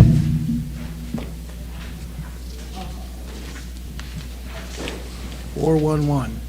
Says the fifth whereas Rosebud Sioux Tribe Alcohol Drug Treatment Program operates and complies with the policy procedures manual for the PL 94-437, PL 99-570, PL 100-690. Adolescent outpatient treatment, PL manual TPU program, Zocalo Nagio Leadership Mentoring Program, and whereas Rosebud Sioux Tribe Alcohol Drug Treatment Program therefore seeks tribal council approval of the current or revised policies and procedures manual which have been in compliance with Indian Health Service. Now therefore be it resolved, the Rosebud Sioux Tribal Council approves the RST Alcohol Drug Treatment Program Policies and Procedures Manual as presented. And Marcina did bring this to Health Board. She has attached the table of contents for each one of these policies. She did invite council to go up to her office and look at the policies in its entirety if you would like to look at the review, but she did put everything in compliance and updated with what she's supposed to have under Indian Health Service, so it's just too much to, it's like 3 big binders, so. Okay, is there any questions regarding that? Any discussion? If not, we need a question. Sheriff, all in favor? 1, 2, 3, 4, 5, 6, 7, 8, 9, 10, 11, 12. Opposed? 0. Not voting? 1. Motion carried. Motion approved 2023-412. 12, I'm looking for it here. It's at the back of that table. Need a second? Ben, go ahead. I'll start at the 6th whereas. Whereas the Rosebud Sioux Tribe Diabetes Prevention Program targets those at risk to provide diabetes-related education, including nutrition education, physical activity education, and any other diabetes-related education. And whereas pursuant to RST Resolution 2023-09, Novo Nordisk Incorporated 2-year grant award for the Traditional Cultural Healthy Living and Wellness Program includes budget dollars for glucose monitoring systems for selected participants. And whereas Abbott Laboratories Incorporated DBA Abbott Diagnostics is a medical products company known for the diagnostics and medical devices such as the Freestyle Libre 2 continuous glucose monitoring system that allows people to monitor their glucose levels. And whereas the Rosebud Sioux Tribe Diabetes Prevention Program is again requesting sole source purchase from Abbott Laboratories Incorporated DBA Abbott Diagnostic for 50 Freestyle Libre 2 reader kits, 600 Freestyle Libre 2 sensor kits, and 8 Freestyle Libre USB cable and adapters in the amount of $38,199.92 to meet program goals and objectives for 2 years. And now therefore be it resolved, the Rosebud Sioux Tribe Health Board recommends that the Rosebud Sioux Tribal Council adopt and approve the Rosebud Sioux Tribe Diabetes Prevention to sole source purchase the Freestyle Libre 2 reader, sensor, and cable kits in the amount of $38,199.92 from Abbott Laboratories Incorporated DBA Abbott Diagnostics. So these are those kits that they have attached to the back of their arm. I was just gonna ask that. So just a motion to ratify them. I'll make a motion to ratify 2023-4. All right. Well, Second. amend the motion to ratify. Second by Emily. Any discussion? Question? Sure. All in favor? 1, 2, 3, 4, 5, 6, 7, 8, 9, 10, 11, 12. Opposed? 0. Not voting? 1. Motion carried. How about this one? Motion to approve 2023-413. Need a second by Sheriff. Go ahead. We started reading it. Fifth, whereas the Rosebud Sioux Tribe Health Administration seeks to encourage age-appropriate cancer screening for cervical and breast cancer for members of the community. And whereas the Rosebud Sioux Tribe Health Administration has been awarded a grant from the Great Plains Tribal Leaders Health Board Honor Every Women program for a 1-year, $10,000 project that will provide gas grocery cards with the majority of funds as well as education for community members. And therefore be it resolved, the Rosebud Sioux Tribal Council approves the Rosebud Sioux Tribe Health Administration accept the $10,000 subaward.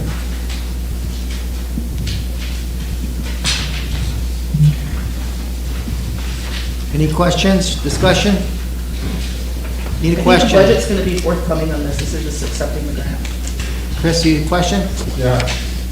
All in favor? 1, 2, 3, 4, 5, 6, 7, 8, 9, 10, 11, 12. Opposed? 0. Not voting? 1. Motion carried. Motion to approve 2023-414. Second? Need a second? Sure. Did we do a petition on this one too?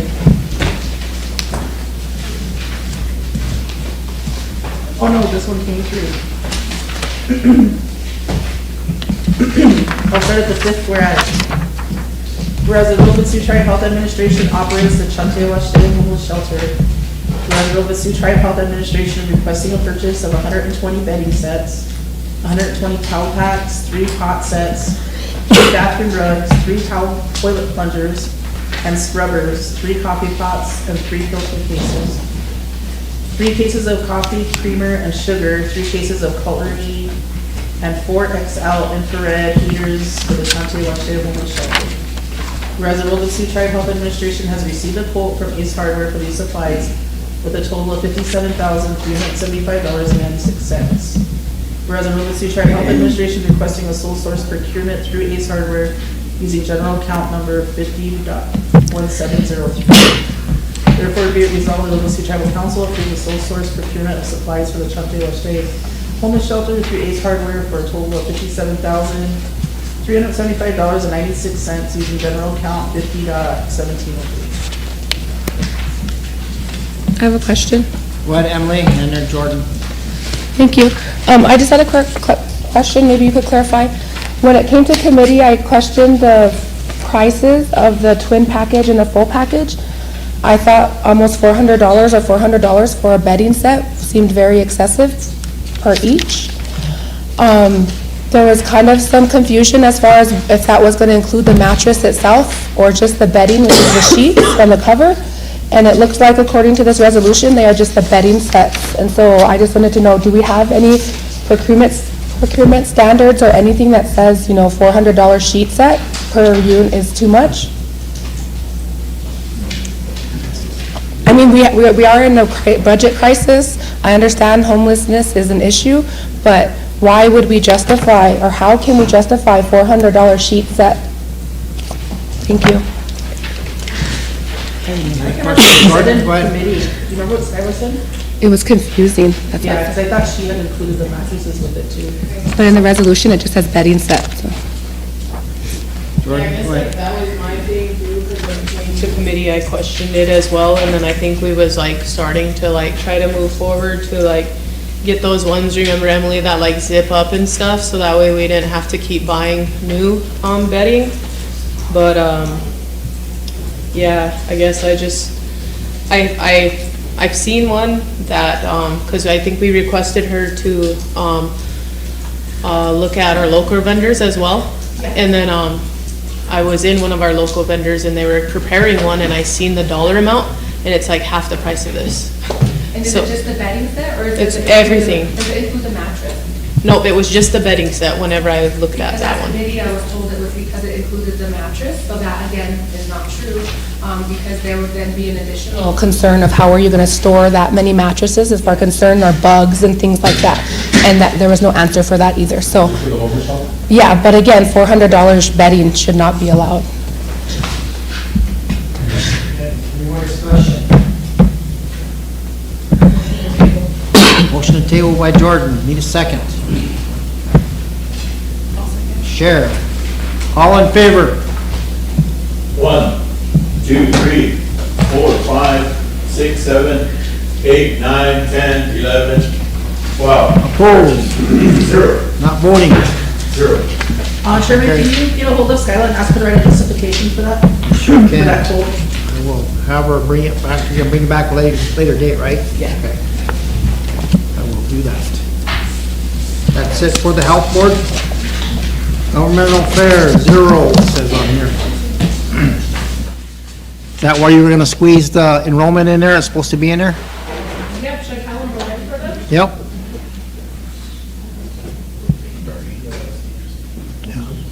Let's do the economic development. Okay. Economic development, there's one resolution while we're waiting on enrollment.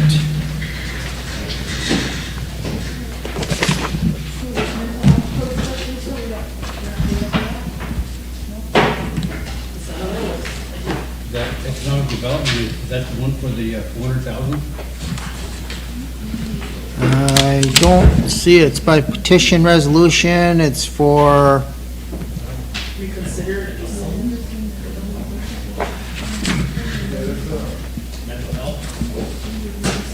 We can't do that one. can't do this one? We don't have enough for mental health. St. Francis School. Athletics. Mental health code. This one?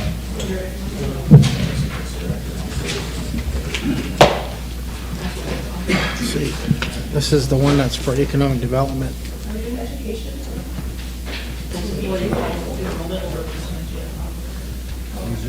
Oh, that's that athletic complex for economic development. Remember, we give it back to, We have some in education. we have to amend it because I think we give it back to the Bureau to design, right? design it, yeah.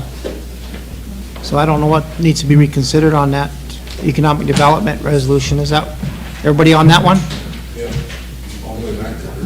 2034. We didn't do education stuff. Okay, well, Oh, okay. yeah, she wanted to do that one. Okay, who's on economic development that's gonna do the 2034, reconsider and rescind, it says on here.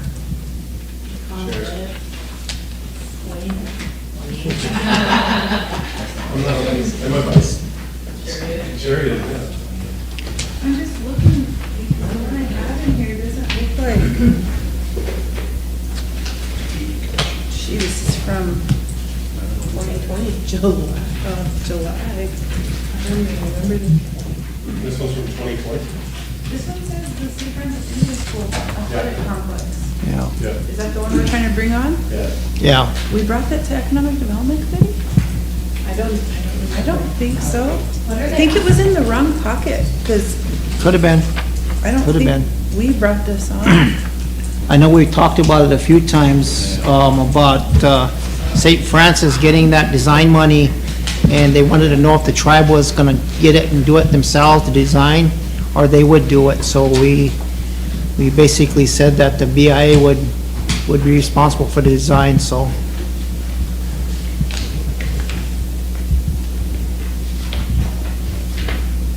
So this needs to be rescinded? This is what proves us, the council, I mean, the tribe, right? Option number 1, option number 2. Should we move to send it back to the committee? Send it to education. Yeah, that'd be okay. The motion to send back to education committee? Sure, I'll move. Okay, sure, moves, second by Bill, question by Jordan. All in favor? 1, 2, 3, 4, 5, 6, 7, 8, 9, 10, 11, 12, 13. Opposed? 0. Not voting.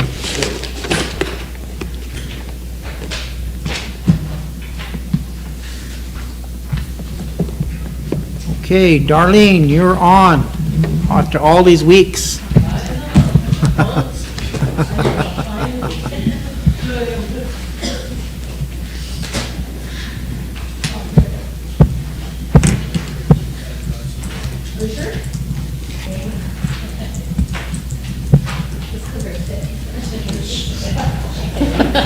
He's got those beavers on.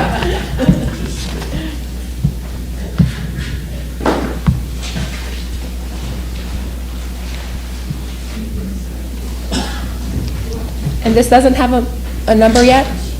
So will it be emergency then? Yeah, emergency legislation. Motion for emergency legislation. Need a second for emergency. Payment. Question by Jordan. All in favor?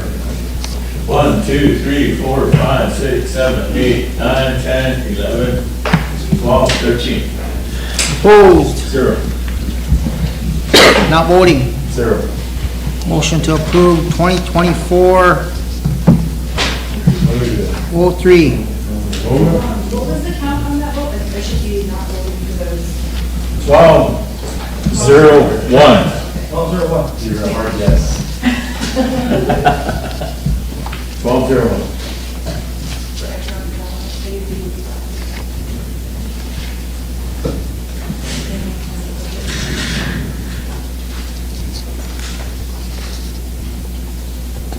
Motion to approve?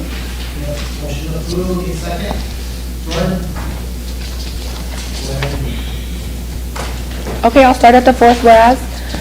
Whereas the Rosebud Sioux Tribal Council is authorized to enact resolutions of membership pursuant to the Rosebud Sioux Tribe Article 4, Section 1J, and whereas Constitutional Amendment C, effective September 20th, 2007, provides that all persons that can provide 3 generations of lineal descent born after April 1st, 1935, to a member of the Rosebud Sioux Tribe, regardless of the residence of the parent, shall be eligible for enrollment in the Rosebud Sioux Tribe. And therefore be it resolved that all pending applications for enrollment shall be subject to this resolution and Article 2 membership of the Constitution and bylaws of the Rosebud Sioux Tribe. No, we don't, yeah, we just don't say the name. Okay.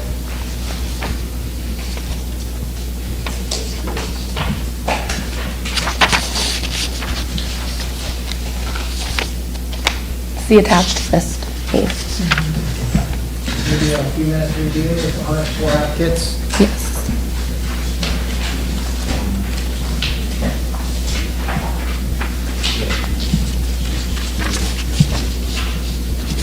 If I may, I just also want to, For the new council, Darlene pays $5 for every mistake. I just also want to say that last whereas, where it talks about the constitutional amendment, I don't believe these all reflect those. I think these are all only 25% and higher. So I'll also have questions when we're done with this.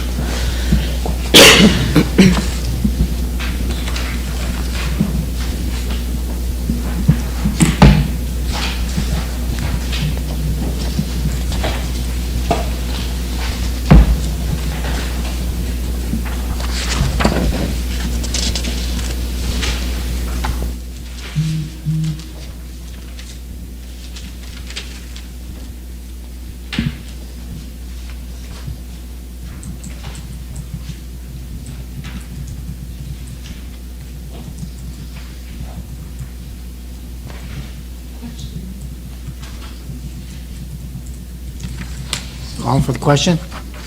Question by Lisa.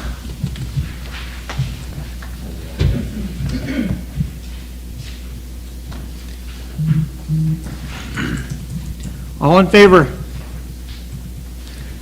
Approving on 104 applicants. 1, 2, 3, 4, 5, 6, 7, 8, 9, 10, 11, 12, 13. Opposed? 0. Not voting? 0. Motion carried. we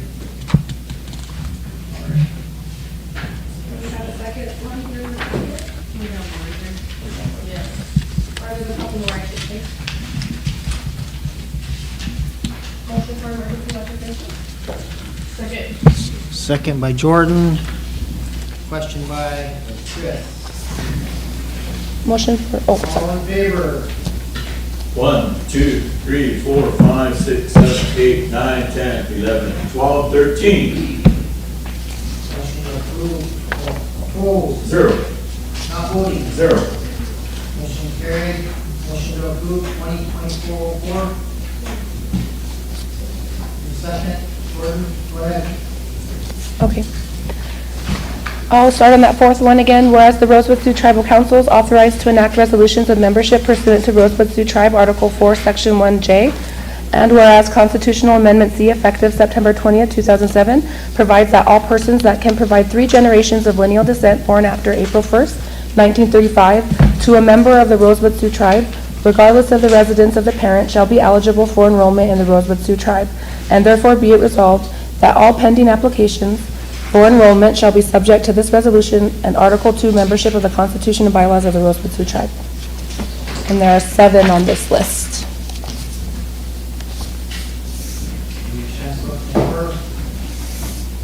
And I think these ones were a little bit different than the other ones because the first ones only had RST, whereas these ones are utilizing some of the other tribes in South Dakota. Is that correct? No, these No. ones were applicants before. Oops, sorry. Before what? 2021? Oh, these are just old ones? Yeah. Oh, sorry about that. Question. Question by Lisa. All in favor? 1, 2, 3, 4, 5, 6, 7, 8, 9, 10, 11, 12, 13. Opposed? 0. Not voting. 0. Carried. 5. Motion for emergency resolution. Second. Chris, question by Jordan. All in favor? 1, 2, 3, 4, 5, 6, 7, 8, 9, 10, 11, 12. Opposed? 0. Not voting. 1. Motion to approve. No. Second. And then what was the 2nd one? These are questions. They're adopted. Chris? Yeah, they're adopted. All in favor? All in favor? 1, 2, 3, 4, 5, 6, 7, 8, 9, 10, 11, 12, 13. Opposed? 0. Not voting. 0. Motion carried. Last one, 5. Motion to approve? Motion to, or, second by Chris. 06. Question by Sheriff. All in favor? 1, 2, 3, 4, 5, 6, 7, 8, 9, 10, 11, 12, 13. Opposed? 0. Not voting. 0. Motion to approve. Second. Gordon. Question by Chris. All in favor? 1, 2, 3, 4, 5, 6, 7, 8, 9, 10, 11, 12, 13. Opposed? 0. Not voting. 0. Motion carried. Yep. That's it.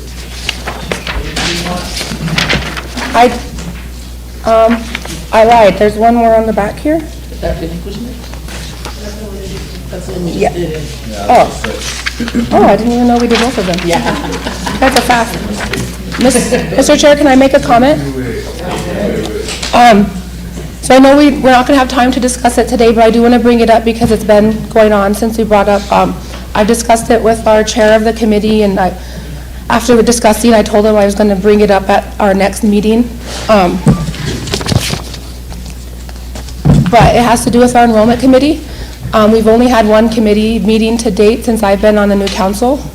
We haven't been able to select new officers yet because we haven't had everybody present. And not only that, we have the bigger issue of not implementing or not honoring our constitutional amendment from 2007. And so we have literally hundreds of applicants sitting there. And I don't think it's fair to anybody to let them ignore. So we need action. Either we need to say yes or no or do something, but I don't know how the rest of the body feels, but if we can't get people to come to this, our committee meetings, then I think all of council needs to bear that responsibility, and then we're all the committee, because ignoring it is no longer an issue. I don't think it should be an option, and I really feel that we owe it to them to give them an answer, yes or no, and if it's gonna be no, then we better come with a legal opinion on how we are, infringing on our own constitution.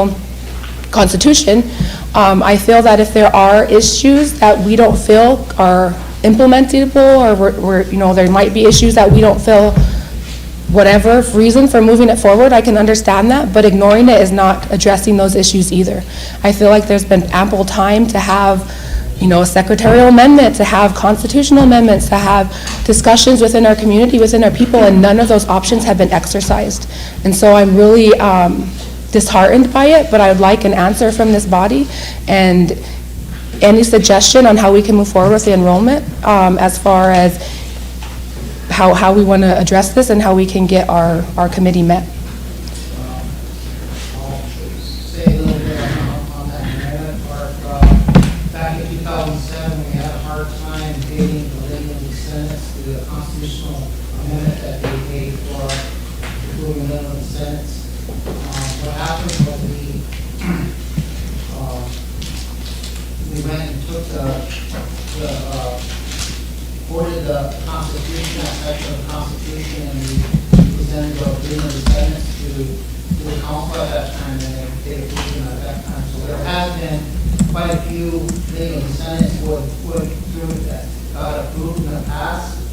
So it gives a perception out in the public that we're discriminating against ones in the future. So I just want to bring that up. So we've already done it. So it's not like we're doing something wrong or doing something that we shouldn't be doing. Minimum sentence was passed by a constitutional vote, and I feel that they should be actually recognized and approved. So that's my comments. Sure. I just have a question. So I heard you say some of them have been waiting since 2021. I guess I'm just wanting to know how long the process usually takes, because I mean, sometimes I hear it take like 3 months, and then like that's years. So I don't understand like the difference. Is it just like trying to get the enrollment data from other tribes, or like? Well, these ones here were incomplete, and then they just brought the. So it doesn't usually take that long? There's like money or whatever, then they start bringing their birth certificates in. We have some that's been incomplete since I started here. And it's just on them? Yeah. Oh, okay. Yep, they have to bring their birth certificates in. Okay, thank you. Yep. So we're ready to move on, or any kind of wanted some discussion, but I don't know if she wanted to get into it that deep, so should we move on? Save it for another day? Okay, all right, let's move on. Next is Education Committee. Sure. Sure. Are we going to come back to economic development, or is that after education? After. Oh, Okay. you have more there, or? Okay. So I'll wait till we're done with education. Education Committee.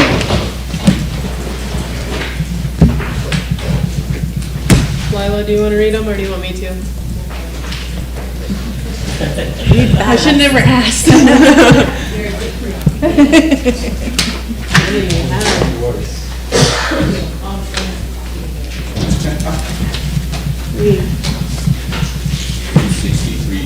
Yep. Motion to approve 2023-363. Need a second? Dan, go ahead. Start at the fifth whereas the Head Start Act, Section 642, powers and functions of Head Start agencies. 1, governing body. E, responsibilities.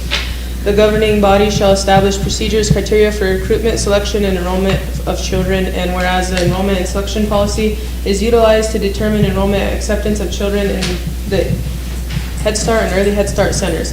And whereas Head Start Policy Council approved the enrollment and selection policy on June 27, 2023, and whereas the RST Education Committee approved the enrollment and selection policy on Wednesday, October 4th, 2023, at a duly called meeting with a quorum present, and has been recommended for approval to the RST Tribal Council.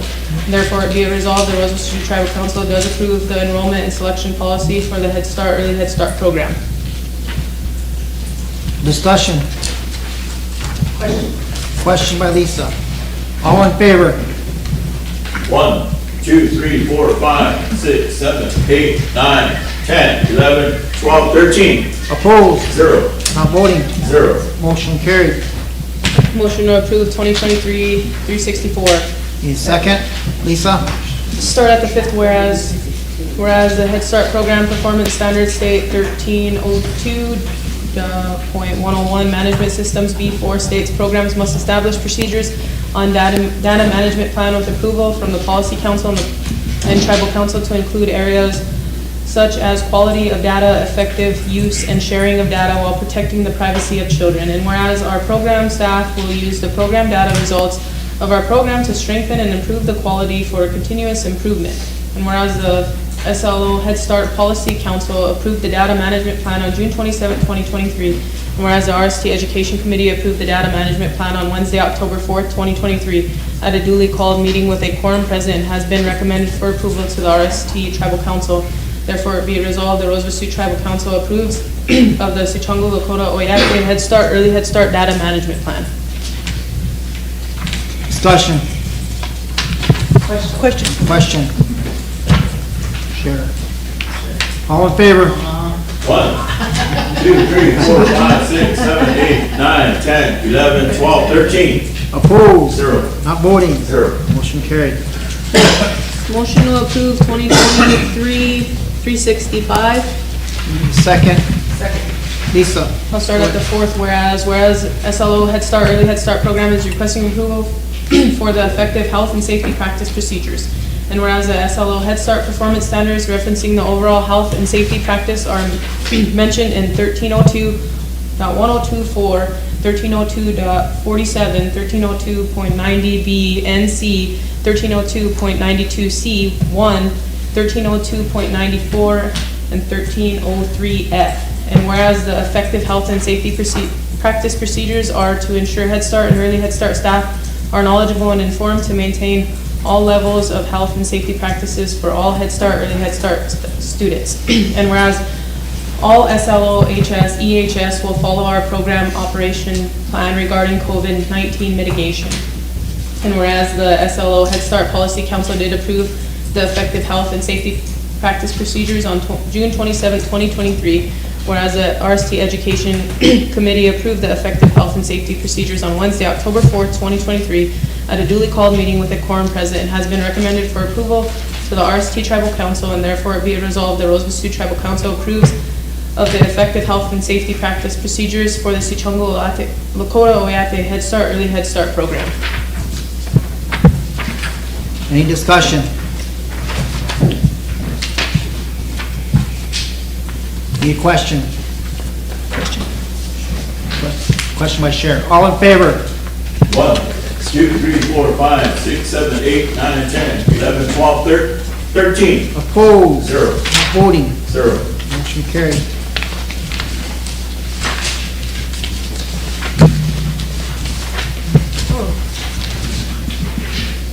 Hold on, I'm trying to, oh, there it is. Motion to approve 2023-366. Need a second? Second by Lisa. Go ahead. Start at the fourth, whereas SLO HS EHS program is requesting approval for the 2022-2023 annual self-assessment, whereas the self-assessment processes highlights one of the starting points for the program planning process. Whereas the self-assessment focuses on internal factors such as ongoing monitoring, analyzing service area data, and how our program data supports the continuous quality of improvement process. And whereas the governing body section in the Head Start article letter E.A. requires tribal council approval for the annual self-assessment. And whereas the EHS program staff will use the results of the self-assessment for the program improvement, goal setting, and program planning. And whereas SLO EHS Policy Council approved the 2022-2023 self-assessment on June 27, 2023, whereas this resolution was reviewed and passed by RST Education Committee at a duly called meeting on Wednesday, October 4, 2023 with a quorum present and has been recommended to the RST Tribal Council, and therefore be resolved that the Rosebud Sioux Tribal Council approves the Head Start, Early Head Start Program 2022-23 self-assessment. Discussion. Question by Lisa. Oh, you seconded, didn't you? Question by Sheriff. All in favor? 1, 2, 3, 4, 5, 6, 7, 8, 9, 10, 11, 12, 13. Opposed? 0. Not voting? 0. Motion carried. Motion to approve 2023-367. Need a second? Second. Start at the fourth. Ben beat you. Fourth, whereas the SLO HSEHS program is requesting approval for the procedures for selecting policy council membership. And whereas the Head Start Act states one of the governing body's responsibilities is developing procedures for how members of the policy council are selected. And whereas the Head Start program performance standards 1301.3A states each agency must establish and maintain a policy council responsible for the direction of the Head Start program at the agency level. And whereas the Head Start Policy Council did approve the procedure for selecting policy council memberships on June 27, 2023, whereas the RST Education Committee approved the procedures for selecting policy council members on Wednesday, October 4th, 2023, at a duly called meeting with a quorum present, has been recommended for approval to the RST Tribal Council, and therefore it be resolved the Rosebud Sioux Tribal Council approves procedures for selecting Head Start policy council members for Sichongo Lakota Oyate Head Start Early Head Start program. Discussion? Question? Emily? All in favor? 1, 2, 3, 4, 5, 6, 7, 8, 9, 10, 11, 12, 13. Opposed? 0. Not voting? 0. Motion carried. Okay, we're back to economic development. Chair wanted to bring on that resolution back up. Do I need to make a motion to, Consider, or you tabled it, or do you just send it back? we sent it back to committee? How would I proceed? Just reconsider and Okay, approve. okay. So a motion to reconsider and approve resolution reconsider and rescind, sorry, resolution 2034. Is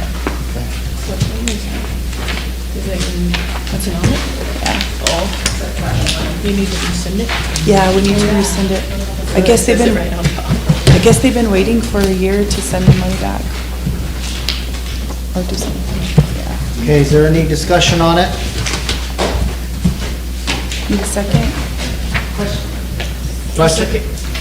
Second? Question? You got a question? I have a question. Go ahead. If somebody could provide some background on it, this is from a few years ago.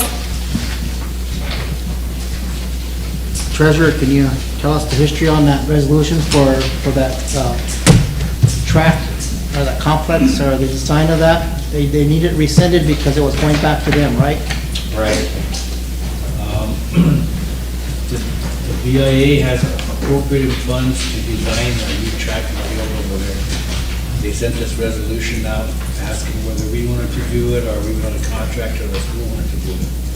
I'm not sure which option we chose there, but now that the council wants the BIA to design it. So we need to rescind this resolution, send it back, and then the folks in the BIA will design the track. Okay. Okay, any more questions? If not, we need a question. I think Lisa questioned it already. One question by Lisa. All in favor? 1, 2, 3, 4, 5, 6, 7, 8, 9, 10, 11, 12, 13. Opposed? 0. Not voting? 0. Motion carried. Okay. Okay, we have another one that needs emergency legislation. Yes. Is that the rest one? Mm-hmm. Here's the budget for it. What's the number on it? 07. Chair. Okay, motion for emergency legislation? Need a second? Jordan, question by Thank you. Lila. All right.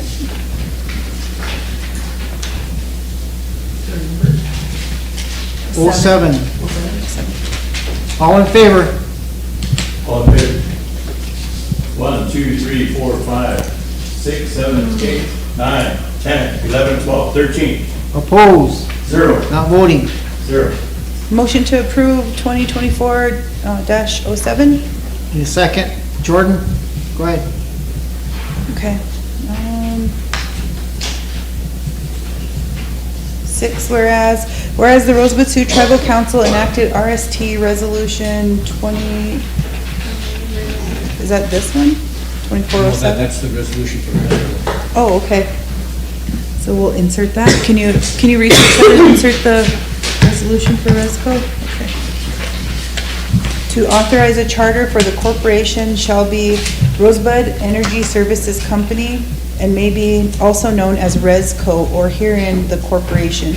A charter to establish tribally owned corporation to conduct the development and operation of class-based utility services, energy products, and other utility projects, including but not limited to telecommunications, renewable energy, fiber optics, water, sewer, propane, natural gas, firewood, and solid waste. And whereas the Rosebud Sioux Tribe has received a payment from the Alliance for Sustainable Energy in the amount of $400,000, a grant to be used for sustainable energy projects. And whereas the Rosebud Sioux Tribe Economic Development Committee recommends the RST Tribal Council to authorize the use of the grant funds for the Alliance of Sustainable Energy to fund the establishment, operations, and administration of the Rosebud Energy Services Company for 2 staff positions, operations, administration, consultants, and other necessary expenses in accordance with the recommended budget attached. And therefore it be resolved that the Rosebud Sioux Tribal Council approves and adopts the recommendation of the Tribal Economic Development Committee and the use of grant funds from the Alliance for Sustainable Energy to fund the establishment, operations, and administration of the Rosebud Energy Services Company for 2 staff positions, operations, consultants, and other necessary expenses in accordance with the recommended budget attached. Therefore, it be further resolved that the Rosebud Sioux Tribal Council authorizes and directs the president or his designee official to sign and execute any and all documents thereof. And the budget is attached. There it is. Hey, is there any discussion? All right, question by Wayne. All in favor? There it is. 1, 2, 3, 4, 5, 6, 7, 8, 9, 10, 11, 12. Opposed? 0. Not voting? 1. Motion carried. All right, let's go to all the 16 resolutions for budget and finance.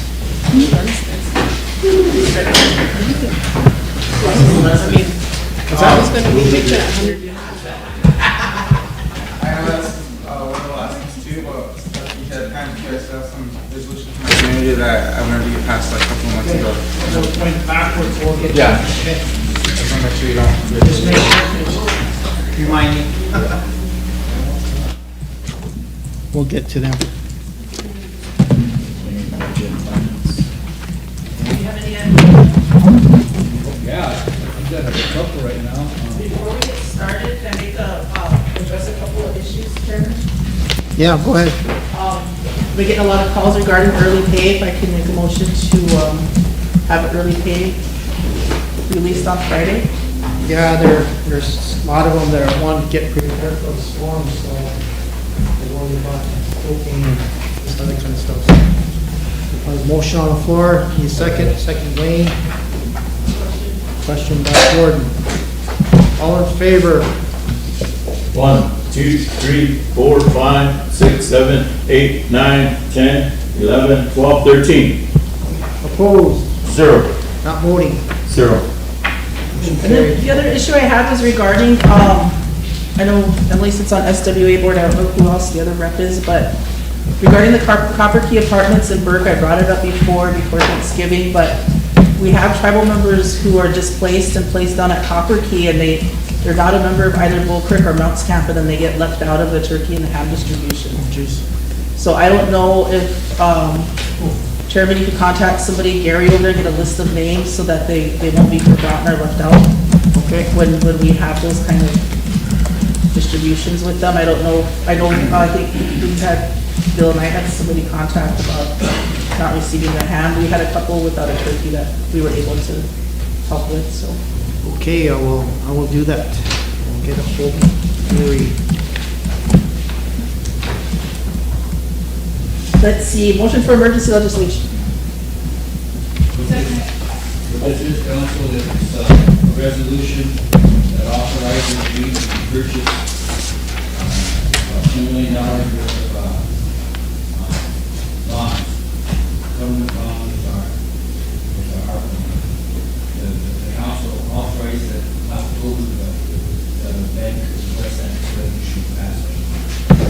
Okay, there's a motion for emergency legislation. The number is what? 08. Need a second? Share, question by Wayne. All in favor? 1, 2, 3, 4, 5, 6, 7, 8, 9, 10, 11, 12. Opposed? 0. Not voting. 1. Motion to approve. Motion to approve 2024-08. Need a I'll second? For Chris? Go ahead. the fourth, whereas, are you gonna help me fill in these blanks? Yeah. Okay. Whereas the tribe has requested bank to act as its investment agent, the terms and conditions of which are more particularly and fully described in the asset management agreement and other related documents and agreements, collectively asset management documents to be executed by the tribe and delivered to bank. Whereas pursuant to the article. Okay. Pursuant to blank of the Constitution and consistent with the certificate of tribal council blank as amended, so we'll add those in, are authorized and empowered to execute and deliver to bank on behalf of the name of the tribe each of the asset management documents and all other documents, instruments, agreements, certificates, and any additional documentation or agreements by the tribe with bank or any affiliate of bank now or hereafter that are deemed necessary or advisable and or may be required by bank in connection with this asset management documents. And whereas bank in connection with the transactions contemplated by the asset management documents has requested a resolution from the tribal council approving the asset management documents, the rights and remedies set forth therein, and approving and expressly and unequivocally granting the tribe's limited waiver of sovereign immunity as set forth therein. And whereas for all intents and purposes from this date forward, with respect to any current and future asset management agreements or asset management documents by and between the tribe and bank, the tribe agrees that neither it nor any agent, agency, affiliate, or representative of tribe will impose any new requirement, including any purported revocation of the dispute resolution rights of the bank as set forth in asset management documents that in bank's discretion is determined to have a material negative impact on the benefits of asset management documents, and further agrees that any such passage may be regarded as a breach of the asset management agreement by the tribe and actionable by bank as provided herein and under the dispute resolution provision therein, including referendums, initiatives, and otherwise, to impair the rights of the remedies of bank. All capitalized terms used herein but not otherwise specifically defined herein shall have the meanings ascribed to such terms in the asset management documents. Now therefore be it resolved that in connection with the transactions contemplated by the asset management documents, that it's in the best interest of the tribe to authorize the execution, delivery, and performance of the asset management documents, complete copies of which have been reviewed by tribal council. Therefore, be it resolved that the following individuals, will list treasurer first, and the President, treasurer, and secretary. be and they are hereby authorized and empowered for and on behalf of and in the name of the tribe and as it is acted and deemed. A, to enter in the asset management agreement. B, exercise any and all powers listed in the asset management agreement. C, to execute any documents in relation to the asset management agreement, including the investment policy. And D, to perform all acts and execute and deliver all documents described above and all other contracts and instruments which bank deems necessary or convenient to accomplish the purposes of this resolution and or perfect or continue the rights and remedies to be given to bank pursuant. Hereto, the authority hereby conferred to the individuals listed in this paragraph is in addition to that conferred by any other resolution hereto or hereafter, delivered by the tribal council to the bank, and shall continue in full force and effect until bank shall have received written notice of any change as to individuals authorized by the tribe's direction as client, certified by any requisite tribal process. Lisa, can I get you?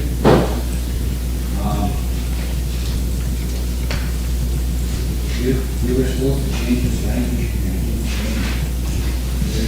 There's no way that we can pass this resolution Okay.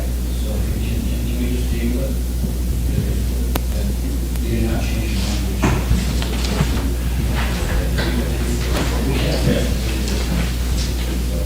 Sorry about that. Will they change it by Tuesday or Wednesday? Only if you're still not. I'm a little worried about those rates. Yeah. Okay. So you just withdraw? motion Yeah, I'll just to approve? withdraw. Sorry about that. Changes, I didn't even get that. Next time, I'm gonna waive the reading. I have a couple more. You guys, the financial institution warrants for you. They got a need here, and it's four phases of money out of that. First, LACT money. A couple were done by solutions from budget and finance.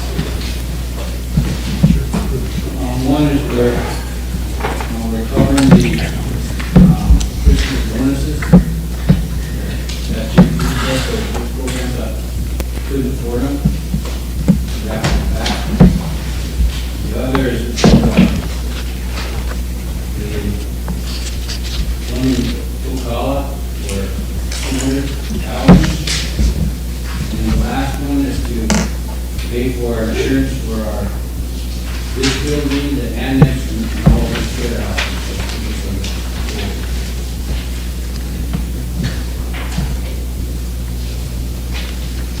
Motion for emergency legislation.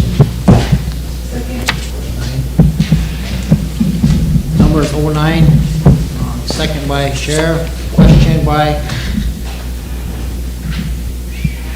Chris. All in favor?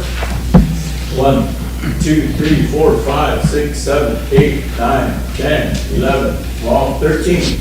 Opposed? 0. Not voting? 0. Motion approved 2023-09. 2409. So that the sixth whereas the Rosebud Sioux Tribe has received the amount of $3 million from the U.S. Treasury Local Assistance and Tribal Consistency Fund, LATC, and whereas the RST Budget Finance Committee on November 28, 2023 recommended disbursements from the LATC funds in the amount of $247,758.40. Whereas the RST Finance Department has recommended the disbursements from the LATC funds with an additional amount of $42,967,000 for insurance in the amounts provided in the attached budget for a total amount of $290,725.40. And therefore be it resolved that the Rosebud Sioux Tribal Council adopts and approves the proposed disbursements from the LATC funds in the amounts provided in the attached budget for the total amount of $290,725.40. And be it finally resolved that the President of the Rosebud Sioux Tribe is authorized and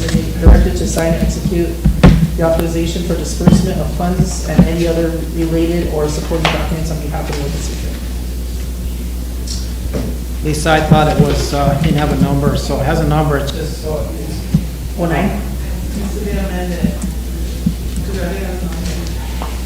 What's the number? reconsider and amend.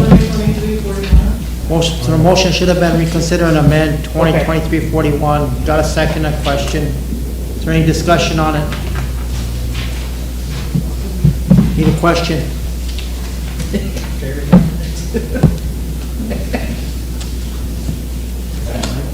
So Bill, all in favor? 1, 2, 3, 4, 5, 6, 7, 8, 9, 10, 11, 12, 13. Opposed? 0. Voting? 0. Carried. This is clear coming in now too. Remember the last time you guys met, I talked about the lawsuit on the water. This is a resolution authorizing us to enter into the agreement with the representative on the lawsuit. And if we do this, then that loop gets it. Thank you. We get the water.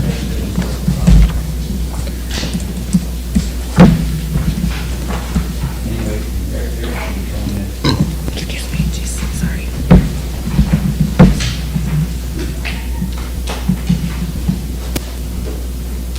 Would start it?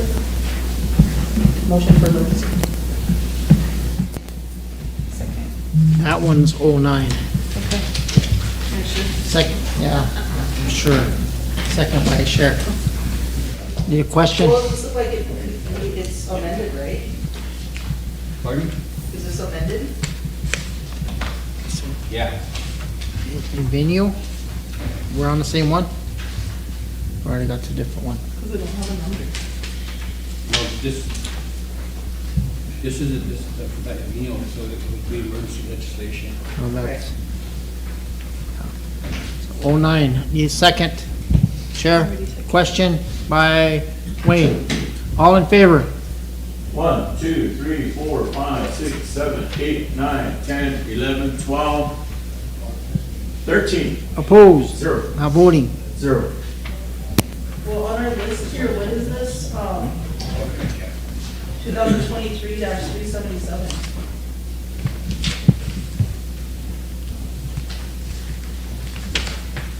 On this main list, Madam Secretary?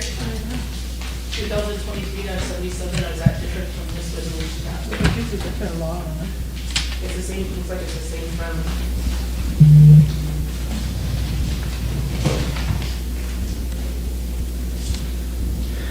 Approved, so this one is approving the firm 2023-77. Is this complete? It ends up and yeah, that's just that. I told the president and things like me last. This is supposed to be on there. Okay, thank you. So we got it? I thought that, remember you got it that time, and then I think that we, like, tabled it or something, because we didn't have the percentages in that first time, right? So I think that 377 in there is the right number. Is that, so we just need to reconsider it? Reconsider and amend. So, we'll just, what was the number on it? 2023-377. Okay, it's on there, yeah. So we approved that by petition. No, we didn't. It's still on there. It was committee. Okay. I brought it to committee when we're supposed to bring it back to council. So withdraw your motion to approve 0409, and then will be just a motion to reconsider and amend 2023-377. Okay. So this one is already in our packets. So I'll withdraw the motion to approve. And I'll make a motion to approve 2023-377. There you go. Need a second? Jordan? Question? Question. Question by Sheriff. All in favor? 1, 2, 3, 4, 5, 6, 7, 8, 9, 10, 11, 12, 13. Opposed? 0. Not voting. 0. I wanted to read those names, but I can't pronounce them. I'll start at the. You already approved it.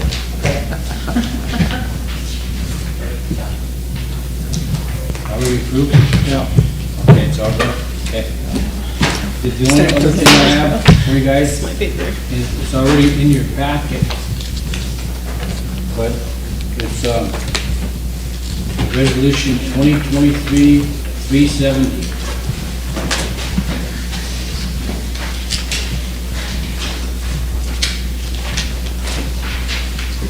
That compensation one? Yeah.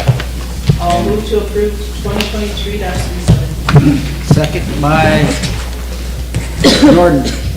And council, what this is our workman's compensation.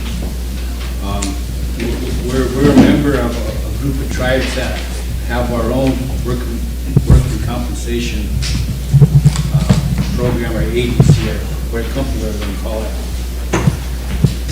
I want to say 4 or 5 years ago, 4 or 5 years ago,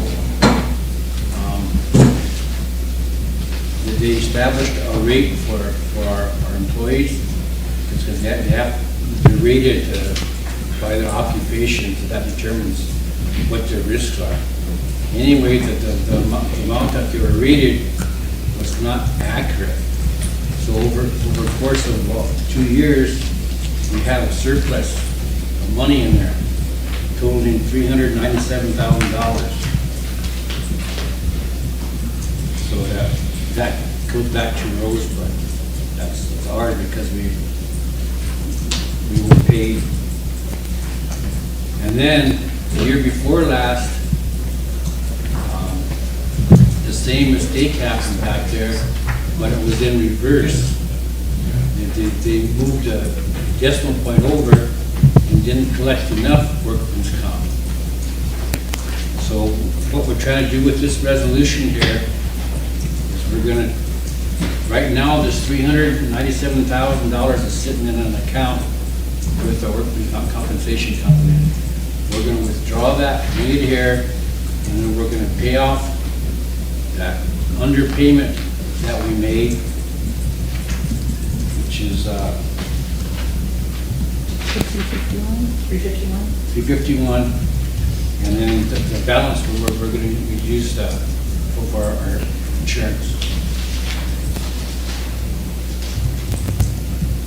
That's what this resolution does. Did I lose anybody? Did I explain it well enough? Okay, I'll let you go ahead. I'll start at the fourth, whereas the Tribe's Insurance Agency, Cali Insurance Agency LLC, has informed the tribe the agency is claiming an overpayment of $351,713.52 for workers' compensation premiums and amount paid by tribal programs as a fringe benefit from previous fiscal billing cycles. And whereas the tribe has a current outstanding workers' compensation premium balance owed to Tribal Workers' Compensation Corporation in the amount of $397,076. And whereas the Rosebud Sioux Tribal Treasurer has recommended the RST Tribal Council authorize and direct the overpayment for workers' compensation premiums in the amount of $351,713.52 to the TWCC to reduce the current outstanding balance for workers' compensation in the amount of $397,076. Therefore, be it resolved that the Rosebud Sioux Tribal Council authorizes and directs the RST Treasurer to transfer the overpayment for workers' compensation premiums in the amount of $351,713.52 to the TWCC to reduce the current outstanding balance for workers' compensation in the amount of $397,076. And be it further resolved that the President or his authorized designees directed Congress to sign off this authorization approval of transfer of funds from the Tribal Workers Compensation Corporation to the Rosebud Sioux Tribe. So we'll still have a balance there, right? We'll have a balance, and what our plans are is to have that in a fund for insurances, and then at the beginning of each year, when our insurance premiums are due, we'll pay those premiums out of this pot, and then as we collect from our programs, we'll reimburse that pot. So it's just to provide us a cash flow for insurance.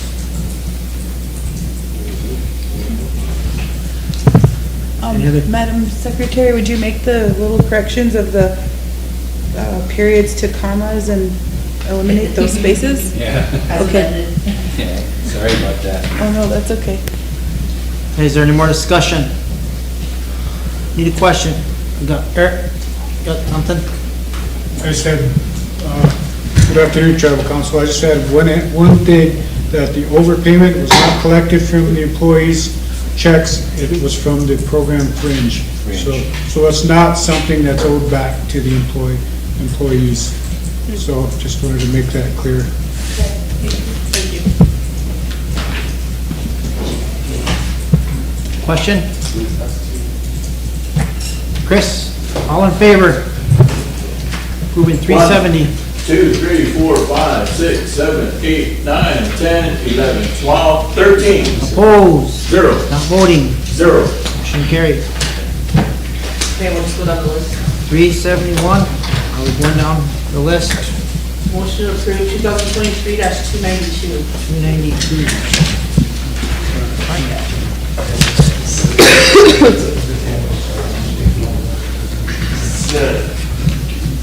Need a second?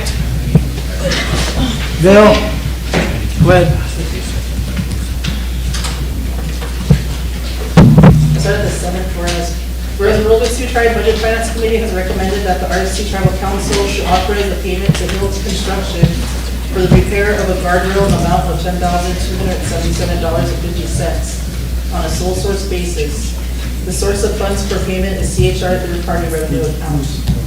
And therefore be resolved, the Rosebud Sioux Tribal Council adopts and approves the recommendation of the RST Budget Finance Committee to authorize the payment to Hill Construction for repair of the guardrail in the amount of $10,277.50 on a sole source basis, and be it also further resolved that the President of the Sioux Tribe or an authorized delegate are authorized and directed to sign and execute any necessary documents for the payment to Hill Construction. And this comes from one of our generalists that did a right away. Yep, and the work's already been done. Any discussion? Question? Question by Sheriff. All in favor? 1, 2, 3, 4, 5, 6, 7, 8, 9, 10, 11, 12, 13. Opposed? 0. Not voting? 0. Motion carried. Motion approved 2023-295. Need a second? Jordan, go ahead. I'll start at the 7th, whereas the Rosebud Sioux Tribe Budget Finance Committee has recommended that the RST Tribal Council authorize the purchase of a marijuana breathalyzer from Hound Labs Incorporated in the amount of $34,296 to be paid from the general account loss of revenue. And therefore be resolved that RST Tribal Council adopts and approves the recommendation of the RST Budget Finance Committee to authorize the purchase of a marijuana breathalyzer from Hound Labs Incorporated in the amount of $34,296 to be paid from the general account loss of revenue on a sole source basis. Be it also resolved that the President of the Rosebud Sioux Tribe or his authorized delegate are authorized and directed to sign and execute any necessary documents for the purchase of the marijuana breathalyzer. Any question? Question by Wayne. All in favor? 1, 2, 3, 4, 5, 6, 7, 8, 9, 10, 11, 12, 13. Opposed? 0. Not voting? 0. Motion Does carried. that read levels or does it just detect?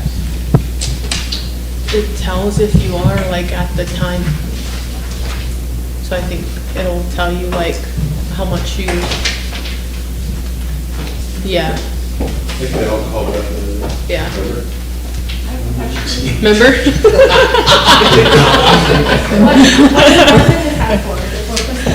Yeah. Yeah, So it can tell if you know. And we have policy for it? yeah.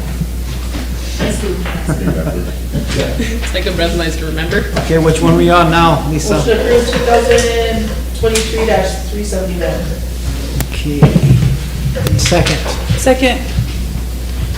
I'll start at the 6th, whereas the U.S. Department of Interior Bureau of Indian Affairs Regional Office has notified the President of Rosebud Sioux Tribe of the availability of funds totaling $650,000 for the restoration and improvement of recreational sites at Post Hawk.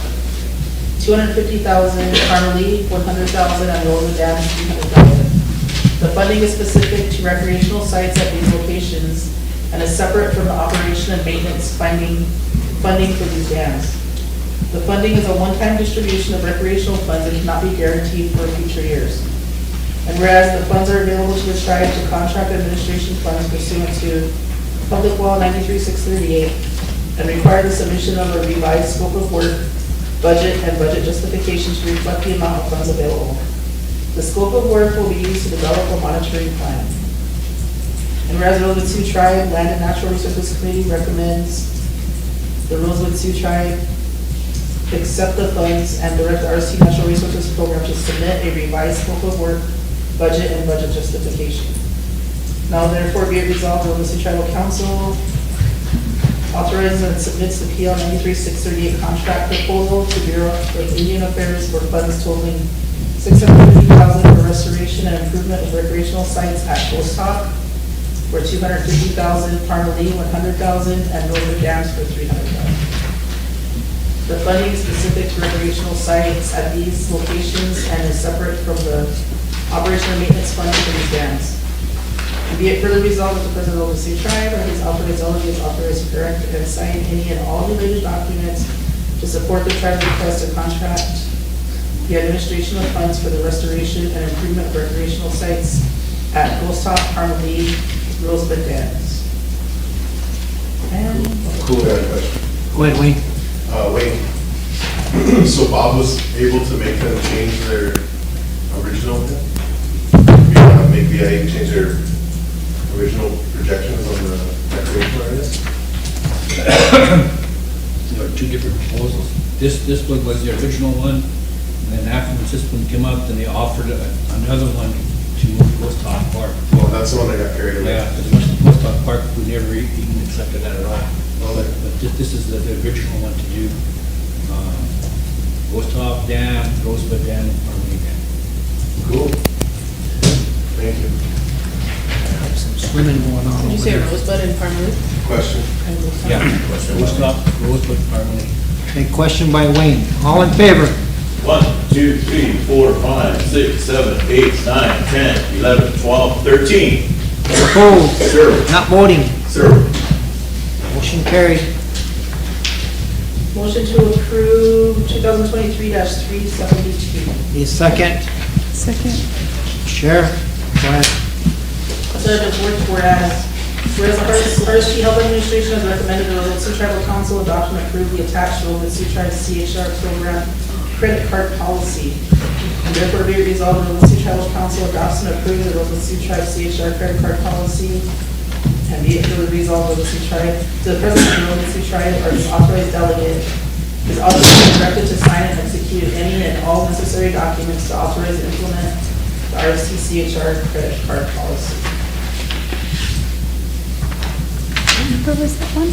So this was implemented, requested by Dina, the CHR director, because when we were having patients that were transferred out of state, and a lot of times they would just have to fill up their tank here and get reimbursed, but with the credit card, they can always do it while they're up there. And a lot of times we have patients that didn't have the necessary coding when they were discharged, so. Emily?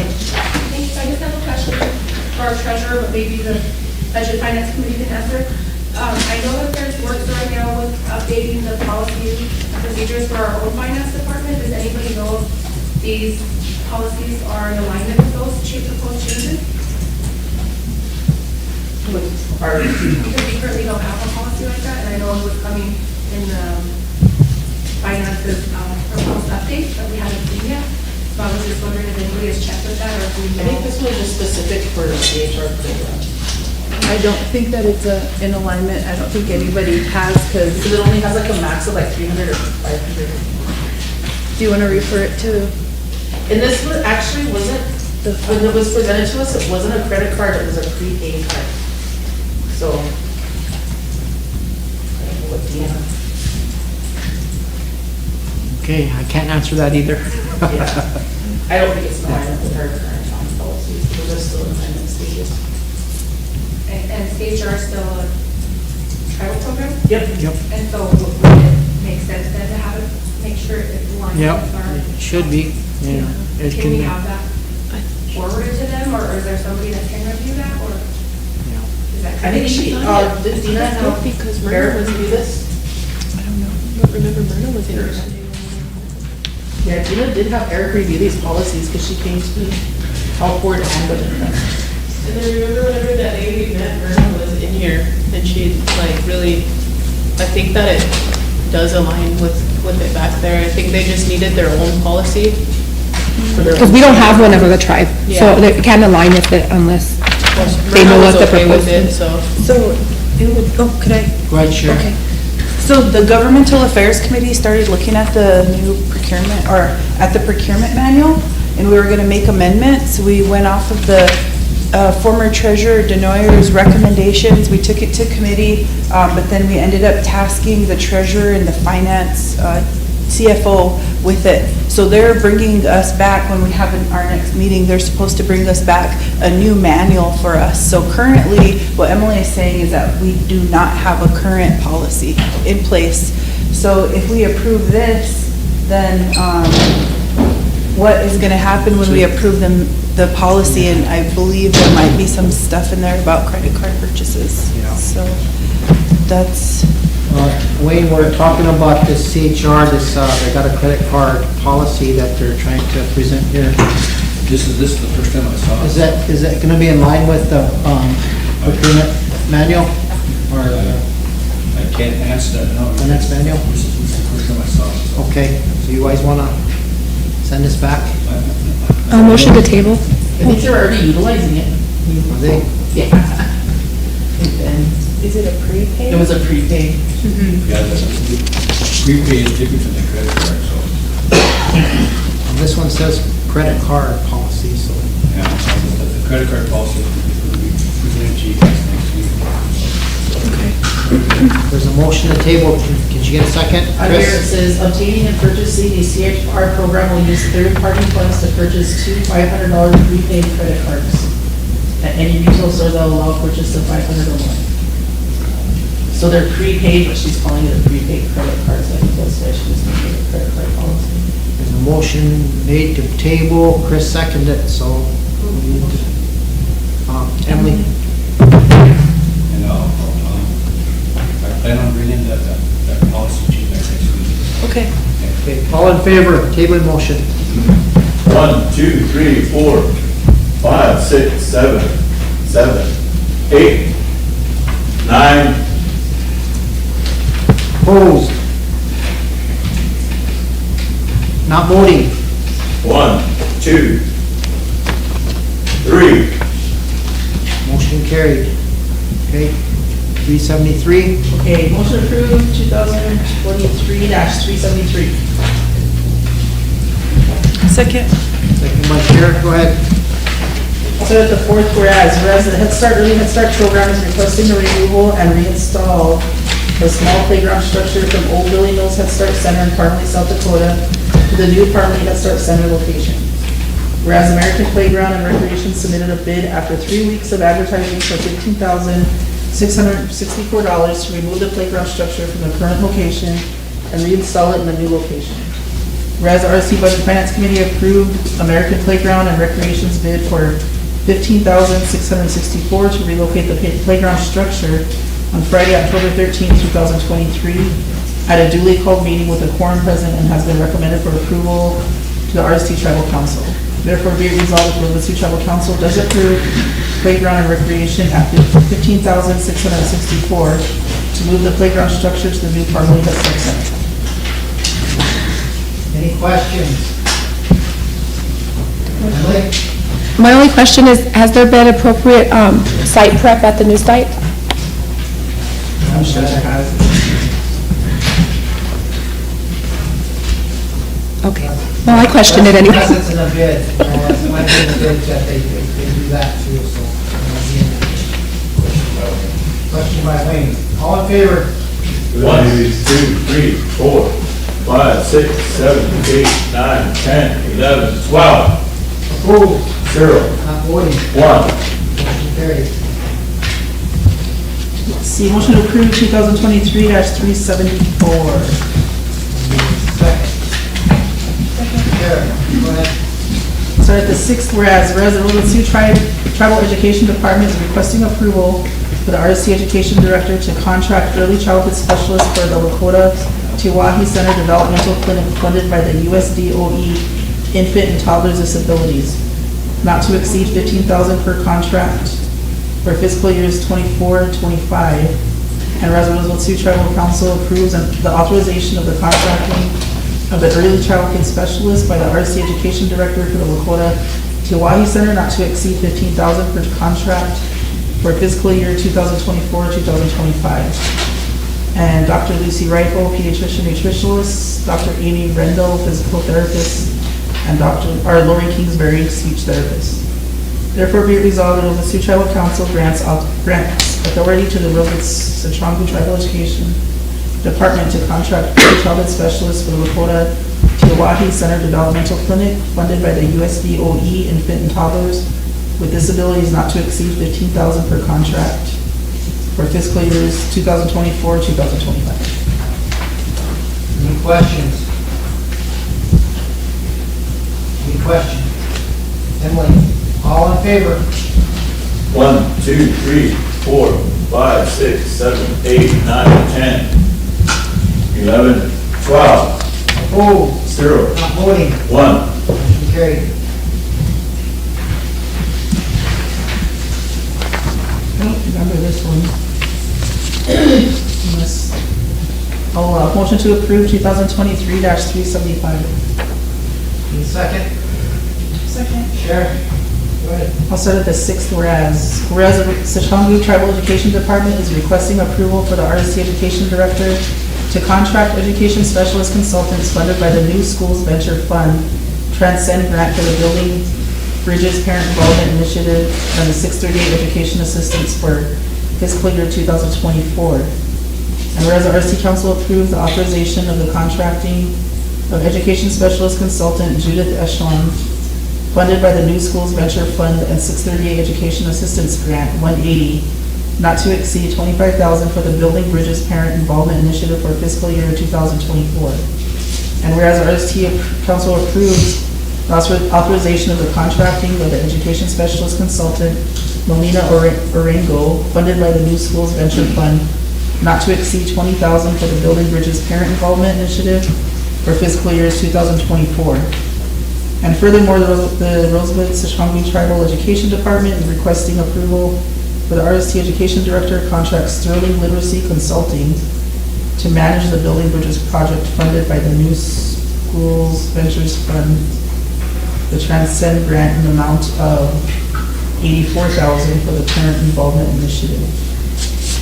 Those amounts don't add up. There's one more on the back. I don't know if that helps. Oh yeah. Therefore be it resolved. The Rosebud Sioux Tribal Council grants authority to the Rosebud Sitchongu Tribal Education Department to contract education specialist consultants due to echelon not to exceed $25,000, funded by New Schools Ventures Fund and 638 Education Assistant Grant 180, Melina Oregano, not to exceed $20,000, funded by New School Ventures Fund for fiscal year 2024, and approves a Sterling Literacy Consulting contract in the amount of $84,000 to manage the Building Bridges Parent Involvement Initiative for this Rosebud Sitchongu Tribal Education Department for fiscal year 2024. Any questions, comments? I just had a question, just because I'm not sure on this process. Do they have a committee or somebody that oversees the contracts, since we don't see them on our end? They're usually attached to the resolutions when they come to budget and finance. This other one that we just approved should have had the contracts with Lucy Rifle. We've seen those in budget. Yeah, I remember seeing those ones, but I didn't remember seeing this one. Is that possible to request that, or do we just, what's the Kim normal? probably has those on record. Thank you. Yeah, Kim usually gets a copy of everything, so I think she probably has them.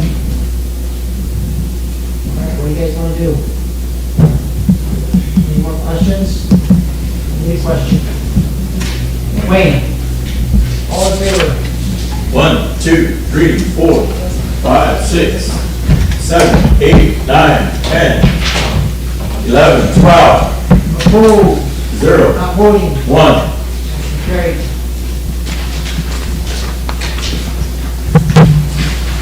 This one get ratified, this 376? Yeah. 377, wasn't it?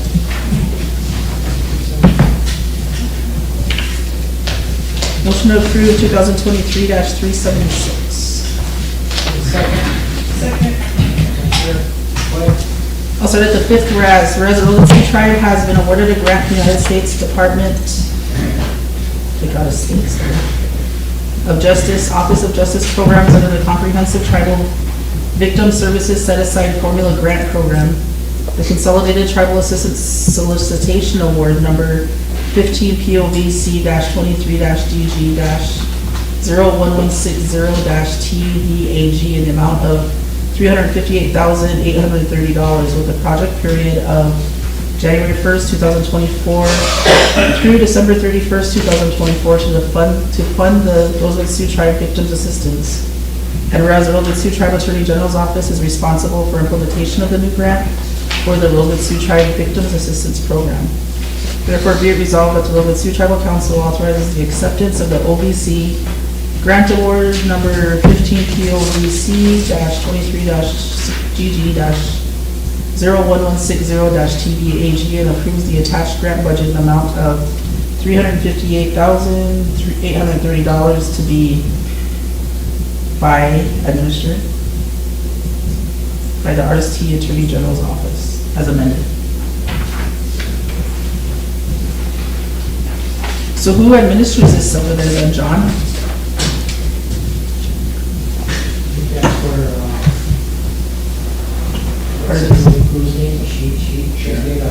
Sharon? Okay.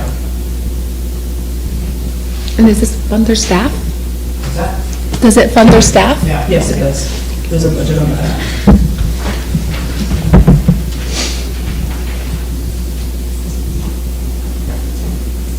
Okay, any questions? Not need a question. Gordon, all in favor? 1, 2, 3, 4, 5, 6, 7, 8, 9, 10, 11, 12, 13. Opposed? 0. Not voting? 0. Motion carried. Okay, this one is a motion to approve 2023-378. Second by Sharon. Are we skipping 377? We did that one. We just did that one. I think, right? Yeah, we did that one already, so. That was, that one that Wayne brought on for this list. Is there a second? Yep. Also at the 7th, this one's for Adult Correctional Facility. The Rosebud Sioux Tribe Adult Correctional Department has recommended a proposed master service agreement, MSA, between Rosebud Sioux Tribe, the agency, and LexiPro LLC, Delaware Limited Liability Corporation, 2611 Internet Boulevard, Suite 100, Frisco, Texas, 75034, which may include one or more LexiPro subsidiary entities for the Corrections 1 Academy annual rate subscription services. Materials and Knowledge Management System, start date April 1st, 2023, and end date on September 30th, 2023. For the prorated amount of April through September of $1,360, and Corrections 1 annual subscription, October 23, total of $2,270 on a sole source basis. Whereas the agency grants all rights and permissions in or relating to agency data as are necessary to LexiPro to enforce agreement, exercise LexiPro's rights, and perform LexiPro's obligation here under agency knowledge that a breach or threatened breach of any portion of this section may cause irreparable harm and shall entitle LexiPro to injunctive relief in addition to any other remedy. Whereas the agreement shall be construed in accordance with and governed by the laws of the state in which the agency is located without giving effect to any choice of law doctrine that would cause the law of any jurisdiction to apply. I don't know, did Eric look over this? This is the first time I saw it. Okay. Maybe we should send this back to Eric to look over that sovereign, Why is it? just in case if there's any disputes. Was it ain't too big of an amount, though, but.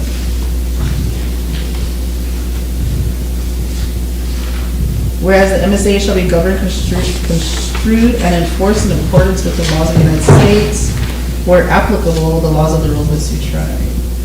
That should work. The agreement shall be governed and interpreted in accordance with the laws of the Rosebud Sioux Tribe, and contractor will obtain an RST business license and otherwise comply with RST tribal law. Whereas the procurement policy requires purchases of goods and services over $10,000 and over to be approved by the Rosebud Sioux Tribal Council. Now therefore be it resolved that the Tribal Council hereby approves selection of the proposed a master service agreement between the Rosebud Sioux Tribe, the agency, and the LexiPro LLC, a Delaware Limited Liability Corporation, 211 Internet Boulevard, Suite 100, Frisco, Texas, 75034, and which may include one or more LexiPro subsidiary entities for Corrections 1 Academy annual rate subscription services, start date April 1st, 2023, end date September 30th, 2023, for the prorated amount April through September of $1,360, and Corrections 1 annual subscription October 23, total of $2,270 on a sole source basis. Also, be it also resolved that the President of the Sioux Tribe or his designee are authorized and directed to execute any and all related documents and sign and execute the master service agreement on behalf of the Rosebud Sioux Tribe. I think that will cover it. I didn't look on the second page, so I think that will cover it with the dispute part.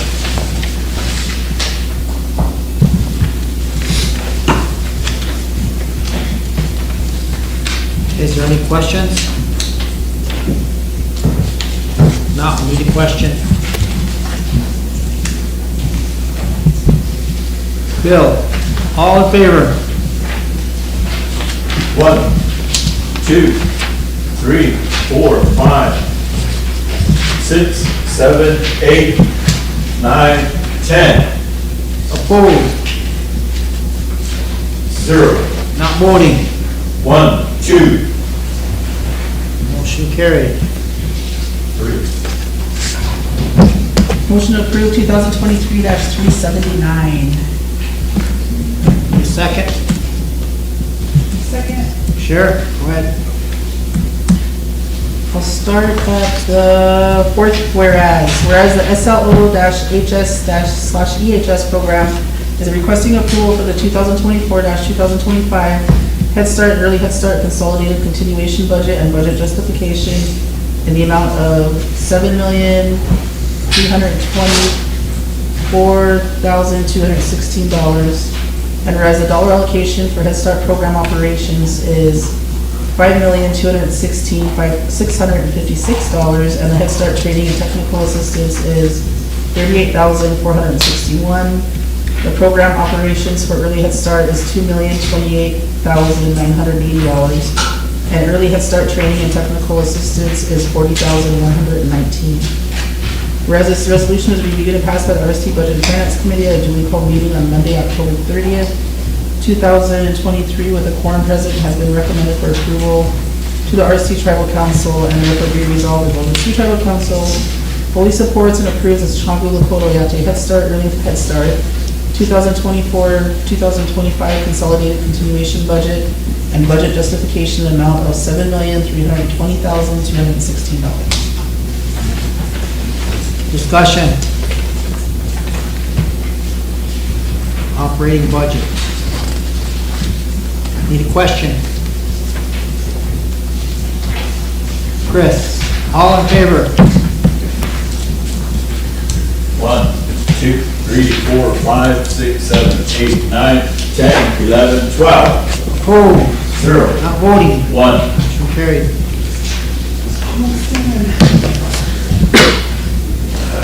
I don't see enough percentage on the share. Do you remember what percentage that he had discussed on these old bills? I think he wanted, this is for solid waste, I think he wanted to set up some type of payroll deduction. I thought we told him to negotiate, or was it a, I don't remember. But here's a list of everybody that owns solid waste.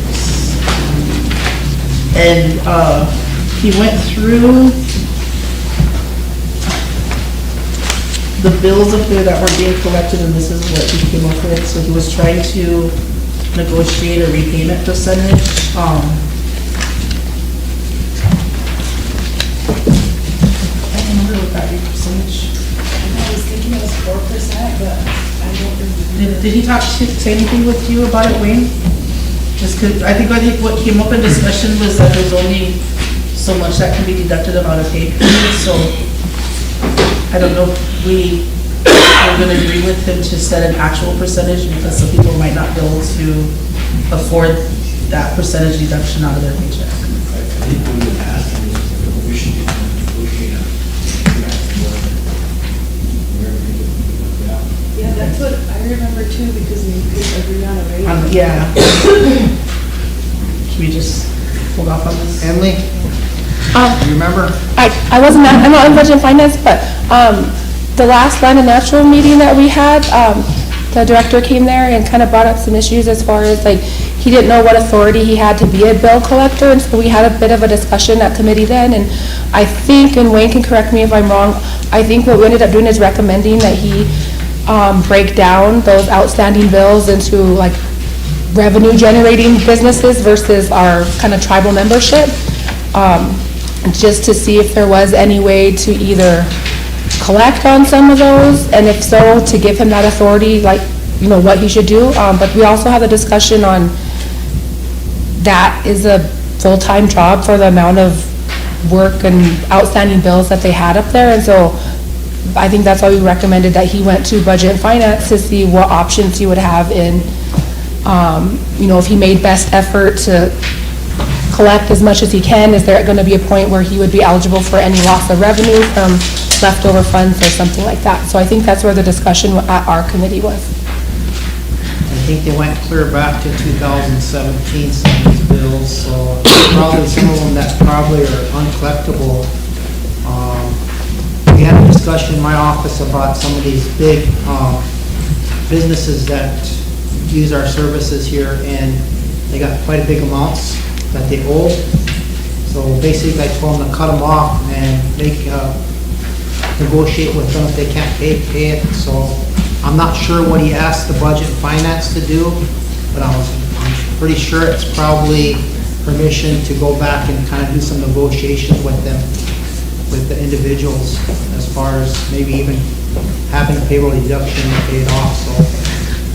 We had a similar discussion too, and he's supposed to be working with the treasurer regarding the program, and then the businesses separate, and then the individuals. Okay, I just wanted to give that update because I wasn't sure what happened after that, thank you.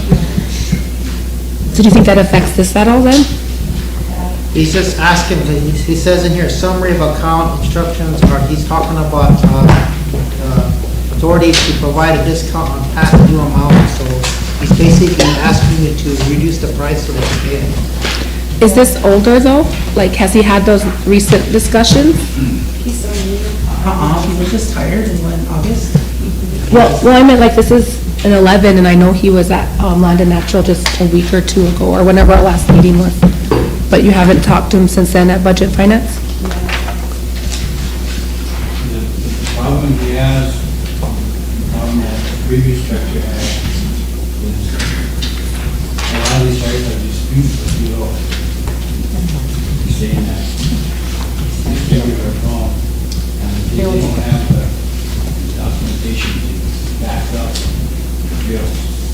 And what he's going to do is sit down with these guys and say, how much can you pay? And they already settle on, write it off, because so many bills are really old, and we don't have to be going forward.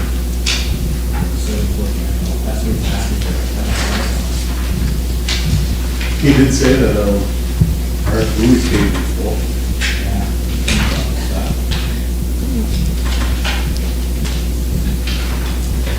But the other one that's at the top of the list at the highest, they go into bring forth all documentation and take into court. Right. He has some other bills here, old bills, waste trucking, some tire repair, and some gas bills. Each one of these bills are under 10,000. So if you don't have any objections, because it's under 10,000, I will sit down with them, negotiate a settlement, and authorize them to pay you. Under 9,000, Each one's over 10,000, so I Yeah. have 10 up to 10,000. So as long as there's no objections, I'll have them do that. Do you need a motion for that, or? Yeah, okay. I'll go ahead and move to have Treasurer Boyd work with the solid waste director on like getting those old bills under his authority, under the treasurer's authority. Okay, there's a motion, second by Chair. Yeah, because I wouldn't know what actual line items to take them out of. You said a revenue. Okay. Any other question on the motion? Emily, all in favor? 1, 2, 3, 4, 5, 6, 7, 8, 9, 10, 11, 12, 13. Opposed? 0. Not voting? 0. Motion carried. I would like to hold off on 415 until we can meet with them. Okay, I don't know why he doesn't have the permission to do it anyway. I mean, it just seems like that's something that should, administratively, he should be able to do. So, What was that he increased to his percentage, remember his holiday Yeah. percentage rate or something? From like 2% to 4% or something, so he's gonna do a little bit more revenue off of that. yeah. Emily? But it looks like a lot of those bills go back about 6 or 7 months. Yeah, they're always Those back a lot, so. all the good ones.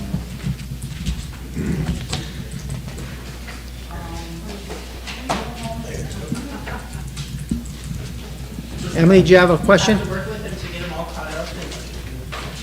Okay, let's go on to the next resolution, then we'll, So this one is what, 2022-259? Okay. What this is, council, is, when they approved the budget for the broadband, they didn't put any money in for the THPO clearance, so they're adding, on the last page, to the $76,000 to pay TIPO. Okay, so move to Amen. reconsider and amend and to amend that amount, include that amount, right? Yeah, 76,000 for TIPO. 76,000. Okay, there's a motion to reconsider and amend 2022-251 to pay TIPO for their work. Second by Sheriff. Any more discussion? Not need a question.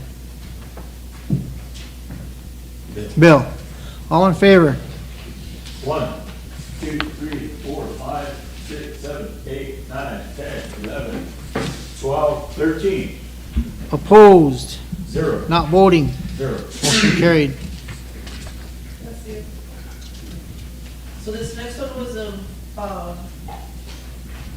recommendation from Budget and Finance Committee to reconsider and rescind 2023-81, which is the Van Norman contract. We haven't received any reports on it, or what all they were getting and working on. Yeah, I seen the motion that you guys did that in Budget and Finance, so I invited him here, but we didn't have to give you guys a report on what he's actually working on. He works a lot with myself and Wayne when we go to, like, he was a big part of our negotiations for our gaming compact, these other things that he's working on for Vita Trust. I think he's working on that, and there's quite a bit of other stuff that he is working with, just admin on, so you guys don't see him quite as much as you do OJ and the other lobbyists, but I really think they're worth it, if you ask my opinion, so. He was at TVET when he got the floor, and he said he was really disheartened that there was no representative from the Great Plains area. Oh, really? So I don't know if he knows our council reps personally, or if he knows that. Yeah. But we ran into him too at NCAI, and his wife didn't know who we were. And she would sit down and visit with us. Yeah. To go over anything, so it's kind of a slap in our face when they don't want to visit with Yeah. us and we're paying. And not- He goes over a lot of, works with a lot of stuff, but you let us know what it is. Yeah. Does he have written reports or something? Yep, that I can they get those have? for you. I can surely Because do that. compact has been Yeah. ongoing for quite some Yeah. time now. Yeah. We were gonna have the BIA start working on getting that going, and then he just snapped to it and got it, so. I know, he just did some Vita Trust work, I don't know if he's doing any of that anymore. Yeah. Well, he was doing that for Bear Butte and, Him and Lou Dog are the ones that got the man, Ashron, the trust. He's working with GLE now, trying to put their view in the trust. He helps a lot with whenever we need appointments with the governor, go set the appointments with the governor. He helped negotiate the compact. Whenever Scott needs any help with any of the senators or whatever, he helps with that. And I know that the council uses OJ for all that stuff. Yeah. So, and Maybe just have him come down, because I know that her name is listed on here, his wife. Yeah, But she didn't want to sit down with us to visit, so. She probably didn't know you, but we do very little work for Shannon. Shannon, I don't know, I probably talked to her twice now. Yeah, yeah. It's all with Mark, with the companies in her name. He played a big part in getting that $500,000 grant as far from the Shakopee. He had already negotiated, or already kind of sealed the deal before we got up there that day, so was pretty happy with him on how he did that for us, so. But with these lobbyists, you only want to call them whenever you need to do your work. Otherwise, they're going to send you a bill. So, well, like when he was down there and wherever he was at, he had nothing to do for work because Scott never asked him to do anything. So I'm sure you probably caught off guard by that, I don't know, but they have other clients and stuff. The only thing I wanna say is that we use OJ whenever we go to court or any of those activities, we use OJ. The council mostly uses OJ for their stuff. Scott uses Mark for his stuff, and then we have another lobbyist, his name is Dell Lavender. And Dell is a lawyer, he's a former assistant secretary of interior, but he's the one that's working on our energy stuff. So those are our three lobbyists. Okay, we have Chris, Emily, and then Jordan. Speaking on the Mr. Mark Van Norman, I've actually worked with him. He knows me, and if he doesn't know you, based off of going to these big events, it's probably because you're not going around him as much, or not being involved as much, or talking as much. Because he is a really easy person to talk to and get to know. He does work well with the tribe, actually, like really well. He's done a lot in the last 4 months that I've been on council. I've been, and actually a really good working relationship with him too. So, I vouch for him. He's real good at what he does. And I know that Wayne and Scott both, work with him too in a good manner. And so, just throwing it out to that. He is easy to get to know. That you take the time out of your schedule to go over and meet him whenever things aren't, busy. I think we met him at NCBI. I've met him several times. I've been to DC with him. So he does know us. Okay, is there any action on this? Or do you guys want to give? I'll have him give a report. He said he'd come down anytime and give you guys a report. So go ahead, Jordan. Perhaps Emily too. Sorry.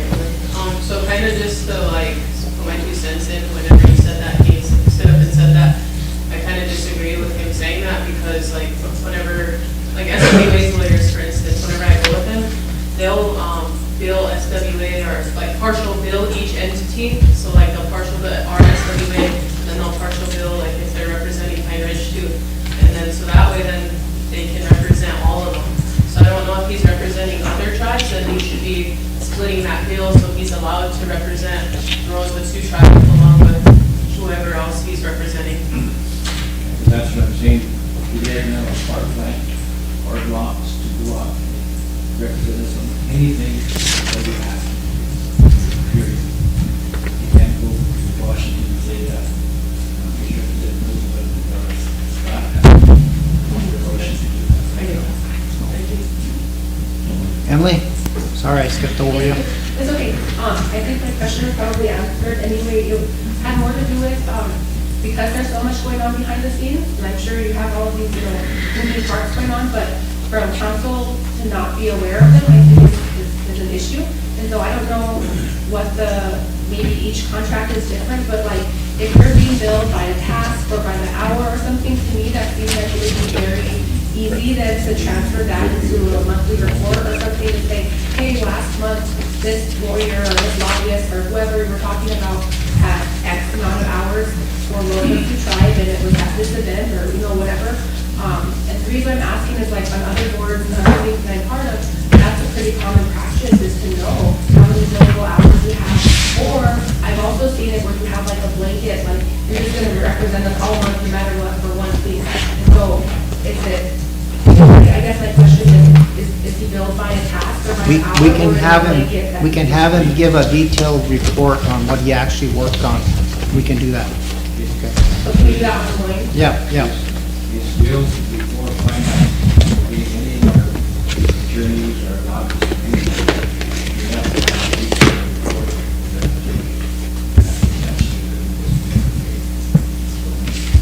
moral factor,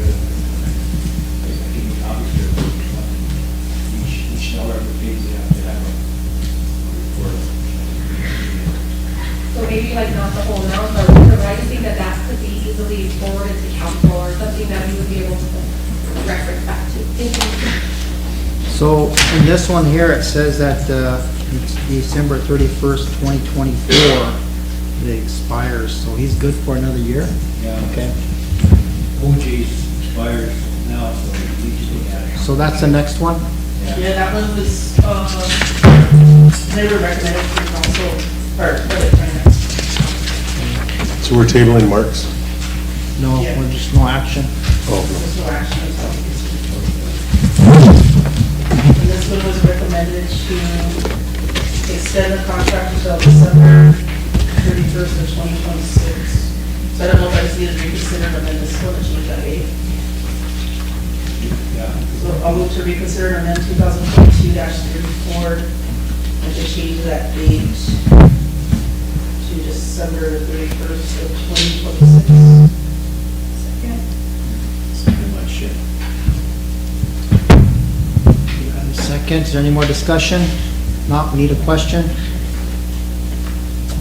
Wayne, all in favor? 1, 2, 3, 4, 5, 6, 7, 8, 9, 10, 11. Opposed? 0. Not voting? 1. Motion carried. Oh, yep, bro. Can I ask a question about that? Yeah, go ahead. We decided for this last one that it looks like it's a blanket, so you also get a monthly report of activities that are billed for the 10,000. I can do that from OJ. I'm sure he'll do the same thing, so.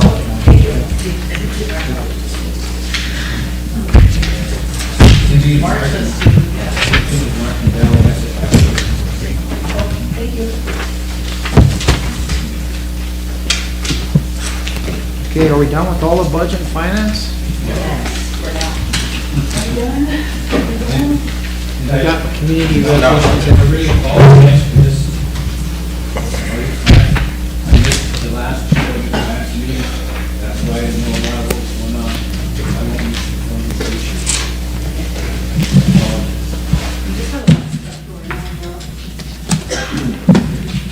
Stay out of St. Francis, then.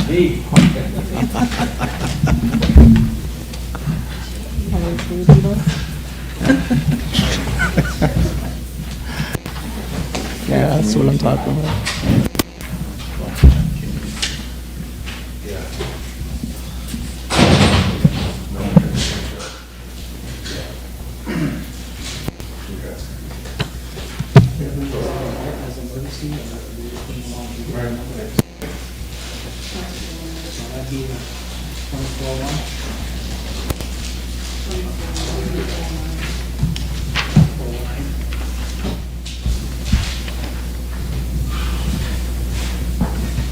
They don't have the emergency since it comes from the community, right? We just give it a number. That's how it works. Okay, Chris, I think we just give it a number, so you don't have to bring it on as emergency. The number is going to be 2409, and you just make a motion to approve, so. We lost our quorum, so. 2419. Yeah, 2409.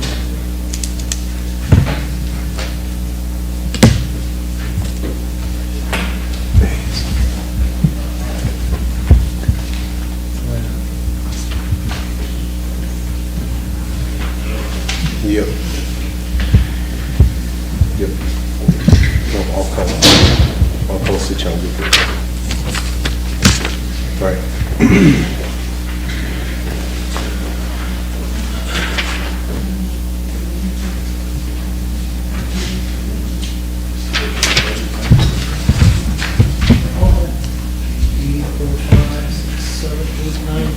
Missing one.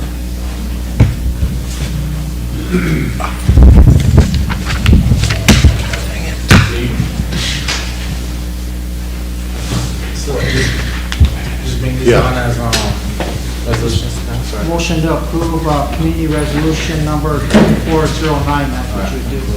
We need one more in the room. Okay. But Yep, this is where. Backup came on, so they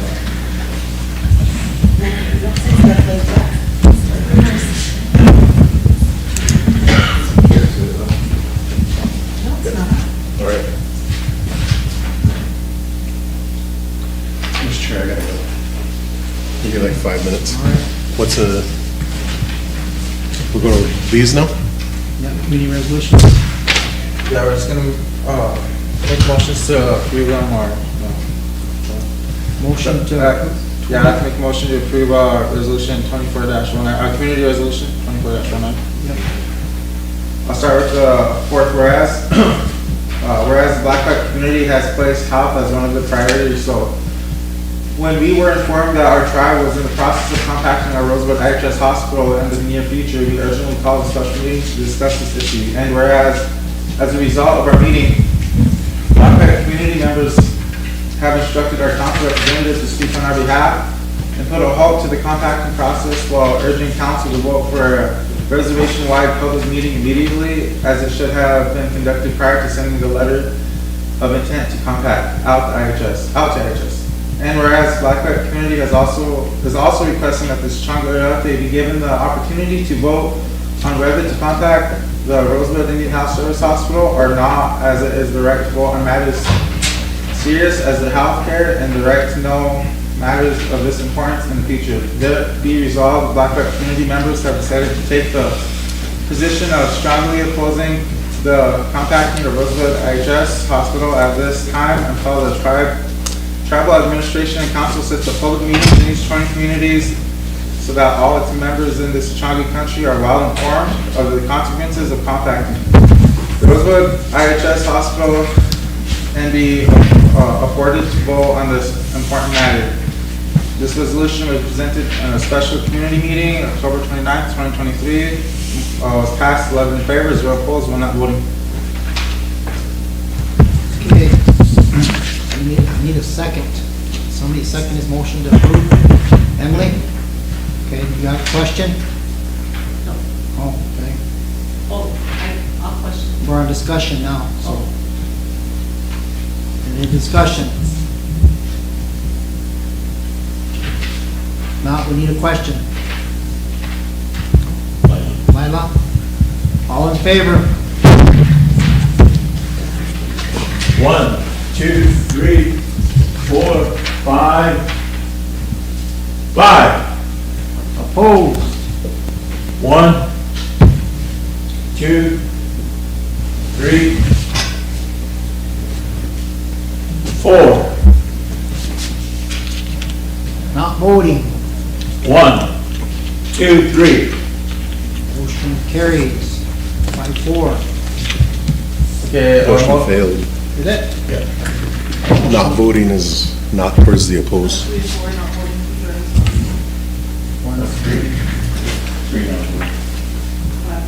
Yeah.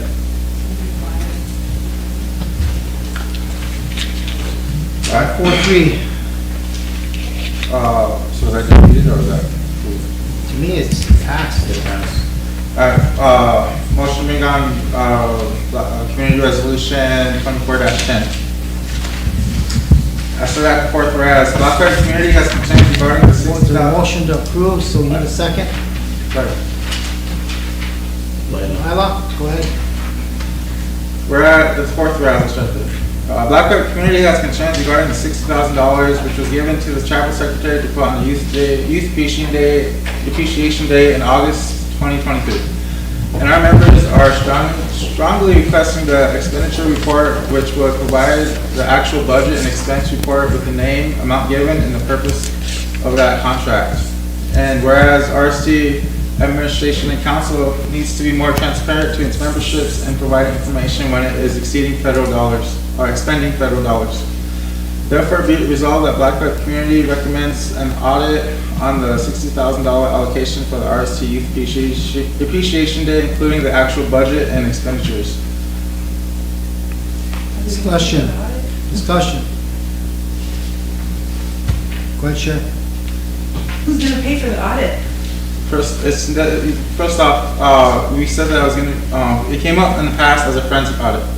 Right now, we're just asking for a formal audit that we already made a motion for it to do. And, well, that motion was made like 2 months ago, and we're still here in the new year. We haven't gotten anything yet. And so that's why my community brought this back up. They brought this in October.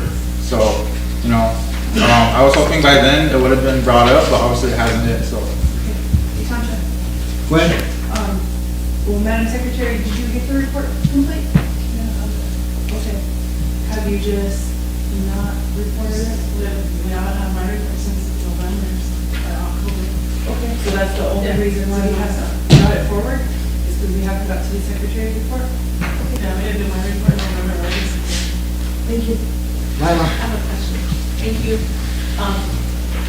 It seems like, I mean, it's done and we didn't get paid, right? So what's the next process, just to turn it to Scott or? Give us the email. So, next week, when we come up for like secretary reports. You should just email it. Yeah. Can you Just email it to us. Can you email it to us? I mean, 'cause yeah, The entire hearing? Yeah, that'd be good. If we can just have it emailed and then I can do that. Yeah, and, you know, apologies for keep bringing it up, but obviously these are things that the people are obviously concerned about. And, going forward too, there's also the $4,000 with the budget and finance that was allocated that didn't give a report out either that we would like to have Mr. And for the Veterans Day thing? Yeah. That I hosted last year too? Yep, more like a month ago, actually, but yeah, last year. Should do it twice. Okay, is there any action on this resolution 2410? Now we'll vote on it. Call for the question. Go ahead, Emily. Would you be open to tabling this until we can see the report and then can we revisit this? Because I just feel like it's hard for me to make a decision on something that we haven't had the opportunity to do, but I'm just asking. Well, yeah, I mean, this whole resolution is just asking for the report. That's basically all it is. Yeah, and if you have it, obviously back in October 29th, we didn't get it then, so that's why this is brought. And it was just waiting for a long time to brought it up. So are we motioning to table it, or withdrawing the motion, or what are we doing? Personally, I don't feel comfortable withdrawing any of my community's resolutions, so if someone else wants to do it, they can, but. I'll make a motion to table it just until we have time to review the. Okay. Motion to table, second by Wayne. All in favor? 1, 2, 3, 4, 5, 6, 7, 8, 9, 10, 11. Opposed? 0. Not voting? 1. Motion carried. I have one question for you. Before he gets to, I have a question of, who will that be? Yeah, I think we want to go back. Thank you. Okay, next resolution is 2411. Motion to,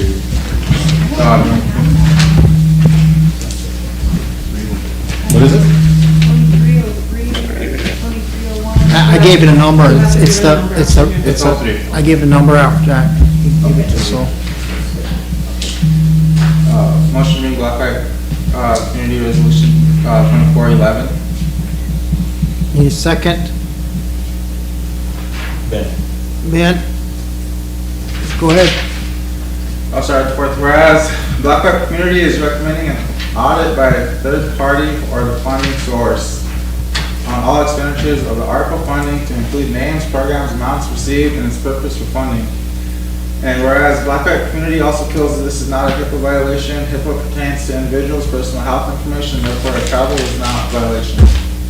And whereas Black Rock Community feels our tribe should provide transparency to its membership, and there be resolved, Black Rock Community recommends the RST Council have this party or the funding source provide an audit of all expenditures to its membership to include names, amounts received, and its purpose for funding. Any discussion? I do. Go ahead, Chair. So the ARPA funding, the audit that's already being done, or going to be done? I think all of them with leaks, so. Okay, and then will the audit that the tribe's already gonna be paying somebody to do be annually, or is it gonna be, what does the federal requirement state? Because I know that it does need to be audited. You have to have a audit every year, annual audit every year. Okay, so then it won't be a separate audit on just the ARPA funding? We're required to do an audit every year. Sometimes, on times like this, the IG or GOA will come down and do an audit of the whole program. But so far, we haven't. I think that's like that. I remember when we first got this money drawn down, that was the top that they were gonna cut come down and do separate? On the ARPA money, we do submit quarterly reports too, on all expenditures and spending, is what they call the spending guidelines. So, and with there have been a lot of them kicked back that we have been able to fund. If you remember, there was a lot of talk about the New Hampshire sheriff, we did our annual audits.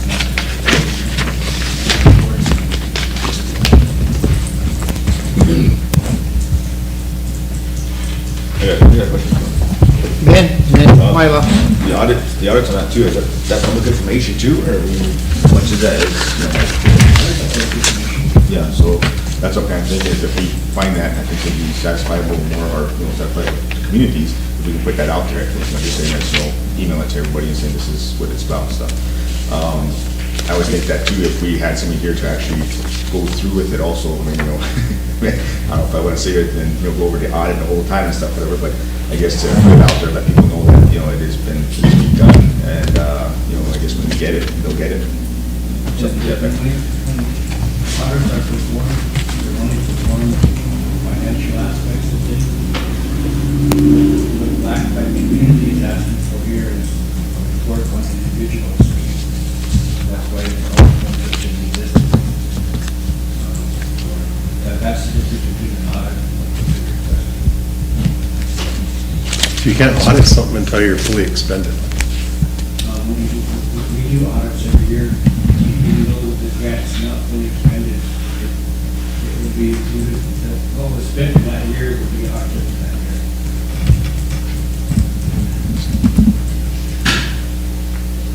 Myla, go ahead. Thank you, Mr. Chairman. I think audits are real lengthy. It takes time. And these funds, the ARPA, are federal funds. So of course, we have to appease that portion, and then our tribal, it's going to come here anyway. But I think we need to look at, I don't know, the reason why these things come up like this is because of what's heard out there, in our community. And people want to know. I don't know what we can do about it because some of this happened before, we got here too. And the ARPA dollars, I don't know myself, like my community asked how much we were given per household by the town with the, 200-something we got. If there was a certain dollar amount for each household. And I don't know how that went. But to put these listings, and when they're auditing, they don't audit every single piece of paper. They'll pull this one, give you 10 of those, and they'll name them, and you just go get them and get them, And out of those 10, they'll review all that, and that's what their audit is based on. And, but for here, I think maybe, for me, it's like HIPAA violations, versus, people's personal information. We should look at legally that from Eric or somebody, is that okay to get this information? Because do we want to, and my thing too would be there's gotta be a purpose for it. There has to be a purpose for getting this information, and how are we gonna do something with it, or are we not? But it's really, I would just say, muddy waters. But this body, it's up to everybody to decide, take it to your community. What does your community want? Like he's doing. This is legislation right here, what he's doing. And I know that in our community, bring the minutes and asking these questions. And I did ask questions too. But the legislation piece of it, is that something we could provide to the public? You know, for the federal guidelines, you know? Can we produce a report in this, like we have here with solid waste bid? That's basically what the report they're asking for, right, Chris? Yeah. Is that what you're asking for? So with the federal audit team, is that going to be listed like that? I don't know. It's not going to be. So that's what my question is. And if we're going to... Our auditors are going to come down with an example of each individual folder of the name involved. For the audit itself, it's only financial. Okay. Doesn't have any days in it, it's financial. Okay. They'll review the folders, and they'll review what the requirements are to our systems, to make sure that individual fits that category, that kind of stuff. Okay, and so this would be whose department? Jim or? That's Jim? This information is readily available. Yeah. It's a matter of, if you guys will do that. Oh, I see. Okay, we lost our quorum. We got one more? One back. 3, 6, 3, 6, 9, 10. Forgot about Stan sitting back there. He's over here waiting. Go ahead, Emily. Thank you, President. I just have one more comment about this, and I really appreciate you and your community for bringing these forward. I hope all of us, but I can only speak for myself, you know, I've been trying to get our community more involved so that they feel they have a voice and that they can be heard. So I just want to start by thanking you and appreciate that you've made it all the way to the floor. But I also just have a comment as far as, I think, and this is just my opinion, a lot of this comes from, again, I say it all the time, is the miscommunication that we have between us as a body and a leadership and our people. And I think that a simple statement and a simple, not, doesn't have to be simple, but an acknowledgement of lessons learned, that we are not perfect, we are all human, but by making those types of acknowledgement, you can say we have made a mistake, not hiding behind whatever we're hiding behind. And the reason why I'm saying that is because our people just want the information. If they were made to feel a part of these processes, if they were made to feel a part of this, I don't think we'd have as many issues that we're having. I mean, we talked earlier about this ceremony house. I mean, how many of you that were on council at the time of this can honestly say that everything went smoothly? We're in the middle of a pandemic. There's no way everything could have ran smoothly. So, lessons learned. In hindsight, what did we learn from that?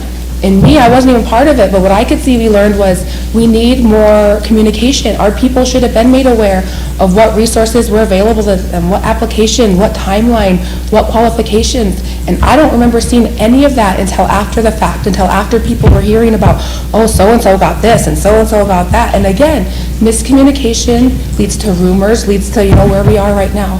So I'm trying to read through this and find out how can we make that statement of we are not perfect, the situation was not perfect, these are the lessons that are learned, and this is how we are going to try to strive in the future to not repeat the same thing. But if we can't even acknowledge that there was an issue or that something was done not in the best way, then we're never going to be able to fix it, we're never going to be able to make things better because we're still in denial ourselves.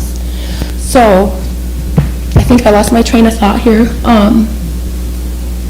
But anyway, I think the whole point was a couple meetings ago, maybe a couple months ago, I had tried to make a motion asking our budget and finance, or asking a community or a committee to draft some protocol or draft some, procedure to know who's eligible for what resource. What is the eligibility? Is it going to be an application? Is there going to be, you can only get once a month, twice a month? Is there going to be a limit on amount? Is there going to be a limit on how many times you can go to the same resource for that resource? I mean, there's a lot of ways that I feel we can build in not only the communication, but build in some of these procedural, things that will help address a lot of the issues that we sit around here and talk and do nothing about.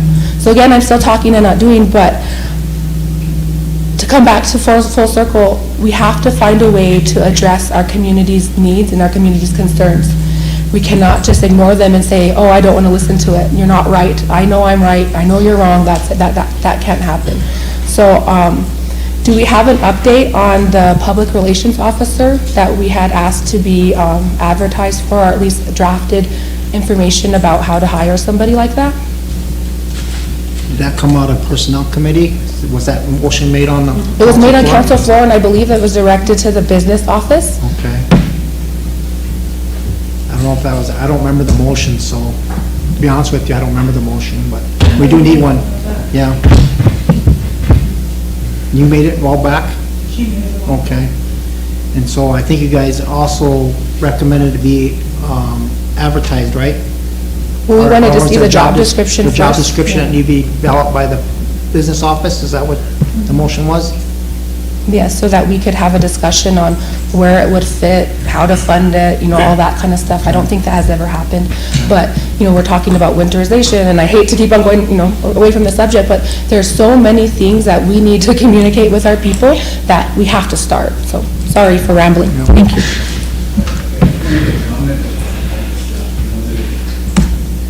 Not everything. There are so many problems that went on out there trying to fix these homes. We wanted to hire a bunch of contractors to train our own contractors. So some of these contractors we sent out there, they did way less than standard work, hard work. So we had to send other crews to go out there and fix what they did. So in some of these houses, you're gonna see a lot more money spent, but it wasn't because they were treated better. It's because they corrected some inferior work. And so, there's all kinds of things like this that happen. So if you're gonna do this, it has to be on an individual basis, and I wasn't doing names, when you start doing names, some of these people have some bad things that are wrong with them, that they don't want the public to know. They got cancer or whatever. That's all private information, but it's all part of how they were chosen to get their work done. So, everything's not cookie cutter here. Lila? I have another piece of this on the head. Because, so, if we could have, and that's my concern, those numbers. So if we have, excess amount of cancer patients here, dialysis patients, I'm concerned, did we get to them? Did we reach them? Because if we didn't, we should still be making those attempts to get to them. There are a lot of situations where we have a lot of plumbing issues, and it's hard to find plumbers. So I understand what you're saying, and I was told that some work had to be rectified and, all of that, but it's explainable. And the high-risk patients,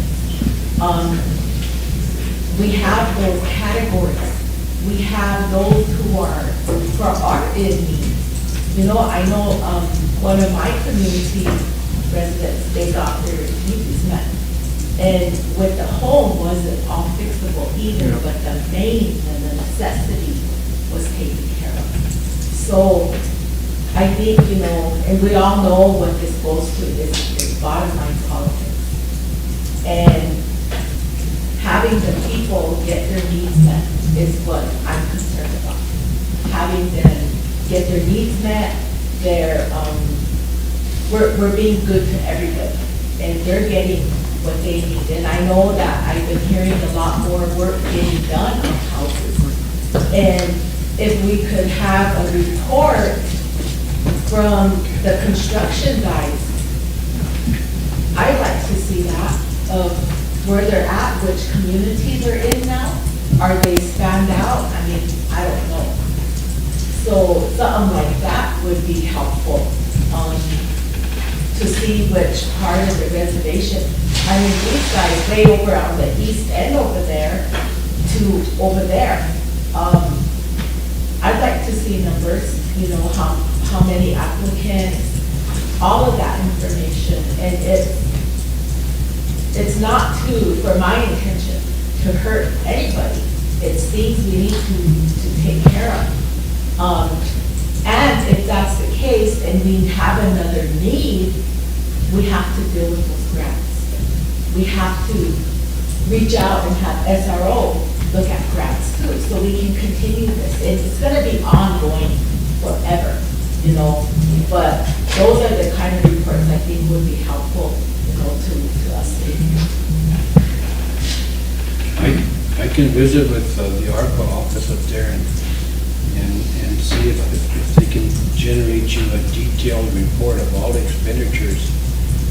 And then have you review that. If you see anything out of ordinary, then you can bring them down there and ask specific questions. Why did this house get this much and this house not? Whatever. At that point, maybe you can talk, individually, but to give a list of all the names, I just think we're asking for problems. I mean, there's another side of this thing too, and so far we never got an answer, a solid answer, but a lot of these people we're asking, we're helping are on fixed income. And so far, nobody has said that, I'm gonna report you to Social Security, or I'm gonna report you to SSI, whatever. Nobody has said that, although they did say they wouldn't either.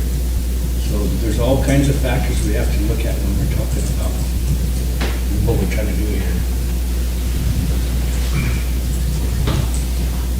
Okay, are we gonna take any action on this?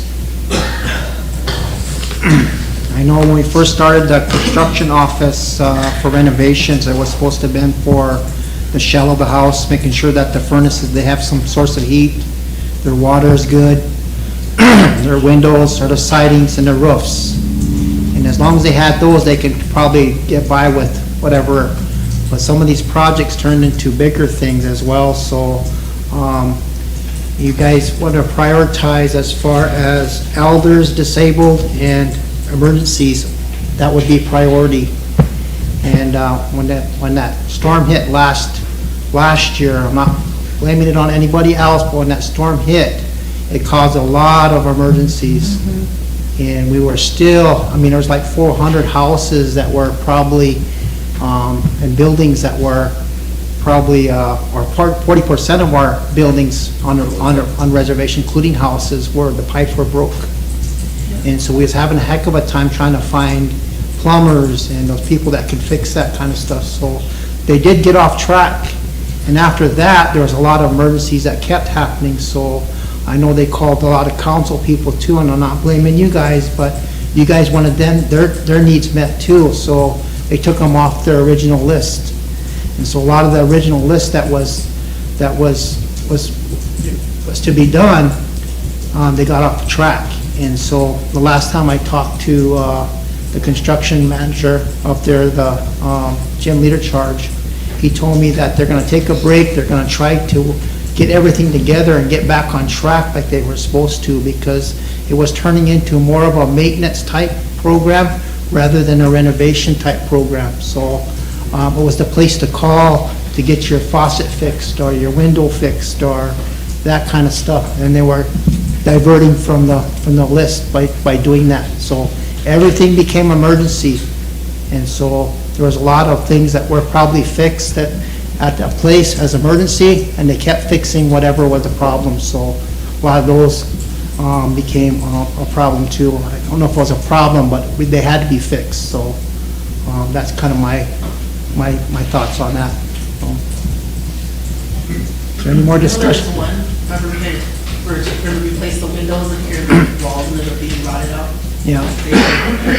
Do that, or that's molded or something, and it'll probably do more work than this. And I know everybody wants their houses fixed, but if you provide a list and you tell who's on that list, there are going to be some mad people out there because they're going to say, why did you get yours fixed before me?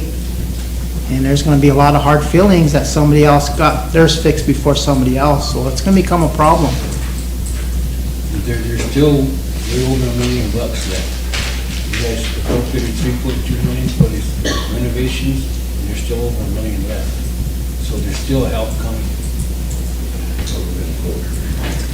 Oh, we're gonna vote? Okay. Question by Ben. All in favor? 1, 2. What are we voting on? Sorry. That resolution. Oh.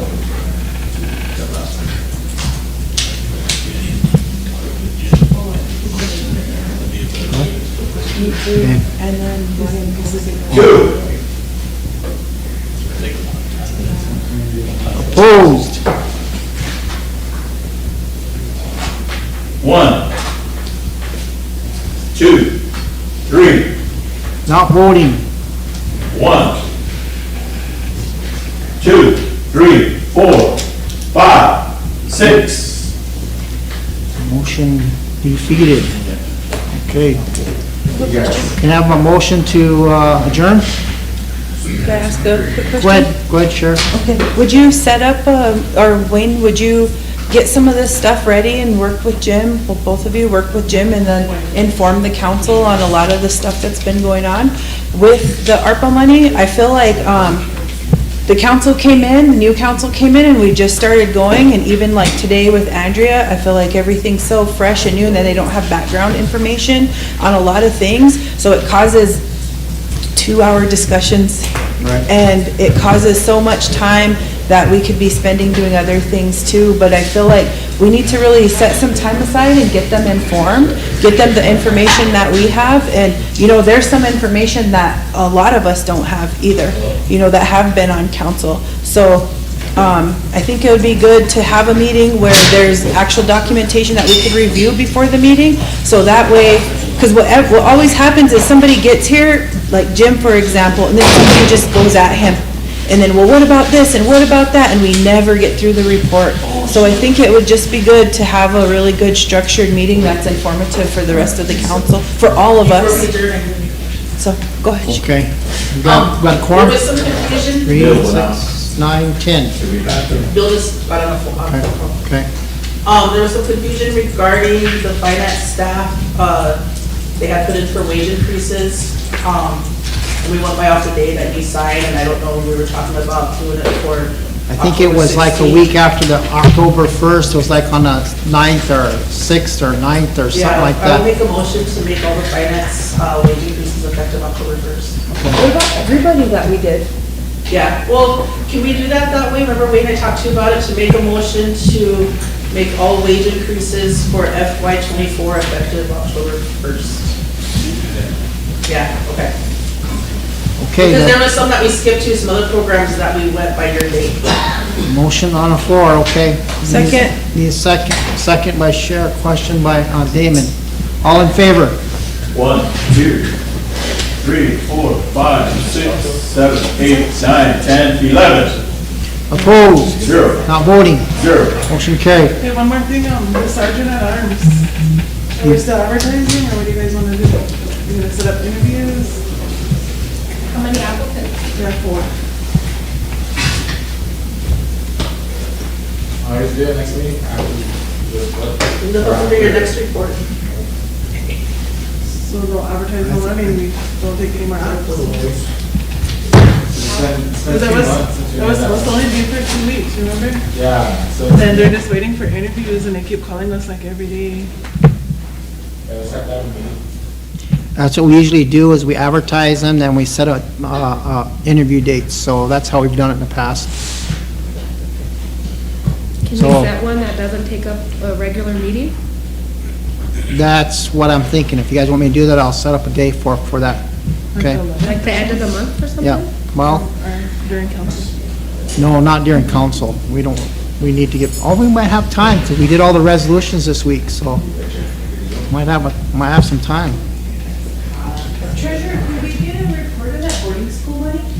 That, like all the boarding school, remember we got all that boarding school money that we're getting, and, remember she called and that we did, my community was asking for a report of all of that. So just keep telling them that maybe next week. Well, should I tell them? Maybe next week, end of the month? 26th? January, Is there 26th? anything on the 26th? You can put it on the 26th. Friday, the 26th? So do you want me to still take apps till then? I would just leave Why it not? open. I mean, The week before the 26th will be the cutoff date. So this